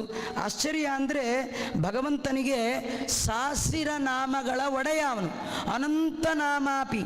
ಭಗವಂತನಿಗೆ ಭಾರೀ ಹೆಸರಿತ್ತು, ಆದರೆ ಫೇಮಸ್ ಆಗಿದ್ದ ಹೆಸರು ಯಾವುದು? ಕೃಷ್ಣ ಅಲ್ವಾ? ಕೃಷ್ಣ ಕೃಷ್ಣ ಎಂದು 3 ಬಾರಿ ನೆನೆಯಿರು. ಏನು ಮಾಡಿದ್ರು ಕೃಷ್ಣಾರ್ಪಣ ಅಂತೀವಿ. ಜಗತ್ತಲ್ಲಿ ಕೃಷ್ಣ ಅನ್ನುವ ನಾಮ ಪ್ರಸಿದ್ಧಕ್ಕೆ ಬಂದಷ್ಟು ದೇವರ ಬೇರೆ ಯಾವ ನಾಮವೂ ಪ್ರಸಿದ್ಧಿ ಬರಲಿಲ್ಲ. ಕೃಷ್ಣನ ನಾಮ ಇಷ್ಟು ಪ್ರಸಿದ್ಧಿ ಬರಲಿಕ್ಕೆ ಏನು ಕಾರಣ? ಅದಕ್ಕೆ ವಾದಿರಾಜರು ಅಪರೂಪದ ಒಂದು ಕಥೆ ಹೇಳ್ತಾರೆ. ಕೃಷ್ಣನ ಇಚ್ಛೆ ಅಂತೆ. ಕೃಷ್ಣನಿಗೆ ತುಂಬ ಹೆಸರಿರ್ಬೋದು, ಆದರೆ ಕೃಷ್ಣ ಅನ್ನುವ ಹೆಸರು ತುಂಬ ಪ್ರಸಿದ್ಧಿ ಬರಲಿಕ್ಕೆ ಏನು ಕಾರಣ ಅಂದರೆ ಆ ಗರ್ಗಾಚಾರ್ಯರೇ ಕಾರಣ. ಗರ್ಗಾಚಾರ್ಯರು ಅಷ್ಟು ವಯೋವೃದ್ಧರು, ಪ್ರೀತಿಯಿಂದ ಬಂದು ಆ ಮಗುವನ್ನು ಕೃಷ್ಣ ಅಂತ ಕರೆದಿದ್ದಾರೆ. ಕೃಷ್ಣ ಅಂದ, ನನಗೆ 108 ಹೆಸರಿರ್ಬೋದು, ವಯಸ್ಸಾದವರು ಕರೆದಿದ್ದಾರೆ, ಅದನ್ನೇ ಫಿಕ್ಸ್ ಮಾಡಿ ನಿಕ್ ನೇಮ್ ಅಂತಿರುತ್ತೆ ನೋಡಿ. ಅದು ಮನೆಯಲ್ಲಿ ಮಕ್ಕಳಿಗೆ ನಾಮಕರಣ ಮಾಡುವಾಗ ಲಕ್ಷ್ಮೀನಾರಾಯಣ ಅಂತ ಹೆಸರಿಟ್ಟಿರ್ತಾರೆ. ಕರಿವಾಗ ಟುದ್ದ ಯಾರು ಕರೀತಾರ್ರಿ? ಮನೆಯಲ್ಲಿ ಯಾರಾದರೂ ವಯಸ್ಸಾದವರು ಮಕ್ಕಳನ್ನ ಆಡಿಸ್ತಾ ಗುಂಡ ಅಂತ ಕರೆದು ಬಿಟ್ಟಿದ್ರೆ ಅವನ ಪರ್ಮನೆಂಟ್ ನೇಮ್ ಏನಾಗ್ಬಿಡುತ್ತೆ? ಗುಂಡ ಗುಂಡ. ಕೆಲವರಿಗೆ ಪುಟ್ಟ, ಕೆಲವರಿಗೆ ಪುಟ್ಟಣ್ಣ, ಕೆಲವರಿಗೆ ಪುಟ್ಟಿ, ಹೀಗೆಲ್ಲ ಹೆಸರು ಬಿಟ್ಟಿರುತ್ತೆ. ಆ ಪುಟ್ಟಿಗೆ ಒಂದು 4-5 ಪುಟ್ಟಿ ಆಗಿದ್ರು ಅವಳು ಪುಟ್ಟಿಯಾಗೇ ಉಳಿದು ಬಿಡ್ತಾಳೆ. ಅವಳು ರಿಯಲ್ ನೇಮ್ ಕರೆದ್ರೆ ನೋಡೋದೇ ಇಲ್ಲ, ಪುಟ್ಟಿ ಅಂತಾಳೆ. ಅದೇ ನಿಕ್ ನೇಮ್. ಕೃಷ್ಣನಿಗೆ 106 ಹೆಸರಿರ್ಬೋದು, ಆದರೆ ಕೃಷ್ಣ ಅಂದರೆ ಓ ಅಂತಾನು. ಯಾಕೆಂದರೆ ಅವರು ತಾತ ವಯಸ್ಸಾದ ಮುದುಕರು ಬಂದು ಕೊಟ್ಟ ಹೆಸರು, ಅದರಿಂದ ಇದೇ ಇರಲಿ ಅಂಥೇಳಿ ಕೃಷ್ಣ ಪರಮಾತ್ಮನಿಗೆ ಆ ಹೆಸರನ್ನೇ ಇಟ್ಕೊಂಡ ಅಂತ ಹೇಳ್ತಾ ಇದ್ದಾರೆ. ಮತ್ತೆ ಕಡೆ ಒಳಗೆ ಅವರು ಹೇಳ್ತಾ ಇದ್ದಾರೆ, ಹೇ ನಂದಗೋಪ, ಇವ ಸಾಮಾನ್ಯ ಅಲ್ಲ. ನಂದಗೋಪ, ಈ ನಿನ್ನ ಮಗ ಇದ್ದಾನಲ್ಲ, ನಾರಾಯಣ ಸಮೋ ಗುಣೈಹಿ, ಗುಣಗಳಿಂದ ನಾರಾಯಣನಿಗೆ ಸಮಾನನಾಗಿದ್ದಾನೆ, ಚೆನ್ನಾಗಿ ರಕ್ಷಣೆ ಮಾಡು. ಇದರರ್ಥ ಗುಣದಿಂದ ದೇವರಿಗೆ ಸಮ ದೇವರೇ, ಗುಣದಿಂದ ಸಮ ದೇವರಿಗೆ ಲಕ್ಷ್ಮಿ ಕೂಡ ಅಲ್ಲ. ಅವಳು ದೇಶತ ಸಮ, ಕಾಲತ ಸಮ, ಗುಣದಿಂದ ಸಮ ಅಲ್ಲ. ದೇವರಿಗೆ ಗುಣದಿಂದ ಸಮ ಅಂದರೆ ಅದು ಯಾರು? ದೇವರೇ. ಅದರಿಂದ ಅವರು ಸೂಚ್ಯವಾಗಿ ಹೇಳ್ತಾ ಇದ್ದಾರೆ, ನಿನ್ನ ಮಗ ಅಲ್ಲಪ್ಪ ಇವನು, ಸ್ವಯಂ ಭಗವಂತ ಅಂತ ಹೀಗೆಲ್ಲ ವರ್ಣನೆ ಮಾಡ್ತಾ ಇದ್ದಾರೆ. ಈ ಕೃಷ್ಣ ಪರಮಾತ್ಮ ಸ್ವಲ್ಪ ದೊಡ್ಡವನಾದ. ಅದು ಕೃಷ್ಣಂಗೆ ನಾಮಕರಣ ಯಾಕಾಯಿತು? ಕೃಷ್ಣನ್ ಯಾರೋ ಕೇಳಿದ್ರು, ನಿಂಗೆ ಆಲ್ರೆಡಿ ಬೇಕಾದಷ್ಟು ಹೆಸರಿತ್ತು, ವಿಶ್ವ, ವಿಷ್ಣು, ವಷಟ್ಕಾರ. ಈ ಕೃಷ್ಣ ಅಂತ ಯಾಕೆ ಹೆಸರಿಟ್ಕೊಂಡೆ? ನಾಮಕರಣ ಯಾಕೆ ಮಾಡಿಸ್ಕೊಂಡೆ? ಅದು ಬೇರೆ ಸುಮ್ಮನೆ ದುಡ್ಡು ವೇಷ್ಟು ನಿಂಗೆ ನಾಮಕರಣ ಮಾಡಿದ್ದು, ಯಾಕೆ ನೇಮ್ ಇಡಿಸ್ಕೊಂಡೆ? ಕೃಷ್ಣ ಅಂದ, ನನಗೇನು ಹೆಸರು ಬೇಕಂತಿರಲಿಲ್ಲ. ನಾನು ಯಾಕೆ ಇಟ್ಕೊಂಡೆ ಅಂದರೆ 2, ನಾಳೆಯಿಂದ ನಾನು ಇವ್ರ ಮನೆಗೆ ಹೋಗಿ ಬೆಣ್ಣೆ ಕದ್ಕೊಂಡು ಬರಬೇಕು. ನಾ ಕದ್ಕೊಂಡು ಬಂದಮೇಲೆ ನಮ್ಮ ಅಮ್ಮ ಕೇಳ್ತಾಳೆ, ಯಾರು ಕದ್ದಿದ್ದು ಅಂತ ಹೇಳಲಿಕ್ಕೆ ಒಂದು ಹೆಸರು ಬೇಕಲ್ವಾ? ಕಂಪ್ಲೇಂಟ್ ಕೊಡಬೇಕಾದ್ರೆ ಯಾರ ಹೆಸರಲ್ಲಿ? ಕಂಪ್ಲೇಂಟ್ ಹೆಸರೇ ಇಲ್ಲದೆ ಇದ್ದರೆ ಅದಕ್ಕಿರಲಿ ಅಂತ ನಾಮಕರಣ ಮಾಡಿಕೊಂಡಿದ್ದು. ಇನ್ನೊಂದು, ನಾನು ಯಾಕೆ ಕೃಷ್ಣ ಅಂತ ಹೆಸರಿಟ್ಕೊಂಡೆ ಅಂದರೆ, ನನ್ನ ಹೆಸರಲ್ಲಿ ಯಾರು ಕೂಗ್ತಾರೆ, ಕೃಷ್ಣ ಅಂತ ಕೂಗ್ತಾರೆ, ಅವರು ಮಾಡಿದ ಎಲ್ಲ ಪಾಪವನ್ನು ಪರಿಹಾರ ಮಾಡಲಿಕ್ಕೋಸ್ಕರ ಈ ನಾಮವನ್ನು ನಾನು ಇಟ್ಕೊಂಡೆ ಅಂತ ಕೃಷ್ಣ ಪರಮಾತ್ಮ ಹೇಳ್ತಾನೆ. ಸಕರ್ಮನ ಕೃಷ್ಣ ಪದಾರವಿಂದಯೋ. ಪದ ಅಂದರೆ ದೇವರ ಆ ಪದ, ಕೃಷ್ಣ ಅನ್ನುವ ಪದ. ಅದು ಒಮ್ಮೆ ನಿಮ್ಮಲ್ಲಿ ಬಾಯಿ ಬಂದರೆ ಅಲ್ಲಿಯ ತನಕ ಮಾಡಿದ ಎಲ್ಲ ಪಾಪವನ್ನು ಪರಿಹಾರ ಮಾಡುವ ತಾಕತ್ತು ಆ ಕೃಷ್ಣ ಅನ್ನುವ 2 ಅಕ್ಷರಕ್ಕೆ ಇದೆ ಅಂತ ತೋರಿಸ್ಲಿಕ್ಕೆ ಹೇಳ್ತಾ ಇದ್ದಾರೆ. ಕೃಷ್ಣ ಪರಮಾತ್ಮ ಮನೆಯೊಳಗೆ ಸ್ವಲ್ಪ ಆಟ ಆಡ್ತಾ ಇದ್ದ, ಗೋಡೆ ಹಿಡ್ಕೊಂಡು ನಡೆದ, ಆಮೇಲೆ ಮನೆಯಿಂದ ಹೊರಗೆ ಹೋದ, ಅಣ್ಣನ ಜೊತೆ ಹೋಗ್ಲಿಕ್ಕೆ ಶುರು ಮಾಡ್ದ. ಸ್ವಲ್ಪ ದೊಡ್ಡವನಾದ, ಪಕ್ಕದ ಮನೆಗೆ ಹೋದ, ಹಿಂದಿನ ರೋಡ್ಗೆ ಹೋದ, ಅಲ್ಲಿ ಹೋಗಿ ಬೇಕಾದ ಬೆಣ್ಣೆ ತಿಂದು ದಾಂಧಲೆ ಮಾಡ್ಕೊಂಡು ಬರ್ತಾಯಿದ್ದ. ಕೃಷ್ಣಂದು ಡೈಲಿ ರೊಟೀನ್ ಪ್ರೋಗ್ರಾಮ್ ಏನಿತ್ತು ಅಂದರೆ, ಬೆಳಗಿನ ಜಾವ ಎದ್ದು ಬಿಡ್ತಿದ್ದು ನಾನು, ಕೆಲಸವಿಲ್ಲ ಬಗ್ಸಿಲ್ಲ. ಈ ಕೆಲಸಕ್ಕೆ ಹೋಗೋರು ಹೇಳ್ತಾರಲ್ಲ, ಶಾರ್ಪ್ ಟೈಮ್ ಹೇಳ್ತಿದ್ದು ನಾನು. ಅದು ಆಗ ಮಾತ್ರ ಅಲ್ಲ ರೀ, ಕೃಷ್ಣಂದು ಭಾಗವತದಲ್ಲಿ ದಿನಚರಿಯ ಪ್ರೋಗ್ರಾಮೇ ಒಂದು ಅಧ್ಯಾಯದಲ್ಲಿದೆ. ಕೋಳಿ ಕೂಗುವ ಮೊದಲು ದೇವರು ಎಂದೂ ಹೇಳದೇ ಇರ್ತಿರ್ಲಿಲ್ಲ. ಯಾವಾಗಲೂ ಬ್ರಾಹ್ಮಿ ಮುಹೂರ್ತದಲ್ಲೇ ದೇವರು ಹೇಳ್ತಿದ್ದ, ಬೆಳಗಿನ ಜಾವ ಹೇಳ್ತಿದ್ದಂತೆ. ಈ ಸಣ್ಣ ವಯಸ್ಸಿಂದಲೂ ಹಾಗೆ ಕೃಷ್ಣ ಎದ್ದು ಬಿಡ್ತಿದ್ದಂತೆ. ಅವರಮ್ಮ ಅವನಿಗೆ ಸ್ನಾನ ಮಾಡಿ ಟ್ರಿಮ್ಮಾಗಿ ಡ್ರೆಸ್ ಮಾಡಿ ಅವನಿಗೆ ಹಾಲು ಕೊಟ್ಟರೆ, ದೊಡ್ಡ ಬಂಗಾರದ ಲೋಟ, ಅದರಲ್ಲಿ ಹಾಲು ಕೊಟ್ಟರೆ ದೇವರು ಅದು ಕೇಸರಿ ಪಚ್ಕರ್ಪುರ ಎಲ್ಲ ಯಾಲಕ್ಕಿ ಹಾಕಿ ವ್ರತ ಗೀತ ಅವನಿಗೇನಿಲ್ಲ ರೀ, ಅವನಿಗೇನು ವ್ರತ, ರಕ್ಷಿಸು ನಮ್ಮ ಅನವರತ. ಅವನು ದೊಡ್ಡ ಲೋಟ ಹಾಲು ಕೊಟ್ಟರೆ ಅವರಮ್ಮ ಅರ್ಧ ಮಾತ್ರ ಕುಡಿತಿದ್ದಂತೆ, ಇನ್ನರ್ಧ ಕುಡಿತಿರ್ಲಿಲ್ವಂತ.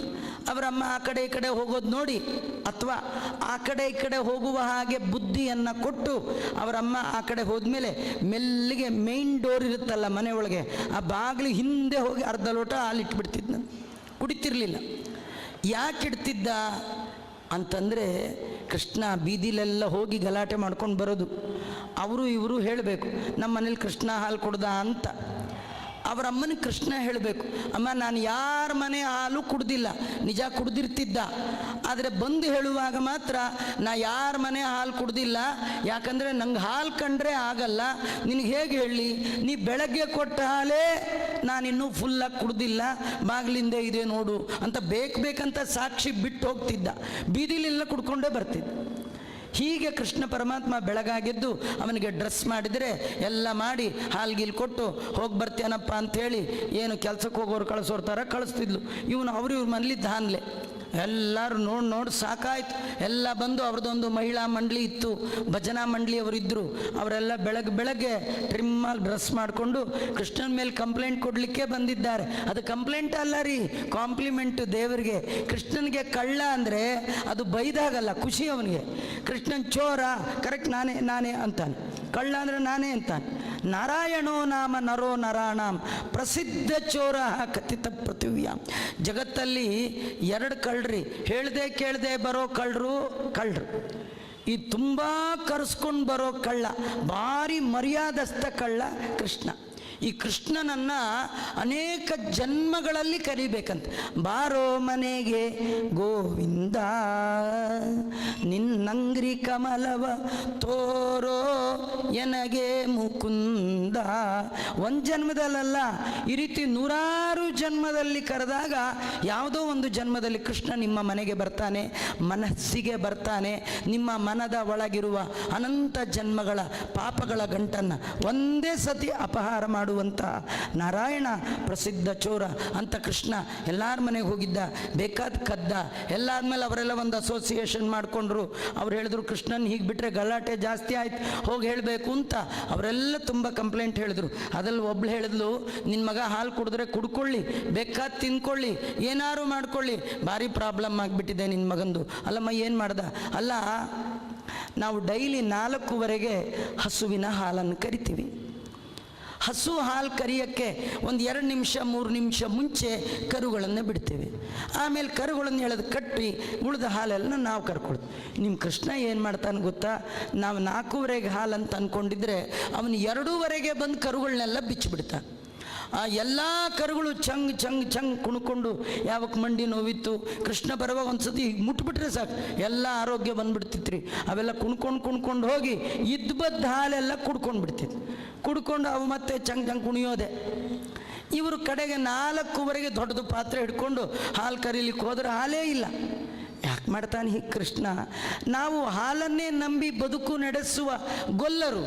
ಆಗಿನ ಕಾಲದಲ್ಲಿ ಕೃಷ್ಣನ ಊರಲ್ಲಿ ತುಂಬ ಬಡವರು ಅಂದರೆ 2,000 ಗೋವಿರ್ತಿತ್ತಂತೆ. ಎಲ್ಲ ಗೋವುಗಳದು ಹಾಲೇ ಖಾಲಿ, ಕುಡಿಲಿಕ್ಕೆ ಹಾಲಿಲ್ಲ. ಯಾಕೆ ಕರುಗಳ ಕಟ್ಟನ್ನು ಬಿಚ್ತಾನೆ ನಿಮ್ಮ ಕೃಷ್ಣ? ಕೇಳು. ಪಾಪ ಯಶೋದೆಗೂ ಅಯ್ಯೋ ಅನ್ನಿಸ್ತು, ಎಂಥ ಚೇಷ್ಟೆ ಮಾಡ್ತಾನೆ ಕೃಷ್ಣ ಅಂಥೇಳಿ ಕೃಷ್ಣ ಅಂತ ಕೂಗ್ತಿದ್ಲಂತ. ಅವಳು ಒಮ್ಮೆ ಕೂಗಿದ್ರೆ ಸಾಕು, ಕೃಷ್ಣ ಬೀದಿಲಿ ಭಾರಿ ಚೇಷ್ಟೆ, ಮನೇಲಿ ಭಾರಿ ಒಬಿಡಿಯಂಟು. ಅಮ್ಮ ಕರೆದ್ರೆ ಸಾಕು ಕೈ ಕಟ್ಕೊಂಡು ಬಂದ್ಬಿಡ್ತೀನಿ, ಅಮ್ಮ ಕೂಗುದಿಯಾ ಅಂತ. ಅಲ್ಲ, ಅವ್ರ ಮನೆಗೆ ಕರು ಬಿಚ್ಚಿದೆ ಅಂತಲ್ಲ, ಯಾಕೆ? ಕೃಷ್ಣ ಅಂದ, ಏನು ಮಾಡಲಿ, ನಾನು ಹೋದರೆ ಆ ಕರು ನನ್ನನ್ನೇ ಕರಿಯತ್ತೆ ಅಂದ. ನಿನ್ನೆಲ್ಲಿ ಕರಿಯತ್ತೋ? ಅದು ಕೂಗಲ್ವಾ ಅಮ್ಮ ಅಂತ? ಕೂಗುತ್ತೆ. ಅಮ್ಮ ಅಂದರೆ ನಾನೇ ಅಂದ. ಒಂದರ್ಥ ಎಲ್ಲ ಶಬ್ದಗಳು ನನ್ನನ್ನೇ ಹೇಳುತ್ತೆ, ಒಂದರ್ಥ ಆದರೆ ಆ ಅಂದರೆ ಭಗವದ್ಗೀತೆಯಲ್ಲಿ ಅಕ್ಷರಾಣಾಂ ಅಕಾರೋಸ್ಮಿ. ಮಾ ಅಂದರೆ ಮಾರಮ ಮಂಗಲ ದೇವತಾ.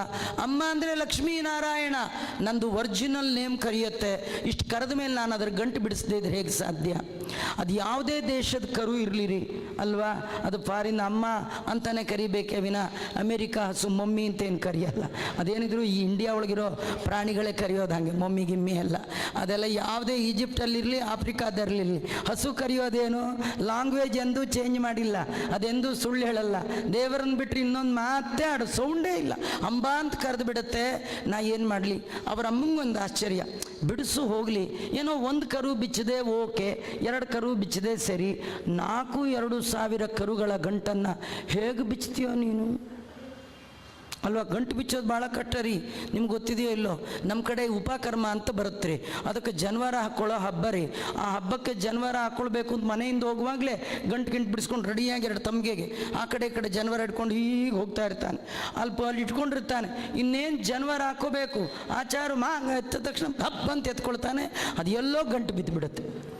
ಗಂಟು ಜಾನುವಾರದ ಬಿದ್ದ ಗಂಟನ್ನು ಬಿಚ್ಕೊಳ್ಳೋ ಯೋಗ್ಯತೆ ಇಲ್ಲದೆ ಉಂಡೆ ಮಾಡಿ ಪಕ್ಕಕ್ಕೆ ಹಾಕಿ ಹೊಸ ಜಾನುವಾರು ತೊಗೊಂಡು ಹಾಕ್ಕೊಳ್ಳೋ ನಾವು ಈ ಗಂಟೆಲ್ಲ ಹೇಗೆ ಬಿಚ್ತೀಯ ಕೃಷ್ಣ? ಕೃಷ್ಣ ಅಂದ, ನಾವು ಯಾವ ಗಂಟನ್ನು ಮುಟ್ಟೋ ಸಂಪ್ರದಾಯವೇ ಇಲ್ಲ, ದೂರದಿಂದಲೇ ಬಿಚ್ತೀವಿ ಇಂದ. ಹೇಗೆ ಬಿಚ್ತೀಯ? ಸುಮ್ಮನೆ ನಾನು ನೋಡಿಬಿಟ್ರೆ ಸಾಕಮ್ಮ ಎಲ್ಲ ಗಂಟೆಗಳು ಬಿಚ್ಕೊಂಡು ಬಿಡುತ್ತೆ.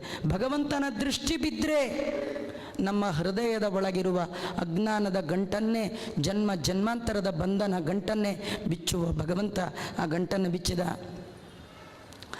ಒಬ್ಬರ ಮನೆಗೆ ಹೋಗಿದ್ನಂತೆ. ಅವನು ಕದ್ದದ್ದು 3 ಐಟಮ್ ರೀ, 4ನೇ ಐಟಮ್ ಕದಿಲೇ ಇಲ್ಲ. ಒಂದು ಹಾಲು, ಒಂದು ಮೊಸರು, ಒಂದು ಬೆಣ್ಣೆ. ಎಲ್ಲಾದರೂ ಚೈನ್ ಕದ್ದ ಅಂತ ಕೇಳಿದ್ದೀರಾ? ಇಲ್ಲ, ವಾಚ್ ಕದ್ದ, ಇವ್ಯಾವು ಕದ್ದಿಲ್ಲ. ಅವನು ಕದ್ದದ್ದು ಹಾಲು, ಮೊಸರು, ಬೆಣ್ಣೆ. ಒಬ್ಬ ಏನಾರು ಮಾಡಿ ಕದೀತಿದ್ದ. ಯಾರ್ಯಾರಿಗೆ ಕೃಷ್ಣನ ಯಾವ ಚೇಷ್ಟೆ ನೋಡುವ ಯೋಗ್ಯತೆ ಇರ್ತಿತ್ತು ಅದು ಮಾತ್ರ ತೋರಿಸ್ತಿದ್ದ. ಕೆಲವ್ರ ಮನೆಗೆ ಹೋಗಿ ಕೈ ಮಾತ್ರ ಬೆಳೆಸ್ತಿದ್ದ, ಕೆಲವ್ರ ಮನೇಲಿ ಕುತ್ತಿಗೆ ಮಾತ್ರ ಬೆಳೆಸ್ತಿದ್ದ, ಕೆಲವ್ರ ಮನೇಲಿ ಏನೂ ಬೆಳೆಸ್ತಿರ್ಲಿಲ್ಲ. ಮನೇಲಿರೋ ಪಾತ್ರೆ ಎಲ್ಲ ಬೋರ್ಲಾಕ್ ತೊಗೊಂಡ್ಬಿಡ್ತಿದ್ದ. ಮೇಲಿರ್ತಿತ್ತು ಒಂದು ದೊಡ್ಡ ಡ್ರಮ್ ಬೋರ್ಲ್ ಹಾಕ್ತಿದ್ದ, ಮೇಲೆ ಇನ್ನೊಂದು ಪಾತ್ರೆ, ಅದ್ರ ಮೇಲೆ ಪಾತ್ರೆ ಎಲ್ಲ ಬೋರ್ಲಾಕಿ ಕಡೆಗೆ ಸಿಗಲಿಲ್ಲ ಅಂತಾದರೆ ಸೇರು ಅಕ್ಕಿ ಅಳಿಯೋದು ಅದು ಬೋರ್ಲಾಗ್ತಿದ್ದ, ಅದಕ್ಕೂ ಸಿಗಲಿಲ್ಲ. ಒಂದು ಮನೆ ಒಳಗೆ ಅರ್ಧ ಸೇರಿಂದು ಬೋರ್ಲಾಗ್ದ, ಅದಕ್ಕೂ ಸಿಗಲಿಲ್ಲ. ಪಾವು ತಂದು ಬೋರ್ಲಾಗ್ದ, ಅದಕ್ಕೂ ಸಿಗಲಿಲ್ಲ. ಕಡೆಗೆ ಒಂದು ಚಟಾಕಂತಿ ಸಣ್ಣದು ಅದನ್ನು ಬೋರ್ಲಾಗ್ದ.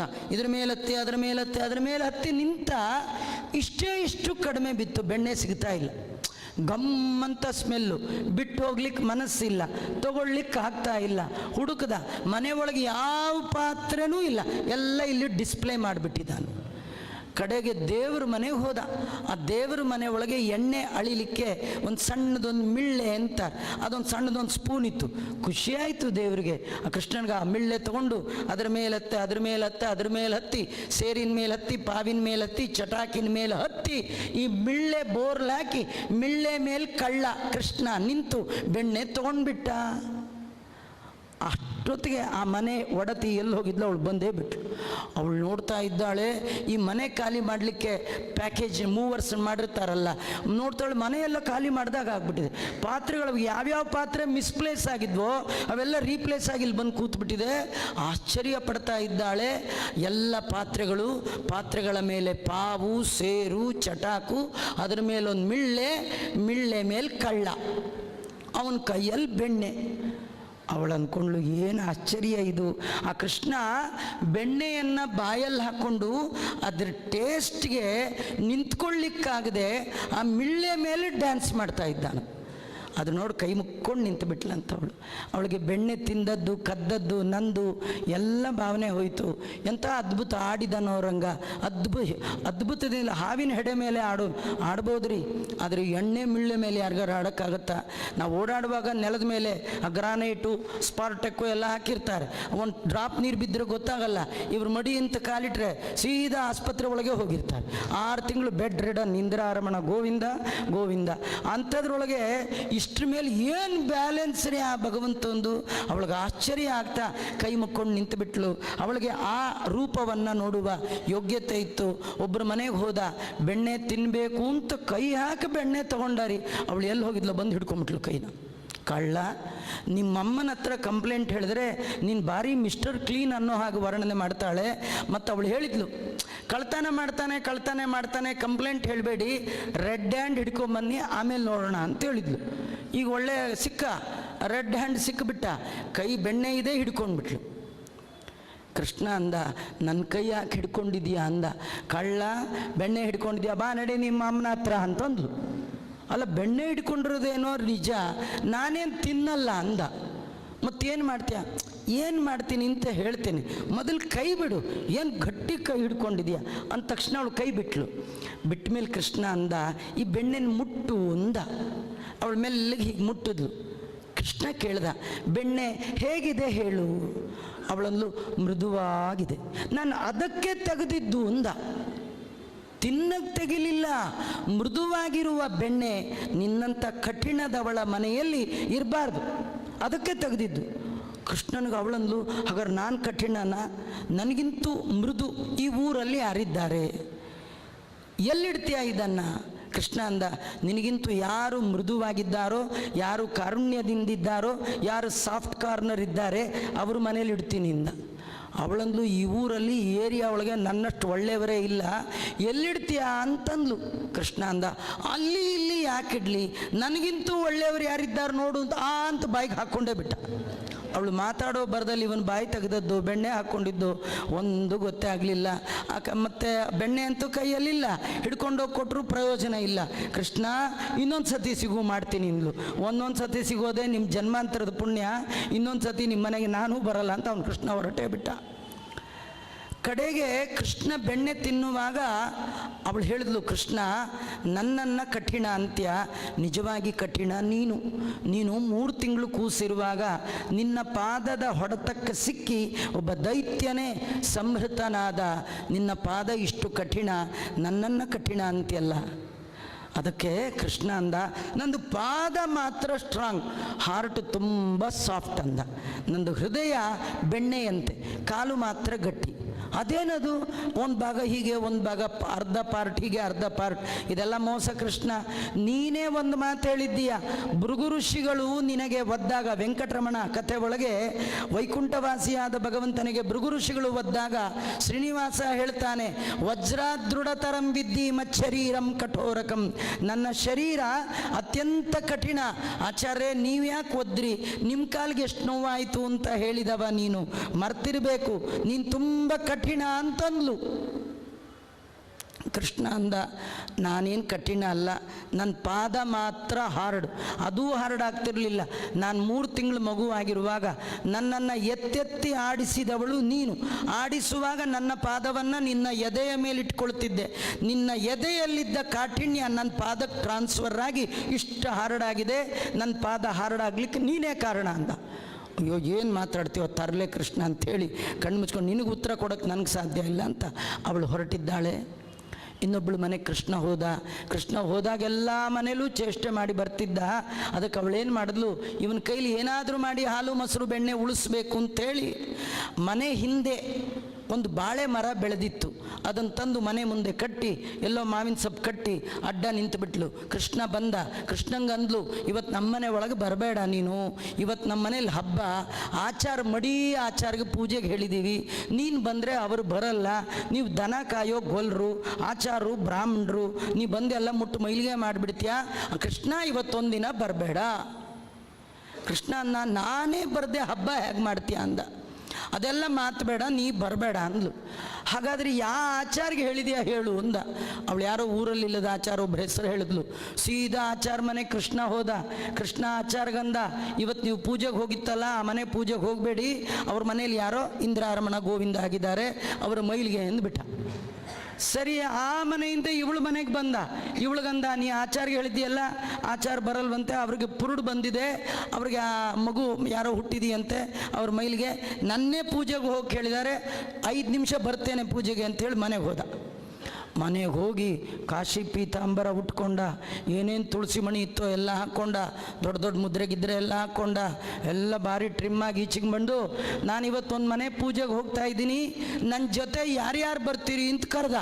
ಅದು ಬೇರೆ 2000 ಜನ ಹುಡುಗರ್ರಿ, ಎಲ್ಲ ಅವನ ಫ್ರೆಂಡ್ಸೇ, ಅವರೆಲ್ಲ ದೇವಾನುದೇವತೆಗಳು, ಕೃಷ್ಣನ ಹಿಂದೆ ಇರಲಿಕ್ಕೆ ಬಂದವರು. ಒಂದು ಸಣ್ಣ MP ಬಂದರೆ 100 ಜನ ಬರ್ತಾರೆ, ಒಂದು PM ಬಂದುಬಿಟ್ರೆ 1000 ಜನ ಬರ್ತಾರೆ. ಎಲೆಕ್ಷನ್ ಇಲ್ಲದ ರಾಜಾದಿರಾಜ ಕೃಷ್ಣ ಬರುವಾಗ ಇಡೀ ಊರಿಗೂರೇ 2000 ಜನ ಎಲ್ಲ ಮಡಿಗಿಡಿ ಉಟ್ಕೊಂಡು ಟ್ರಿಮ್ಮಾಗಿ ಬಂದುಬಿಟ್ರು. ಕೃಷ್ಣ ಅಂದ, ನೀವೆಲ್ಲ ಗುಂಪು ಬಂದು ಅವ್ರ ಮನೇಲಿ ಮಂತ್ರ ಹೇಳ್ಬಿಟ್ರೆ ರೂಫ್ ಆರೋಗ್ಬಿಡುತ್ತೆ, ಮನೇಲಿ ಮಂತ್ರದ ಪ್ರೋಗ್ರಾಮೇ ಇಲ್ಲ, ನಿಮ್ಮ ಮಂತ್ರ ಏನಿದ್ರು ಬೀದಿ ಒಳಗೆ ಕಂಪ್ಲೀಟ್ ಮಾಡಿಬಿಡಿ ಅಂಥೇಳಿ ದಾರಿ ಉದ್ದಕ್ಕೂ ಸ್ವಾಮಿಗಳು ಬರಬೇಕಾದ್ರೆ, ದೊಡ್ಡವರು ಬರಬೇಕಾದ್ರೆ, ದೇವರು ಬರಬೇಕಾದ್ರೆ ಹೇಗೆ ವೇದಘೋಷ ಆಗಬೇಕು, ದೇವೋತ್ತಮನಾದ ಭಗವಂತ ಬರುವಾಗ ಈ ಕೆಳಗಳಲ್ಲಿ ಆ ಎಲ್ಲ ಹುಡುಗರು ಉಚ್ಚ ಕಂಠದಲ್ಲಿ ಶನ್ನೋಮಿತ್ರ ಶಂಭರುಣ ವೇದಘೋಷವನ್ನು ಮಾಡ್ತಾ ಬರ್ತಾ ಇದ್ದಾರೆ. ಇವಳು ಬಾಗಿಲಲ್ಲಿ ನಿಂತಿದ್ದವಳು ಗಾಬರಿ ಆಗ್ಬಿಟ್ಲು. ಒಬ್ಬನ ಬರಬೇಡ ಅಂದರೆ 2 ಜನನ ಕರ್ಕೊಂಡು ಬರ್ತಾ ಇದ್ದಾನೆ. ಏನು ಮಾಡಲಿ? ಈ ಕಥೆ ಏನಂದರೆ, ದೇವರು ತನ್ನ ಭಕ್ತರ ಬಳಿಗೆ ಬರುವಾಗ ಎಂದೂ ಒಬ್ಬ ಬರಲ್ಲಂತೆ. ಲಕ್ಷ್ಮಣ ನನ್ನ ನೊದಗುವ ಬಕುತರ ಅವಸರಕ್ಕೆ ಅಮರಗಣ ಸಹಿತ, ದೇವರು ಒಂದು ಎಲ್ಲಿ ಒಂಟಿ ಬರೋದೇ ಇಲ್ಲ, ಅವು ಬಂದ್ರೆಲ್ಲ ಫುಲ್ ಮುಕ್ಕೋಡಿ ದೇವತೆಗಳೇ ಬರ್ತಾರೆ, ಎಲ್ಲ ಬರ್ತಾ ಇದ್ದಾರೆ. ಅವರೆಲ್ಲ ಬಂದವರು ಈ ಸ್ವಾಮಿಗಳು ಬರುವಾಗ ಸ್ವಾಮಿಗಳ ಕಡೆಗೆ ಬರ್ತಾರೆ, ಶಿಷ್ಯರು ಮೊದಲು ಬಂದು ಎಲ್ಲ ದಾಂಧಲೆ ಮಾಡಕ್ಕೆ ಬಿಡ್ತಾರೆ. ಹಾಗೆ ಕೃಷ್ಣನ ಶಿಷ್ಯರು ಬಂದದ್ದೇ ಆ ಯಮ್ಮನ ಕೈ ಪಕ್ಕಕ್ಕೆ ಮಾಡಿ ಸೀದಾ ಒಳಗೆ ಹೋಗೇ ಬಿಟ್ರಿ. ಏನು ಮಾಡ್ಬೇಕು? ಆ ಯಮ್ಮ ಎಲ್ಲ ಅವರೇ ಹೋಗಿ ಎಲ್ಲ ವ್ಯವಸ್ಥೆ ಮಾಡಿಕೊಂಡ್ರು. ಕೃಷ್ಣ ಕೇಳಿದೆ, ಎಲ್ಲಿ ನಿಮ್ಮ ದೇವ್ರ ಮನೆಯಿಂದ? ಅವಳು ಗಾಬರಿ ಆಯಿತು. ಕೃಷ್ಣನ ಜೋರೇ ಬೇರೆ, ಒಂಟಿ ಬಂದಾಗ ಇಟ್ಟು ಜೋರು ಇರಲಿಲ್ಲ. 2000 ಜನ ಬೆಟಾಲಿಯನ್ ಬಂದಾಗ ಭಾರಿ ಜೋರು. ಒಳಗೆ ಕರ್ಕೊಂಡು ಹೋದ್ಲು. 3x3 ದೇವ್ರ ಮನೆ ಇತ್ತು. ಒಳಗೆ ಕೃಷ್ಣ ಕೂತ. ಆ ದೇವ್ರ ಪುಣ್ಯ, ದೇವ್ರ ಕೈಲಿ ದೇವ್ರ ಪೂಜೆ, ದೇವ್ರ ಕೈಯಲ್ಲಿ ದೇವ್ರ ಪೂಜೆ. ಎಲ್ಲ ಮನೆಗಿನ ಶಿಸ್ತಾಗಿ ಜೋಡಿಸ್ದ, ದೀಪ ಗೀಪ ಹಚ್ಚದ, ದೇವ್ರ ಪೂಜೆ ಶುರು ಮಾಡ್ದ, ದೇವರಿಗೆ ನೀರು ಹಾಕ್ದ, ತೊಳೆದ. ಆಮೇಲೆ ನಿರ್ಮಾಲ್ಯ ಅಂದ, ಎಲ್ಲರಿಗೆ ನಿರ್ಮಾಲ್ಯ ಕೊಟ್ಟ, ಪಂಚಾಮೃತ ಅಂದ. ಆ ಮನೆ ಯಜಮಾನಿ ಗಂಡ ಬೈದ. ಅವನ ಪಾಡಿಗೆ ಒಂದು 1/4 ಲೀಟ್ರ್ ಹಾಲು ಕುಡ್ಕೊಂಡು ಹೋಗ್ತಿದ್ದ. ನೀನು ಬೇಡ ಅಂದಿದ್ದು ನೋಡಿ, ಇವತ್ತು 5 ಆ್ಯಡ್ ಆಯಿತು. ಪಂಚಾಮೃತ ಅಂದರೆ ಹೆಸರು ಅಷ್ಟೇ ಪಂಚಾಮೃತ ರೀ. ಹಾಲು, ಮೊಸರು, ತುಪ್ಪ, ಜೇನುತುಪ್ಪ, ಬೆಲ್ಲ, 6ನೇದು ಹಣ್ಣು. ಇವಾಗ 5 ಎಕ್ಸ್ಟ್ರಾ ತರಬೇಕು ಅಂಥೇಳಿ, ಅಯ್ಯೋ ಸುಮ್ಮನೆ ರೀ, ಪೂಜೆ ಮುಗಿಸ್ಕೊಂಡು ಹೋಗಲಿ ಅಂಥೇಳಿ ಹೆಂಡ್ತಿ ಅವಳೊಳಗೆ ಅವ್ರದ್ದು ಕಡೆಗೆ ಇದ್ದು ಬದ್ದ ಹಾಲು ಮೊಸರು ಎಲ್ಲ ತಂದಿಟ್ರೆ, ಕೃಷ್ಣ ಅಂದ, ನೀವು ಎಷ್ಟೋ ಜನನ ಮನೆಗೆ ಆಚರಣೆಗಾನ ಭಟ್ರನ್ನ ಕರೆಸಿರ್ಬೋದು, ಆದರೆ ನಂತರ ಪೂಜೆ ಮಾಡೋರು ಜಗತ್ತಲ್ಲೇ ಇಲ್ಲ ಅಂದ. ನಾನು ತುಂಬ ಹೊತ್ತು ಪೂಜೆ ಮಾಡಲ್ಲ, ನಾನು ಪೂಜೆ ಮಾಡುವಾಗ ನೀವು ಅಲ್ಲಿ ಇಲ್ಲಿ ನೋಡ್ತಾ ಇರಬೇಡಿ, ದೇವ್ರ ಕಡೆನೇ ನೋಡಿ, ಇಂಥ ಪೂಜೆ ಜನ್ಮದಲ್ಲಿ ನಿಮಗೆ ಇನ್ನೊಮ್ಮೆ ಸಿಗೋಲ್ಲ ಅಂದ. ಏನು ಮಾಡ್ತಾನೋ ಏನು ಕಥೆಯೋ ಅಂಥೇಳಿ ಅವನ್ನೇ ಹೀಗೆ ನೋಡ್ತಿದ್ರೆ, ಕೃಷ್ಣ ಇದ್ದಕ್ಕಿದ್ದಾಗ 2 ಕೈ ಇತ್ತಲ್ಲ, ಅದು 8-10 ಕೈಗಳಾಗ್ಬಿಡ್ತು ಕೃಷ್ಣನಿಗೆ. ಒಂದು ಕೈಯಲ್ಲಿ ಗಂಟೆ, ಒಂದು ಕೈಯಲ್ಲಿ ಜಾಂಗಟೆ, ಒಂದು ಕೈಯಲ್ಲಿ ಶಂಖ, ಒಂದು ಕೈಯಲ್ಲಿ ಹಾಲು, ಒಂದು ಕೈಯಲ್ಲಿ ಮೊಸರು, ಎಲ್ಲ ಅಟ್ಟೆ ಟೈಮ್ ತೊಗೊಂಡಾರಿ. ಒಂದು ಕೈಯಲ್ಲಿ ಹೂವಿನ ದಳನೂ ತೊಗೊಂಡ, ಹಾಲು ಹೀಗಂದ, ಹೀಗದ್ದಿ ದೇವ್ರಿಗೆ ಹೀಗಂದ, ಮಿಕ್ಕಿದ್ದು ಹಾಕ್ಕೊಂಡ, ಮೊಸರು ಹಿಂಗಂದ, ಎಲ್ಲ ಪೂರ ಎಲ್ಲ ಕುಡಿದು ಕೂತು ಬಿಟ್ಟಾರಿ. ಪಂಚಾಮೃತ ಅಭಿಷೇಕ ಹೇಗೆ ಎಂದ. ಅವ್ರು ಇನ್ನೇನು ಮಾಡೋದು, ಕರೆಸ್ಬಿಟ್ಟಿದ್ದೀವಿ ಆಚಾರ್ಯನೋ ಮಾಡ್ಕೊಂಡು ಹೋಗಲಿ ಅಂಥೇಳಿ ಸುಮ್ಮನಾದರು. ಆಮೇಲೆ ನೀರು ಅಭಿಷೇಕ ಮಾಡ್ದ, ದೇವರಿಗೆ ಮಾಡ್ದ, ಅದನ್ನು ಕುಡಿಲಿಲ್ಲ. ಆ ಹಿಂದೊಬ್ಬ ಶಿಷ್ಯ ಕೇಳ್ದ, ಪಂಚಾಮೃತ ಎಲ್ಲ ಕುಡಿದು ಕೂತೆ, ನೀರು ಯಾಕೆ ದೇವ್ರಿಗೆ ಮಾಡಿದೆ? ಕೃಷ್ಣ ಅಂದ, ಅದೆಲ್ಲ ಮಾತಾಡಬಾರ್ದು, ಮುಂದೆ ಇವ್ರಿಗೆ ತೀರ್ಥ ಕೊಡೋಕೆ ಏನು ಮಾಡ್ಬೇಕು, ಅದಕ್ಕೆ ತೀರ್ಥ ಇರಲಿ ಅಂತ ತೀರ್ಥ ಮಾಡಿದೆ ಎಂದ. ಅರ್ಚನೆಯಿಂದ ಏನು 1000 ಜನ ನಾಳೆ ಶುರುವಾಗುತ್ತೆ ನೋಡಿ ವಿಷ್ಣು ಸಹಸ್ರನಾಮ, ಆ ಸಹಸ್ರನಾಮವನ್ನು ಅವರೆಲ್ಲ ಹೇಳಿದರು. ಅರ್ಚನೆ ಆಯಿತು, ಧೂಪ ಅಂದ, ದೀಪ ಅಂದ, ಕಡೆಗೆ ನೈವೇದ್ಯ ಅಂದ. ಆ ಗಂಡ ಸಿಟ್ಟಿಗೆದ್ದು ಬಿಟ್ಟ. ಅವನು ನೋಡೋವರೆಗೂ ನೋಡಿದ್ದ, ಹೆಂಡ್ತಿಗೆ ಬೈದ, ನೋಡಿ ಈಗ ನೈವೇದ್ಯ ಅಂತಾನೆ, ಏನೋ ಸಕ್ಕರೆ ಗಿಕ್ಕರೆ ಕೊಟ್ಟರೆ ಬಿಡ್ತಾನ, ಆಮೇಲೆ ಎಲೆ ಅಂತಾನೆ, ಊಟ ಅಂತಾನೆ, 2000 ಜನ, ಇವ್ರಿಗೆಲ್ಲ ಊಟ, ಭಾರಿ ಗಾಬರಿ ಆಯಿತು. ಅವನಂದ, ಈ ಕೃಷ್ಣನ ಮುಂದೆ ಸುಳ್ಳು ಹೇಳೋದು ಬೇಡ, ನಾವು ಹೋಗಿ ನಮಸ್ಕಾರ ಮಾಡಿಬಿಡೋಣ ಅಂಥೇಳಿ ಗಂಡ ಹೆಂಡತಿ ಇಬ್ಬರು ಬಂದು ಸಾಷ್ಟಾಂಗ ನಮಸ್ಕಾರ ಮಾಡಿ, ನಮ್ಮಲ್ಲಿ ಯಾವ ಫಂಕ್ಷನ್ ಇಲ್ಲ, ಅಡುಗೆಯವ್ರಿಗೂ ಹೇಳಿಲ್ಲ, ಆಚಾರ್ಗೂ ಹೇಳಿಲ್ಲ, ಮನೇಲಿ ವೇಸ್ಟ್ ಆಗ್ತಿತ್ತು ಅಂತ ಬಾಳೆಕಂಬ ಮುಂದೆ ಕಟ್ಟಿದ್ರು, ನೀನೇ ಬಂದುಬಿಟ್ಟಿಯಲ್ಲ, ಎಂಥ ಅವ್ಯವಸ್ಥೆ ಕೃಷ್ಣ, ಸಾಕು ಈ ಪೂಜೆ ಇವತ್ತಿಗೆ ಇಲ್ಲೇ ನಿಲ್ಲಿಸ್ಬಿಡು. ಕೃಷ್ಣ ಅಂದ, ಈ ಇನ್ಸ್ಟಾಲ್ಮೆಂಟಲ್ಲಿ ಪೂಜೆ ಮಾಡೋ ಅಭ್ಯಾಸ ನಮ್ಮದಿಲ್ಲ, ಒಂದು ಸತಿ ಶುರು ಮಾಡಿದ್ರೆ ಎಂಡ್ ತನಕ ಮಾಡೋದೇ ನಮ್ಮದು, ಅದರಿಂದ ನೈವೇದ್ಯ ಆಗಲೇಬೇಕು. ಆದರೆ ನಾನು ನೈವೇದ್ಯ ಮಾಡಬೇಕಾದ್ರೆ ನಿಮ್ಮ ಅಡುಗೆಯವ್ರು ತಂದು ನೈವೇದ್ಯ ನಾ ಮಾಡಲ್ಲ, ನಮ್ಮ ಕಡೆಯವರು ಇದ್ದಾರೆ, ನೀನು ಸ್ವಲ್ಪ ಪಕ್ಕಕ್ಕೆ ಬಾ ಅಂದ. ಇವ್ರು ಯಾರು ಅಡುಗೆವನ್ನ ಕರೆಸಿದ ಅನ್ನೊಂದು ಪಕ್ಕಕ್ಕೆ ನೋಡಿದ್ರೆ ದುರ್ಗಾದೇವಿ ಬಂಗಾರದ ಹರಿವಾಣದಲ್ಲಿ ಕೃಷ್ಣನ ನೈವೇದ್ಯಕ್ಕೆ ತಂದಿಟ್ಟಿದ್ದಾಳೆ. ಕೃಷ್ಣ ಪ್ರೋಕ್ಷಣೆ ಮಾಡ್ದ, ನೈವೇದ್ಯ ಮಾಡ್ದ, ತನ್ನ ಶಿಷ್ಯರಿಗೆ ಹೇಳ್ದ, ಎಲೆ ಹಾಕಿಯಿಂದ ಅವ್ರ ಕಡೆಯವರೇ ಎಲೆ ಹಾಕ್ಕೊಂಡ್ರು, ಅವ್ರ ಕಡೆಯವರೇ ಬಡಿಸ್ಕೊಂಡ್ರು. ಕೃಷ್ಣ ಹೇಳ್ದ, ಮನೆ ಯಜಮಾನ್ರಿಗೂ 2 ಎಲೆ ಹಾಕಿ ಅಂತ ಅವ್ರಿಗೂ ಹಾಕಿಸ್ದ, ಕೂಡಿಸ್ದ. ಕಡೆಗೆ ಅವ್ರ ಕೈಲಿ ಬಂಗಾರದ ನಾಣ್ಯವನ್ನು ಕೊಟ್ಟ, ಬಂದವ್ರಿಗೆ ದಕ್ಷಿಣೆ ಇಲ್ಲದೆ ಕಳಿಸ್ಬೇಡಿ, ಹಾಕಿದ ಅನ್ನದಾನ ಪೂರ್ಣ ಫಲ ಬರಬೇಕಂದ್ರೆ ದಕ್ಷಿಣ ಕೊಡಬೇಕು, ದಕ್ಷಿಣ ಕೊಡಿ ಅಂತೇಳಿ ಯಜಮಾನನ ಕೈಲಿ ಬಂಗಾರದ ನಾಣ್ಯ ಅವೆಲ್ಲರಿಗೆ ದಕ್ಷಿಣ ಕೊಟ್ಕೊಂಡು ಬಂದ. ಕಡೆಗೆ ಊಟ ಆಯಿತು, ಎಲ್ಲ ಆಯ್ತು ರೀ. ಕೃಷ್ಣ ಹೊರಟು ನಿಂತ ಆ ಯಜಮಾನನ ಕರೆದು ಹೇಳ್ದ, ಹೇಗಿತ್ತು ನಮ್ಮ ಪೂಜೆ ಅಂದ. ಯಜಮಾನ ಅಂದ, ಡೈಲಿ ಬಂದು ಮಾಡ್ಕೊಂಡು ಹೋಗ್ಬಿಡಪ್ಪ ನೀನೆ, ಈ ಥರ ಪೂಜೆ ಮಾಡೋರು ಸಿಕ್ಕರೆ ಯಾಕೆ ಬಿಡಬೇಕು, ಡೈಲಿ ಬಂದು ನೀನೇ ಮಾಡ್ಕೊಂಡು ಹೋಗು ಕೃಷ್ಣ ಅಂತಂದ. ಅವನಿಗೆ ನೋಡುವ ಭಾಗ್ಯ ಇತ್ತು, ಭಗವಂತನ ಆರಾಧನೆ ಅದನ್ನು ನೋಡ್ದ. ಹೀಗೆ ಭಗವಂತ ಅನೇಕ ಚೇಷ್ಟೆಗಳ್ರಿ, ಅವನು ಇಷ್ಟಷ್ಟು ಅಂತ ಹೇಳಲಿಕ್ಕೆ ಸಾಧ್ಯ ಇಲ್ಲ. ಅವನು ಮನೇಲೇ ಒಮ್ಮೆ ಚೇಷ್ಟೆ ಮಾಡ್ದ, ಅವರ ಅಮ್ಮಂಗೆ ಸಿಟ್ಟು ಬಂತು, ಇವನ್ನೇನಾದರೂ ಮಾಡಿ 8 ಕಾಲು ಒಳಗಾದರೂ ಕಟ್ಟಬೇಕು ಅಂಥೇಳಿ ಹುಡುಕೊಂಡು ಹೋಗ್ತಾ ಇದ್ದಾಳೆ. ಕಡೆ ಒಳಗೆ ಕೃಷ್ಣನ ಹಿಡ್ಕೊಂಡು ಬಂದು ಕಟ್ಟಬೇಕು ಅಂತ ಹಗ್ಗ ತಂದ್ಲು. ಹಗ್ಗ ಮಧ್ವಾಚಾರ್ಯರು ಹೇಳ್ತಾರೆ, ಅವ್ರ ಕೈ ನೋಡಿ ಮಧ್ವಾಚಾರ್ಯರದು ಹೀಗೆ, ಅದು ಭಾಗವತದ ಶ್ಲೋಕ, ಅದು ದ್ವೆಂಗುಲಂ ನ್ಯೂನಂ ಅಭೂತ್ತದ.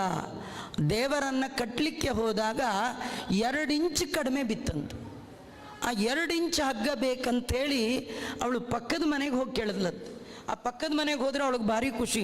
ಏನ್ರಿ ಯಶೋದಾಬಾಯಿ, ನಾ ಇಷ್ಟು ಸತಿ ಕರೆದ್ರೆ 1 ಸತಿನೂ ಬಂದಿರಲಿಲ್ಲ, ಇವತ್ತು ನೀವೇ ಬಂದ್ರಿ, ಏನು ಸಮಾಚಾರ? ಇಲ್ಲ, ಕೃಷ್ಣ ತುಂಬ ಚೇಷ್ಟೆ ಮಾಡ್ತಾ ಇದ್ದಾನೆ. ಮತ್ತು ನಾವು ಡೈಲಿ ಅದೇ ಹೇಳ್ತಾ ಇದ್ವಲ್ಲ, ಅಲ್ಲ ಇವತ್ತು ನನಗೆ ಗೊತ್ತಾಯಿತು, ಅದಕ್ಕೇನು ಮಾಡಬೇಕು ಅಂತಿದ್ದೀರಿ? ಕೃಷ್ಣನ ಕಟ್ಟು ಹಾಕ್ಬೇಕು. ಭಾಳ ಸಂತೋಷ. ನಾವೇನು ಮಾಡಬೇಕು? ಇಲ್ಲ, ಹಗ್ಗ ಇದ್ದರೆ ಬೇಕಿತ್ತು.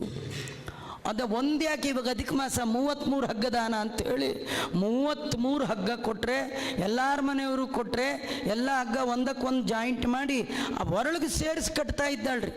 ಅವಳಿಗೆ ಕೃಷ್ಣನ ಮೇಲೆ ಎಷ್ಟು ಸಿಟ್ಟೋ ಒರಳ ಮೇಲೂ ಅಷ್ಟೇ ಸಿಟ್ಟಂತೆ. ಯಾಕೆ?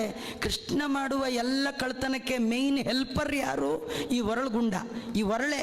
ಅದನ್ನೇ ಬೋರ್ಲ್ ಹಾಕ್ಕೊಂಡು ಎಲ್ಲ ತೆಗಿತಾ ಇದ್ದದ್ದು.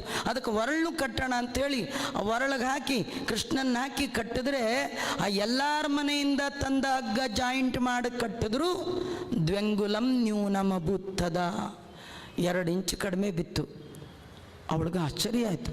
ಕೃಷ್ಣಂದು ತೆಳ್ಳು ಹೊಟ್ಟೆ ರೀ, ಕೃಷ್ಣ ಇರೋದು ತೆಳ್ಳಗೆ ಇದ್ದ. ಹಗ್ಗ ನೋಡಿದ್ರೆ ರಿಂಗ ರಿಂಗ ರಿಂಗ ನಿಂತು ಮೇಲ್ ತನಕ ಬಂದಿದೆ. ಆಶ್ಚರ್ಯ. ಹಗ್ಗ ನೋಡ್ತಾಳೆ, ಕೃಷ್ಣನ್ ನೋಡ್ತಾಳೆ, ಹಗ್ಗ ನೋಡ್ತಾಳೆ, ಕೃಷ್ಣನ್ ನೋಡ್ತಾಳೆ. ಮತ್ತೆ ಪಕ್ಕದ ಮನೆಗೆ ಓಡೋದ್ಲು, ಎಲ್ಲ ಮನೆಗೆ ಓಡೋದ್ಲು. ಭಾರಿ ಸುಸ್ತಾಯ್ತು ಅವಳಿಗೆ, ಬೆವರಿಟ್ಟೋಯ್ತು. ಕೃಷ್ಣ ಕೇಳ್ದ, ಅಮ್ಮ ಯಾಕೆ ಓಡ್ತಾ ಇದೆಯಾ? ಯಾಕೆ ಅವ್ರ ಮನೆ ಹಗ್ಗ ತಂತ ಅರ್ಥ ಇದೆಯಾ? ಕೃಷ್ಣ, ನೀನು ಕಟ್ಟಬೇಕಲ್ಲೋ. ಕೃಷ್ಣ ಅಂದ, ನಾನು ಕಟ್ಟಬೇಕಾದ್ರೆ 2. ಒಂದು, ನನ್ನ ಪರ್ಮಿಷನ್ ತೊಗೊಳ್ಬೇಕು. ಪರ್ಮಿಷನ್ ತೊಗೊಳ್ಳದಿದ್ದರೆ ಬೇಡ, ಇನ್ಫಾರ್ಮೇಷನ್ ಆದರೂ ಕೊಡಬೇಕು. ನನಗೆ ಹೇಳದೆ ಇನ್ಫಾರ್ಮೇಷನ್ನು ಕೊಡದೆ, ಪರ್ಮಿಷನ್ನು ತೊಗೊಳ್ಳದೆ ನನ್ನನ್ನು ಕಟ್ಟುವವರು ಜಗತ್ತಲ್ಲಿ ಯಾರಿಲ್ಲ. ನೀನಿಷ್ಟು ಕಷ್ಟಪಡ್ತಾ ಇದೀಯಾ, ನೀನು ಕಟ್ಟೋದಲ್ಲ, ನಾನೇ ಇಚ್ಛೆಪಟ್ಟು ಕಟ್ಟಿಸ್ಕೊಳ್ತೇನೆ. ನೋಡು, ಅವ್ರಿವ್ರ ಮನೆಯಿಂದ ತಂದಿದೆಯಲ್ಲ ಹಗ್ಗ ಕೊಟ್ಬಿಡು, ನಾನು ಕಟ್ಟಲಿಕ್ಕೆ 3 ಇಂಚು ಹಗ್ಗ ತೊಗೊಂಡು ಬಾ ಅಂದ. ಅದು ಯಾವುದು 3 ಇಂಚು? ಜ್ಞಾನ, ಭಕ್ತಿ, ವೈರಾಗ್ಯ. ಈ 3 ಇಂಚು ಹಗ್ಗ ಜೀವನದಲ್ಲಿ ಸಂಪಾದನೆ ಮಾಡಬೇಕು. ನಮ್ಮ ಹತ್ರ ಮಿಡಲ್ದಿದೆ, ಈ ಎಂಡಿಲ್ಲ, ಈ ಎಂಡಿಲ್ಲ. ಕಟ್ಟಬೇಕಾದ್ರೆ 2 ಕಾರ್ನರ್ಸ್ ಬೇಕಲ್ಲ, ಸಿಗ್ತಾ ಇಲ್ಲ. ಅದು ಮೊದಲನೇದು ಜ್ಞಾನ, ಕಡೆಯದು ವೈರಾಗ್ಯ. ಅವೆರಡು ಇಲ್ಲ. ಏನಿದೆ? ಭಕ್ತಿ ಇದೆ. ಭಕ್ತಿಯಿಂದ ಬಂದಿದ್ದೀರಿ ಭಾಗವತಕ್ಕೆ, ಭಕ್ತಿಯಿಂದ ಭಾಗವತಕ್ಕೆ ಬಂದಿದ್ದೀರಿ. ಆದರೆ ಭಾಗವತಕ್ಕೆ ಬಂದಾಗ ಏನು ಸಂಪಾದನೆ ಮಾಡಬೇಕು? 2, ಈ ಕಡೆ ಕಾರ್ನರ್, ಆ ಕಡೆ ಕಾರ್ನರ್. ಅದು ನಾಲೆಡ್ಜ್ ಒಂದು ವೈರಾಗ್ಯ ಒಂದು. ಭಗವಂತನ ಬಗ್ಗೆ ಯಥಾರ್ಥವಾದ ಜ್ಞಾನ ಕೊಡುವ ಹೊತ್ತಿಗೆ ಪುಸ್ತಕ ಅದು ಭಾಗವತ. ವಿಷಯ ಇದು ಯಾವುದು ನಮ್ಮ ಹಿಂದೆ ಬರುವಂಥದ್ದಲ್ಲ ಅಂತ ವೈರಾಗ್ಯವನ್ನು ಕೊಡುವಂಥದ್ದು ಭಾಗವತ. ಈ ಜ್ಞಾನ ವೈರಾಗ್ಯ ಬಂದರೆ ಅದು ಭಕ್ತಿ ಸೇರಿದರೆ ಕೃಷ್ಣ ನನ್ನ ಕಟ್ಟಲಿಕ್ಕೆ ಸಾಕು. ಇವಳಿಗೆ ಜ್ಞಾನ ಬಂತು, ಇವನ್ನ ಕಟ್ಟಲಿಕ್ಕೆ ನಗ್ಲಿಕ್ಕಾಗಲ್ಲ. ಇವನು ಅಖಿಲಾಂಡ ಕೋಟಿ ಬ್ರಹ್ಮಾಂಡ ನಾಯಕ, ವಿಶ್ವಂಬರ, ಜಗತ್ತನ್ನೇ ಹೊಟ್ಟೆಯಲ್ಲಿ ಧರಿಸಿದೆ. ಇವನನ್ನು ಕಟ್ಟುವ ಸಾಮರ್ಥ್ಯ ಯಾರಿಗಿದೆ? ಇವನು ನಾರಾಯಣ ಅನ್ನುವ ಜ್ಞಾನ ಬಂತು. ಇನ್ನೊಂದು, ಭಗವಂತ ಇವನನ್ನು ಬಿಟ್ಟರೆ ನನ್ನ ಹಿಂದೆ ಬರುವಂಥದ್ದು ಏನೂ ಇಲ್ಲ. ಅದು ಹೋಯ್ತು ಇದು ಹೋಯ್ತು. ಅವಳು ಯಾಕೆ ಸಿಟ್ಟು ಬಂದಿತ್ತು? ಮನೆಯಲ್ಲಿರೋ ಹಾಲು ಮೊಸರನ್ನೆಲ್ಲ ಹಾಳು ಮಾಡಿದ್ದ ಕೃಷ್ಣ. ಇದು ಹಾಳು ಮಾಡ್ತಾನಲ್ಲ ಅಂದ್ಕೊಂಡು ಸಿಟ್ಟು ಬಂದಿತ್ತು. ಹಾಲು ಮೊಸರು ಯಾವುದು ನನ್ನ ಹಿಂದೆ ಬರೋದಲ್ಲ ಅನ್ನುವ ವೈರಾಗ್ಯ ಬಂತು, ಜ್ಞಾನ ಬಂತು. ಕೃಷ್ಣನನ್ನು ಯಶೋಧಾದೇವಿ ಕಟ್ಟಿಬಿಟ್ಲು. ಭಗವಂತನನ್ನು ಹೃದಯದಲ್ಲಿ ಕಟ್ಟಬೇಕಂತಾದರೆ ನಾವು ಕೂಡ ಈ ರೀತಿ 3 ಇಂಚಿನ ಹಗ್ಗವನ್ನು ಸಂಪಾದನೆ ಮಾಡಬೇಕು. ಕೃಷ್ಣನ ಕಟ್ಟಿ ಅವಳಂದ್ಲು, ಕೃಷ್ಣ ಮನೇಲಿ ತುಂಬ ಕೆಲಸ ಇದೆಯಪ್ಪ, ತುಂಬ ಕೆಲಸ ಇದೆಯೋ, ಏನು ಚೇಷ್ಟೆ ಮಾಡಬೇಡ, ಹೇಗಿದ್ರು ಕಟ್ಟಿದ್ದೀನಿ, ಒಂದೇ ಕಡೆ ಇರ್ತೀಯಲ್ವಾ, ಮನೆ ಕೆಲಸ ಮಾಡಿಕೊಳ್ಳ. ಕೃಷ್ಣ ಅಂದ, ಅಮ್ಮ ಒಂದು ಗಂಡ, ಒಂದು ಹೆಂಡತಿ, ಒಂದು ಮಕ್ಕಳು, ಒಂದು ಮನೆ ಇಟ್ಕೊಂಡೆ ಮನೆ ಕೆಲಸ ಅಂತ್ಯ. ನಾನು ಇಡೀ ಜಗತ್ ಕುಟುಂಬಿ, ವಿಶ್ವ ಕುಟುಂಬಿ, ಬ್ರಹ್ಮಾಂಡಂ ವರಮಂದಿರಂ ಸುರಗಣಾ ಯಸ್ಯ ಪ್ರಭೋ ಸೇವಕ ಮಮೈವಾಂಶೋ ಜೀವಲೋಕೆ ಜೀವಭೂತ ಸನಾತನ. ಇಡೀ ಪ್ರಾಣಿ ಪ್ರಪಂಚಕ್ಕೆ ನಾನು ತಂದೆ, ಇವೆಲ್ಲ ನನ್ನ ಮಕ್ಕಳು, ಇಷ್ಟು ದೊಡ್ಡ ಕುಟುಂಬದವನು ನಾನು, ನಂಗಿನ್ನೆಷ್ಟು ಕೆಲಸ ಇರಬೇಡ, ನಿನ್ನ ಕೆಲಸ ನೀ ಮಾಡು, ನನ್ನ ಕೆಲಸ ನಾ ಮಾಡ್ತೀನಿ ಇಂದ. ಅವ್ರ ಅಮ್ಮ ಹೋಗೋದನ್ನೇ ಕಾಯ್ತಾ ಇದ್ದ. ಅಮ್ಮ ಹೋದ ಮೇಲೆ ಆ ವರಳನ್ನು ಎಳ್ಕೊಂಡೇ ಹೋದ, ಕಾಡಿಗೆ ಹೋದ. 2 ವೃಕ್ಷಗಳು, ಅರ್ಜುನ ವೃಕ್ಷಗಳು, ಕುಬೇರನ ಮಕ್ಕಳು, ಒಬ್ಬನ ಹೆಸರು ನಲಕೂಬರ, ಇನ್ನೊಬ್ಬ ಮಣಿಗ್ರೀವ, ಮರವಾಗಿ ಬೆಳೆದಿದ್ರು. ಆ ಮರದ ಮಧ್ಯೆ ಹೋಗಿ 2 ಮರವನ್ನು ಬೀಳಿಸಿದ. ಬಿದ್ದ ಮರಗಳೇ ಅಮರರಾಗಿದ್ದಾರೆ, ದೇವತೆಗಳಾಗಿ ಭಗವಂತನನ್ನು ಕೊಂಡಾಡಿದ್ದಾರೆ. ಹಾಗಾದರೆ ಈ ಕಥೆಯ ಸಾರ ಇಷ್ಟೇ, ನಮ್ಮೊಳಗೂ 2 ಮರ ಬೆಳೆದಿದೆ ರೀ, ಅದು ಬಿದ್ದರೆ ನಾವು ಅಮರರಾಗ್ತೇವೆ. ಕೆಲವರು ನಮ್ಮನ್ನು ನೋಡಿ ಅಂತಾರೆ, ನಿಮಗೆ ಭಾರಿ ಜಂಬ, ನಿಮಗೆ ಕೊಂಬು ಬಂದುಬಿಟ್ಟಿದೆ ಅಂತ. ನಾವು ಮನೆಗೆ ಹೋಗಿ ಕನ್ನಡಿ ಅರ್ಧ ಗಂಟೆ ನೋಡಿಕೊಂಡ್ರು ಕೊಂಬು ನಮಗೆ ಕಾಣಿಸಲ್ಲ, ಆದರೆ ಬೇರೆಯವ್ರಿಗೆ ನಮ್ಮ ಕೊಂಬು ಕಾಣಿಸ್ತಿರುತ್ತೆ. ನಮ್ಮ ಕೊಂಬು ನಮಗೆ ಕಾಣಿಸಲ್ಲ. ನಿಮ್ಗೆ ಭಾರಿ ಜಂಬ ಬಂದಿದೆ ರೀ, ನಿಮ್ಗೆ ಭಾರಿ ಕೊಂಬು, ಕೊಂಬನ್ನು ಕೆಲವರು ಕೊಬ್ಬು ಅಂತಾರೆ, ನಿಮ್ಗೆ ಭಾರಿ ಕೊಬ್ಬು, ಹಾಗೆ ಹೀಗೆ ಅನ್ನೋ ಕೊಂಬಿದು, 2 ಕೊಂಬು ನಮಗೆ ಕಾಣದೆ ಬೆಳೆಯುತ್ತೆ. ನಿಜವಾಗಿ ನಾವು ಬೆಳೆದದ್ದಲ್ಲ, ನಮ್ಮೊಳಗೆ ಬೆಳೆದ 2 ದೊಡ್ಡ ಮರಗಳು ಯಾವುದಂದರೆ, ಒಂದು ನಾನು ಅನ್ನುವ ಅಹಂಕಾರದ ಮರ, ಇನ್ನೊಂದು ನನ್ನದು ಅನ್ನುವ ಮಮಕಾರದ ಮರ. ಅಹಂಕಾರ ಮಮಕಾರ ಕಣ್ಣಿಗೆ ಕಾಣದೆ ನಮಗಿಂತಲೂ ದೊಡ್ಡದಾಗಿ ನಮ್ಮೊಳಗೆ ಬೆಳೆದ ಮರಗಳು ಹೆಮ್ಮರಗಳಾಗಿ ಬೆಳೆಯುತ್ತೆ. ನಾವು ನೋಡ್ಲಿಕ್ಕೆ ಇಷ್ಟೇ ಇರ್ತೀವಿ, ನಮ್ಮೊಳಗಿರೋ ಮರ ಮಾತ್ರ ದೊಡ್ಡದಾಗಿ ಬೆಳೆದು ಬಿಟ್ಟಿರುತ್ತೆ. ಇಂಥ ಮರ ಬೀಳಬೇಕಾದ್ರೆ ದೇವರನ್ನು ಮಧ್ಯದಲ್ಲಿ ಕಟ್ಟಬೇಕು. ಕಟ್ಟಿದ್ರೆ ಆ ಭಗವಂತ 2 ಮರಗಳ ಮಧ್ಯೆ ಎಳೆದ್ರೆ ನಾನೂ ಹೋಗುತ್ತೆ, ನನ್ನದೂ ಹೋಗುತ್ತೆ, ನಂದೇನದೋ ಸ್ವಾಮಿ ನಿಂದೇ ಇದೆಲ್ಲ ಅನ್ನುವ ಅರಿವು ಮೂಡುತ್ತೆ. ಭಗವಂತನಲ್ಲಿ ಭಕ್ತಿ ಬರುತ್ತೆ, ಎತ್ತರದ ವಿಷ್ಣು ಪದಕ್ಕೆ ಹೋಗುವ ಅವಕಾಶ ನಮಗೆ ಸಿಗುತ್ತೆ ಅನ್ನೋ ಕಥೆ ನಲಕೂಬರ ಮಣಿಗ್ರೀವರ ಕಥೆಯಲ್ಲಿ ಬರ್ತಾ ಇದೆ.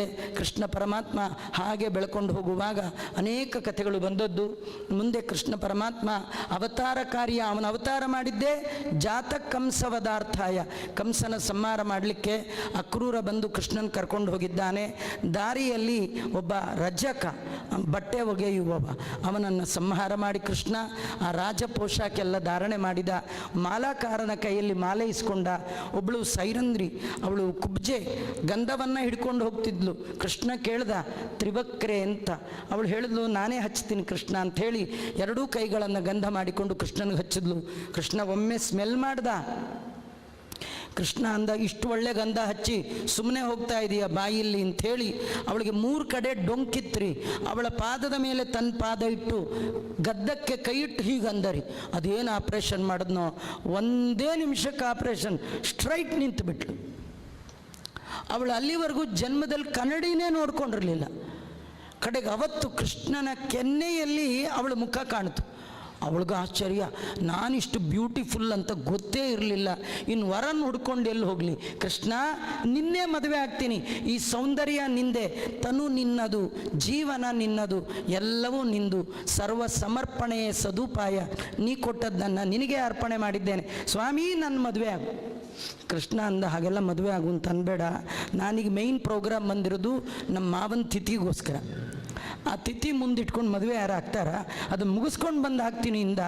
ಹಾಗೆ ಆದ ರೀ. ಕಂಸನ್ ಸಂಹಾರ ಆದಮೇಲೆ ಇವಳನ್ನು ಮದುವೆ ಆದ. ಮದುವೆ ಆಗಿ ಒಂದು ಮಗುವನ್ನು ಕೊಟ್ಟ. ಮಗುವಿಗೆ ವಿಶೋಕ ಅಂತ ಹೆಸರಿಟ್ಟ. ಮುಂದೆ ಒಳ್ಳೆ ಸ್ಕೂಲ್ಗೂ ಸೇರಿಸಿದ. ಆ ಸ್ಕೂಲ್ ಯಾವುದಂದ್ರೆ ನಾರದರ ಸ್ಕೂಲು. ಯಾರು ಭಗವದ್ ಭಕ್ತರೆಲ್ಲ ಬೆಳೆದ್ರು ಅಂತ ನಾರದರ ಸ್ಕೂಲ್. ಹೈಯರ್ ಎಜುಕೇಷನ್ ಭೀಮಸೇನ್ ದೇವರ ಹತ್ರ ಕೊಡಿಸ್ದಾರಿ.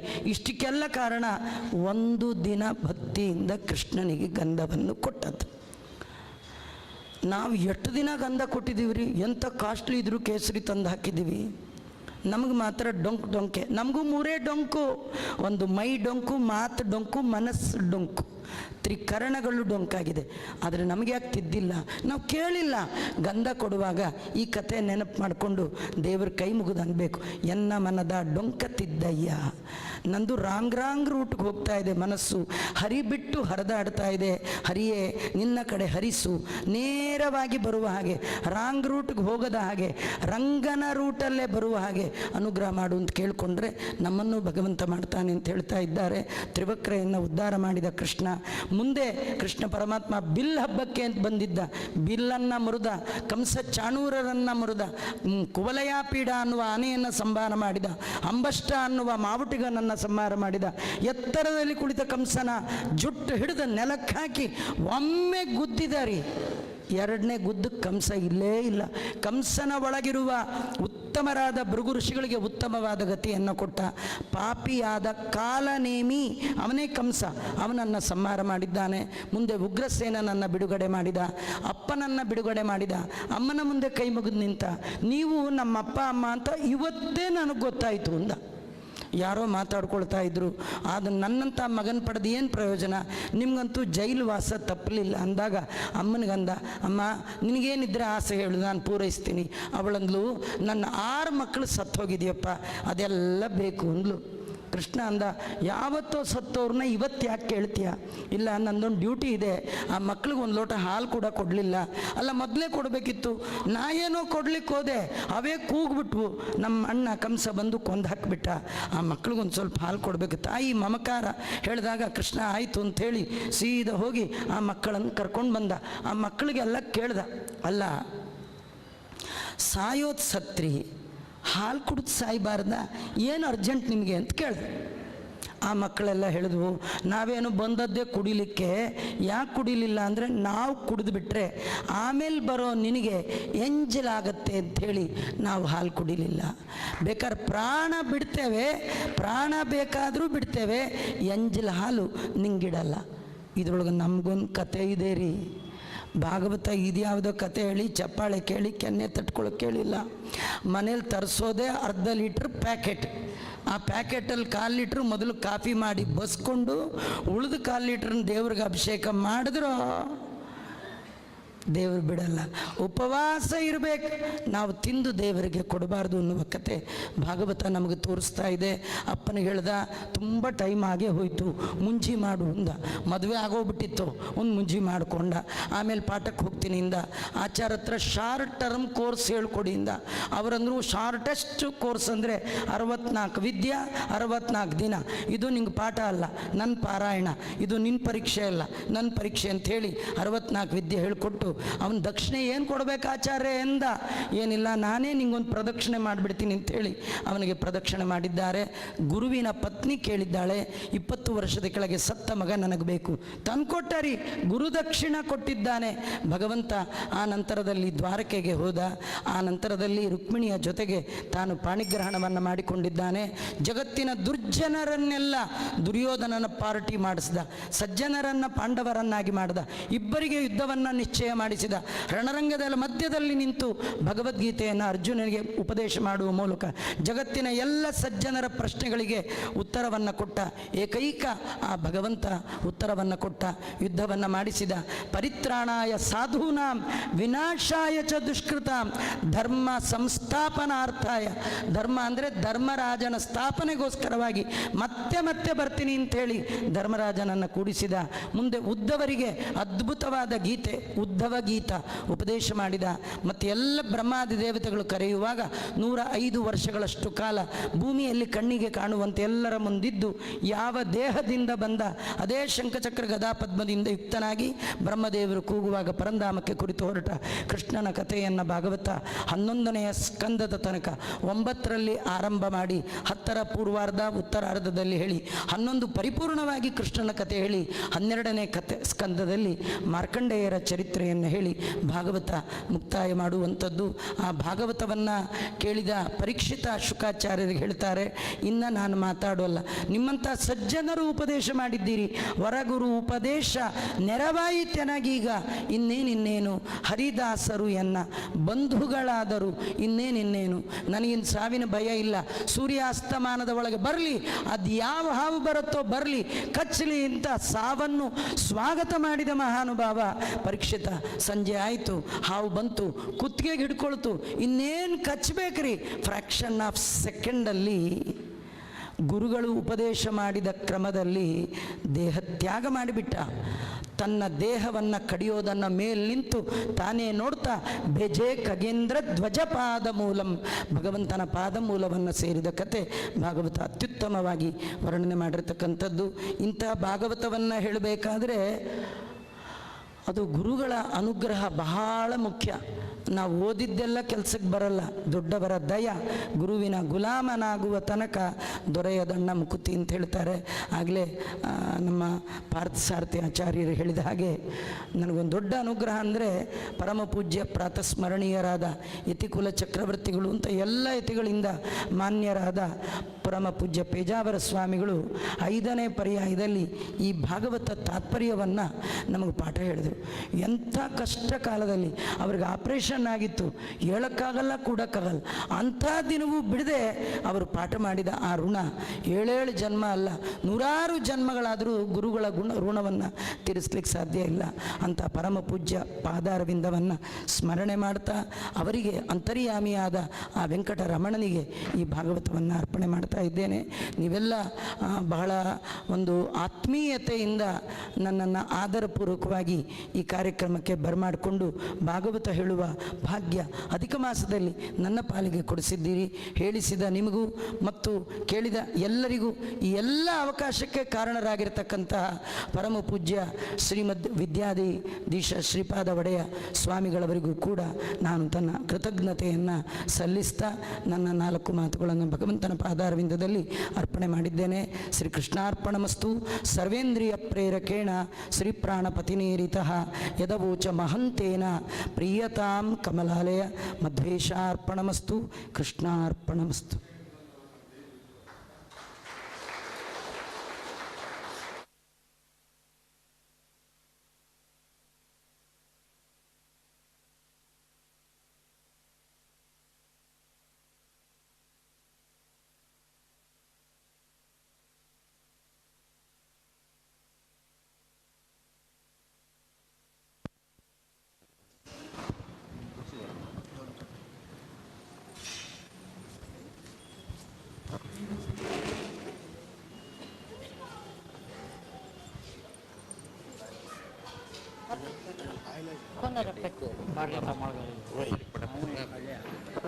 ಹರಿ ಓಂ. ಬ್ರಹ್ಮಣ್ಯಾಚಾರ್ಯವರು ಧರ್ಮಪತ್ನಿಯವರು ಸ್ವಲ್ಪ ಇಲ್ಲಿ ಮುಂದೆ ಬರಬೇಕು. ಬ್ರಾಹ್ಮಣ ಪೂಜೆ ಮಾಡ್ತಾ ಇದ್ದಾರೆ.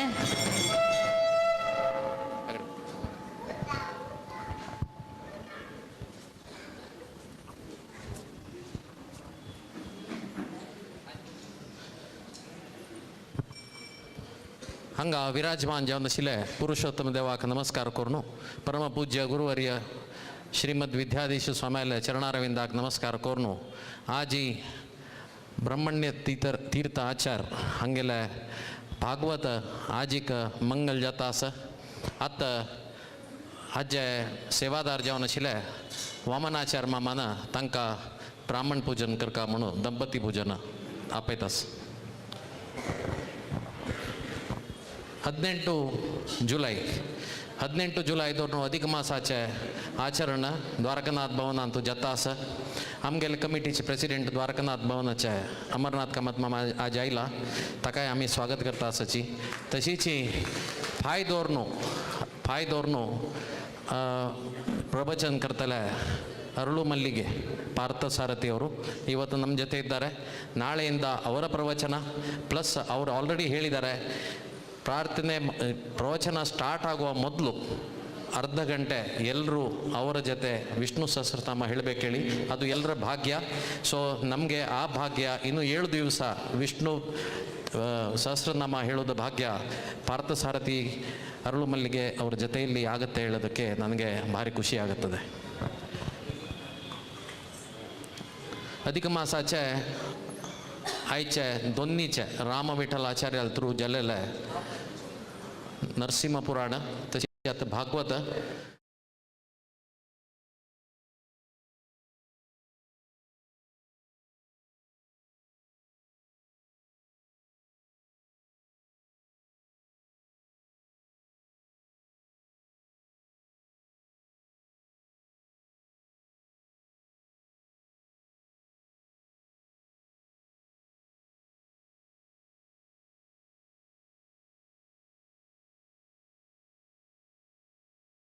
एक दिसाक विंगड आचार्य तांगेले एक प्रवचन ऐकूंक आमकां मेळटा. ताजे नंतर रामकृष्ण भट माम आमगेलेची समाजाचे तांगेल थ्रू रामायण. तदनंतर 2 दीस यक्षगान मंजुळा गुरुराज तांगेले हरिकथा हरिकथा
काली द्वारकानाथ कमिटी तर्फे आणि मठातर्फे ब्रह्मटेक आचार्याक गौरव आणि सन्मान आम्ही केले गेले. आजी वामनाचार्य भागवत सेवादार तो अगेल लेखारी आज करता आमका भागवत बदलमिसिद्ध दिसतात. कारण ती अंगकरोड सांगले ನಿಮ್ಮ ಪ್ರವಚನ ನಮಗೆ ಮಿಸ್ ಆಗ್ತದೆ. ಖಂಡಿತ ಗುರುಗಳೇ, ನಿಮ್ಮ ಪ್ರವಚನ ನಮಗೆ ಡೆಫಿನೆಟ್ಲಿ ಮಿಸ್ ಆಗ್ತಾ ಇದೆ.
Acharman side.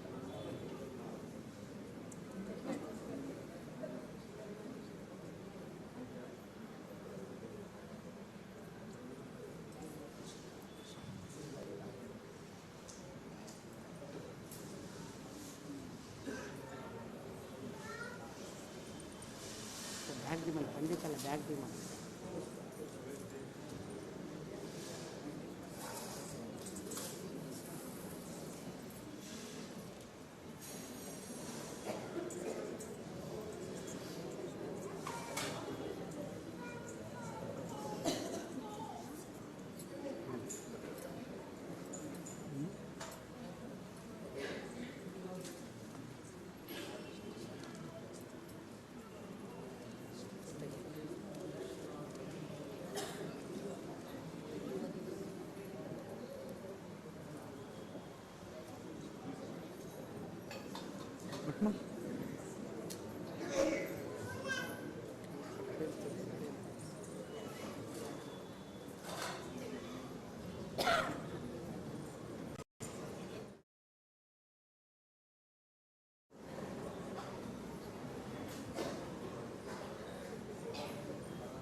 आता देवाला आरती जाता असं त्याच्यानंतर आईचे सेवादार जन्मशाळा धर्मपत्नीकर आमगेल्या कमिटी तर्फे आणि तशीची ब्रह्मण्य आचार्यांना येऊन गौरव करताना लिहून घेता असं दरेक कोण आरतीच्या कडे एवढा लोकांची आणि 10 मिनिटाची प्रोग्राम असतो.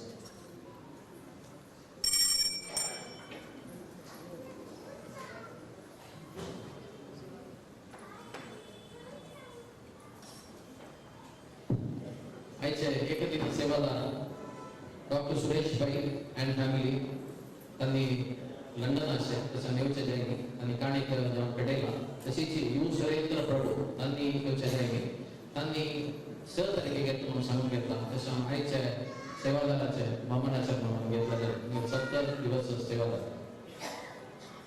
उदय शणे त्यांनी आज मंगळवारी त्यांनी मुखारी त्यांनी काली घेतला प्रसाद त्यांनी या भागवताचे सेवादार बसायचे 70 दिवस भागवत सेवाचे.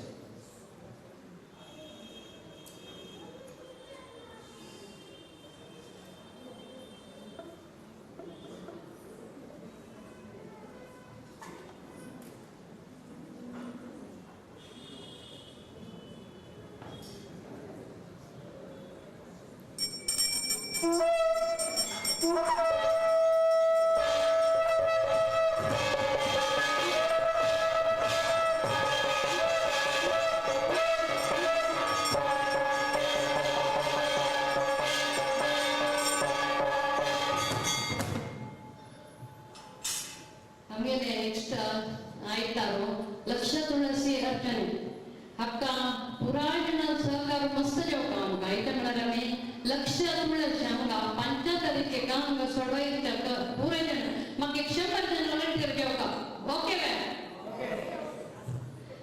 ಸಕಾನಿ 6:30 ಕರೆಯೋಕ ಜಾತಿತ್ರ ಜನನ ಲೇಟ್ ಕೊನೆಯಲ್ಲಿ ನೋಡ್ನ 7:30 गरकडे माथ्यार सीता आमगे ते फळारा व्यवस्था आणि मी तुळशी मेगल म्हणतात 2 घंटे जेवका म्हणल्यार आयता म्हणा काशी मठ कसं ते गोड प्रोग्राम असा तत्कते सकाळी जल्दीतली बाकी येऊन हांगा तुळस म्हणल्यार तक्कट पावचनाच्या म्हणल्यार एकूण जेवण घेता तुळशी उदरक तशना आमी तशा हे लक्ष तुळसिका कोण अर्चन करत पडा ताजे डबल पुण्य सोडवून दिलेला कस म्हणाव सांगता तशा पूरे जन नಮಗೆ लेडीज वॉलंटियर्स हवे मका भयंकर ನಂಬಿಕೆ तशा पूरे जन देवका सकाळी पुढे आम्ही सहगठितपणे पूर्ण शांतवर व्यवस्थित करतात अंग सगळे भावन तो तंत्री त्यांचे गुंपू घालून त्याचे वातावरण वेगळं असता येऊन तुम्ही अनुभव करता म्हणा देखून घ्यासा मिगेले लेडीज वॉलंटियर्स एस्पेशली पूरे जन 6:30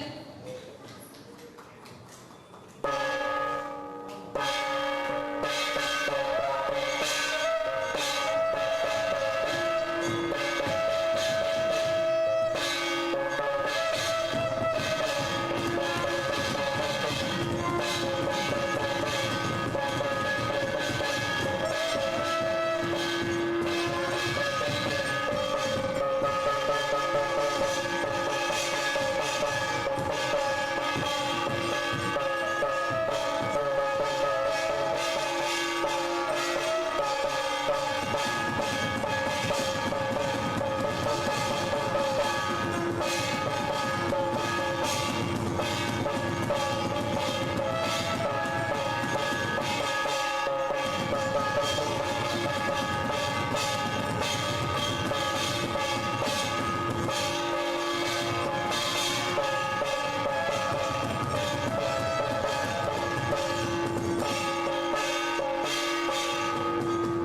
त्याच्यावर आम्ही 15 वापस करला ते 6 तारीखनी 15 ತಂತು ರಿಸ್ಟ್ರಿಕ್ಷನ್ पण 6 तारीख ಜಾಯಿನ್ ಆದಲ್ಲಿ 15 ಇರುತ್ತೆ पण 15 ಬರಲ್ಲ 15 ಸೇಫ್ಟಿ ಜನ 6 तारीख येत म्हणजे कसं काही प्रॉब्लेम नाही येत आणि आता लेडीज म्हणे जेंट्स व्हॉलंटियर आमच्या ताजीपेच जेवढे काही ते म्हणे आम्ही सगळे हॉलांत तिथली जण बसची व्यवस्था करता म्हणजे टेबल लावून बसरायचा नाही त्याच्यावर चल्लेंद्र पुराय जनतेचे वाक्य धुळे सुधरताना ज्याला लिंग टाकेल म्हणाले ते टाकते चिटपुट रेडी करते मस्त काम असतं त्याच्यावर त्या दिवशी एक दिवस पुरा जणांना जनतेचे वाक्य का म्हणावं निघून घेतात श्रीनिवास वेंकटरमण गोविंद सद्गुरु श्रीमद इंदिरा कांत तीर्थ स्वामी गुरु महाराज की सद्गुरु श्रीमद की सद्गुरु श्रीमद द्वारकानाथ तीर्थ स्वामी गुरु महाराज की सद्गुरु श्रीमद विद्याधिराज तीर्थ स्वामी गुरु महाराज की सद्गुरु श्रीमद विद्याधीश तीर्थ स्वामी गुरु महाराज की गोकर्ण पर्तकाली जीवोत्तम मठाधीश की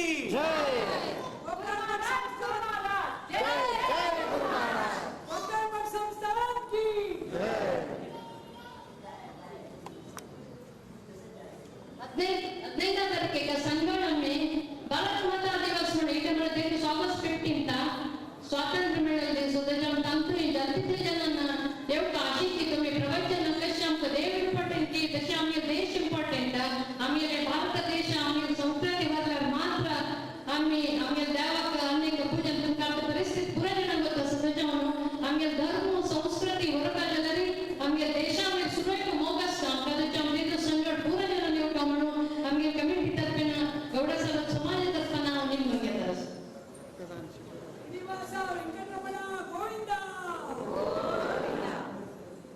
पहिले शनिवार कृष्ण जन्म चित्र चंद्र जन्म म्हणून तुम्ही पुराजनात पडेलच त्या कृष्ण जन्माक कृष्ण हाडोगचे कारण जेवण शिलाय वामनाचार मावाक आम्ही तोच कृष्ण देऊन ब्रह्मण्यतेचा आचार तांगेर हाताना तो कृष्ण देऊन मागे आमगे कमिटी तर्फे ताका तो गौरव देता असाची आचार गणपती वैर म्हणून घेतात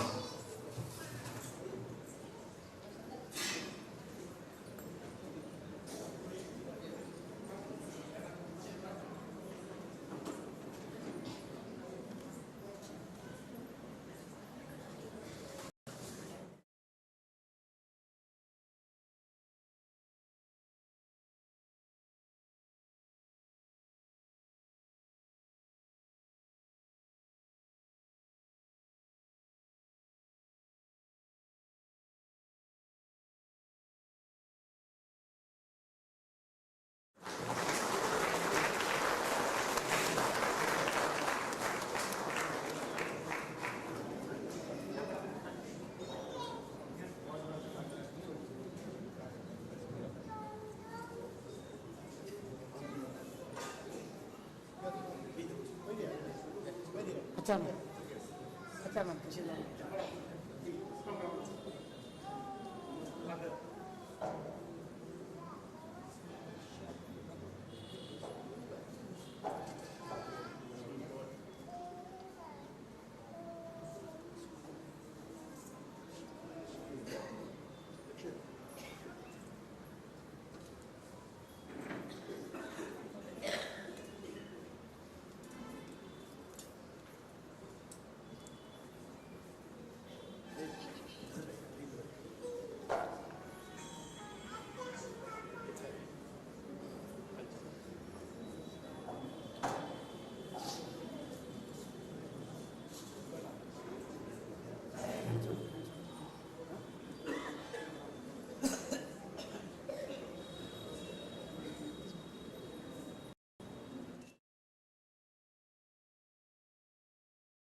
गौरव दीप महादेव के दास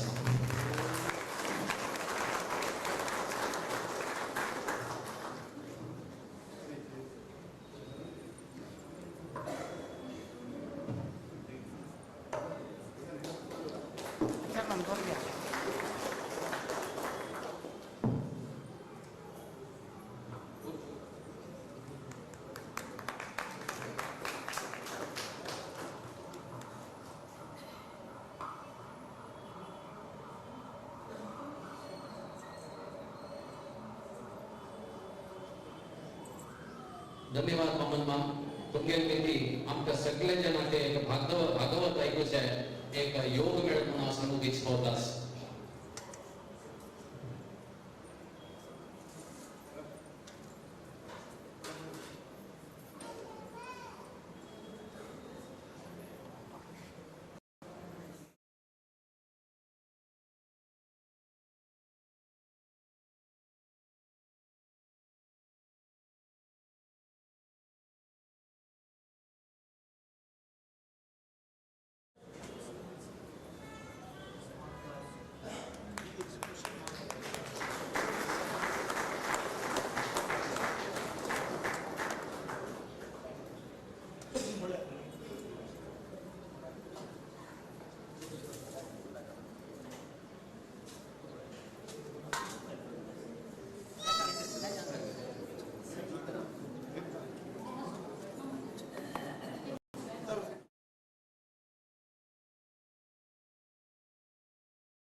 ఎట్లా మాకు చెట్లయ్యా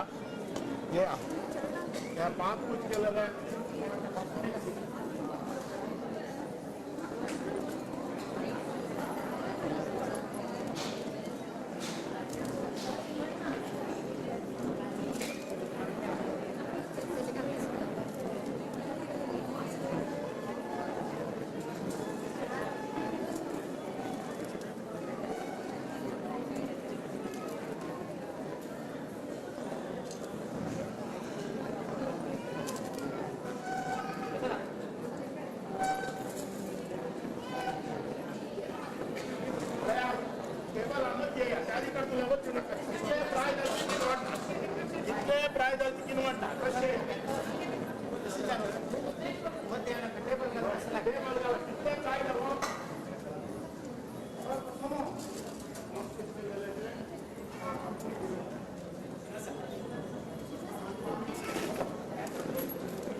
Mom, side, Mom.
Hasil kalra, ate karna.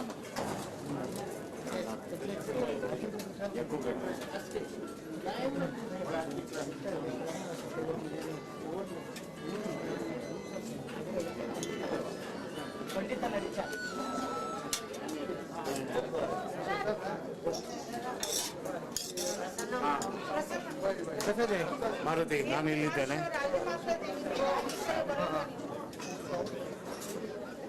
ಬಡ್ಸೆ ಸುಮ್ಮನೆ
Tem buffet que põe.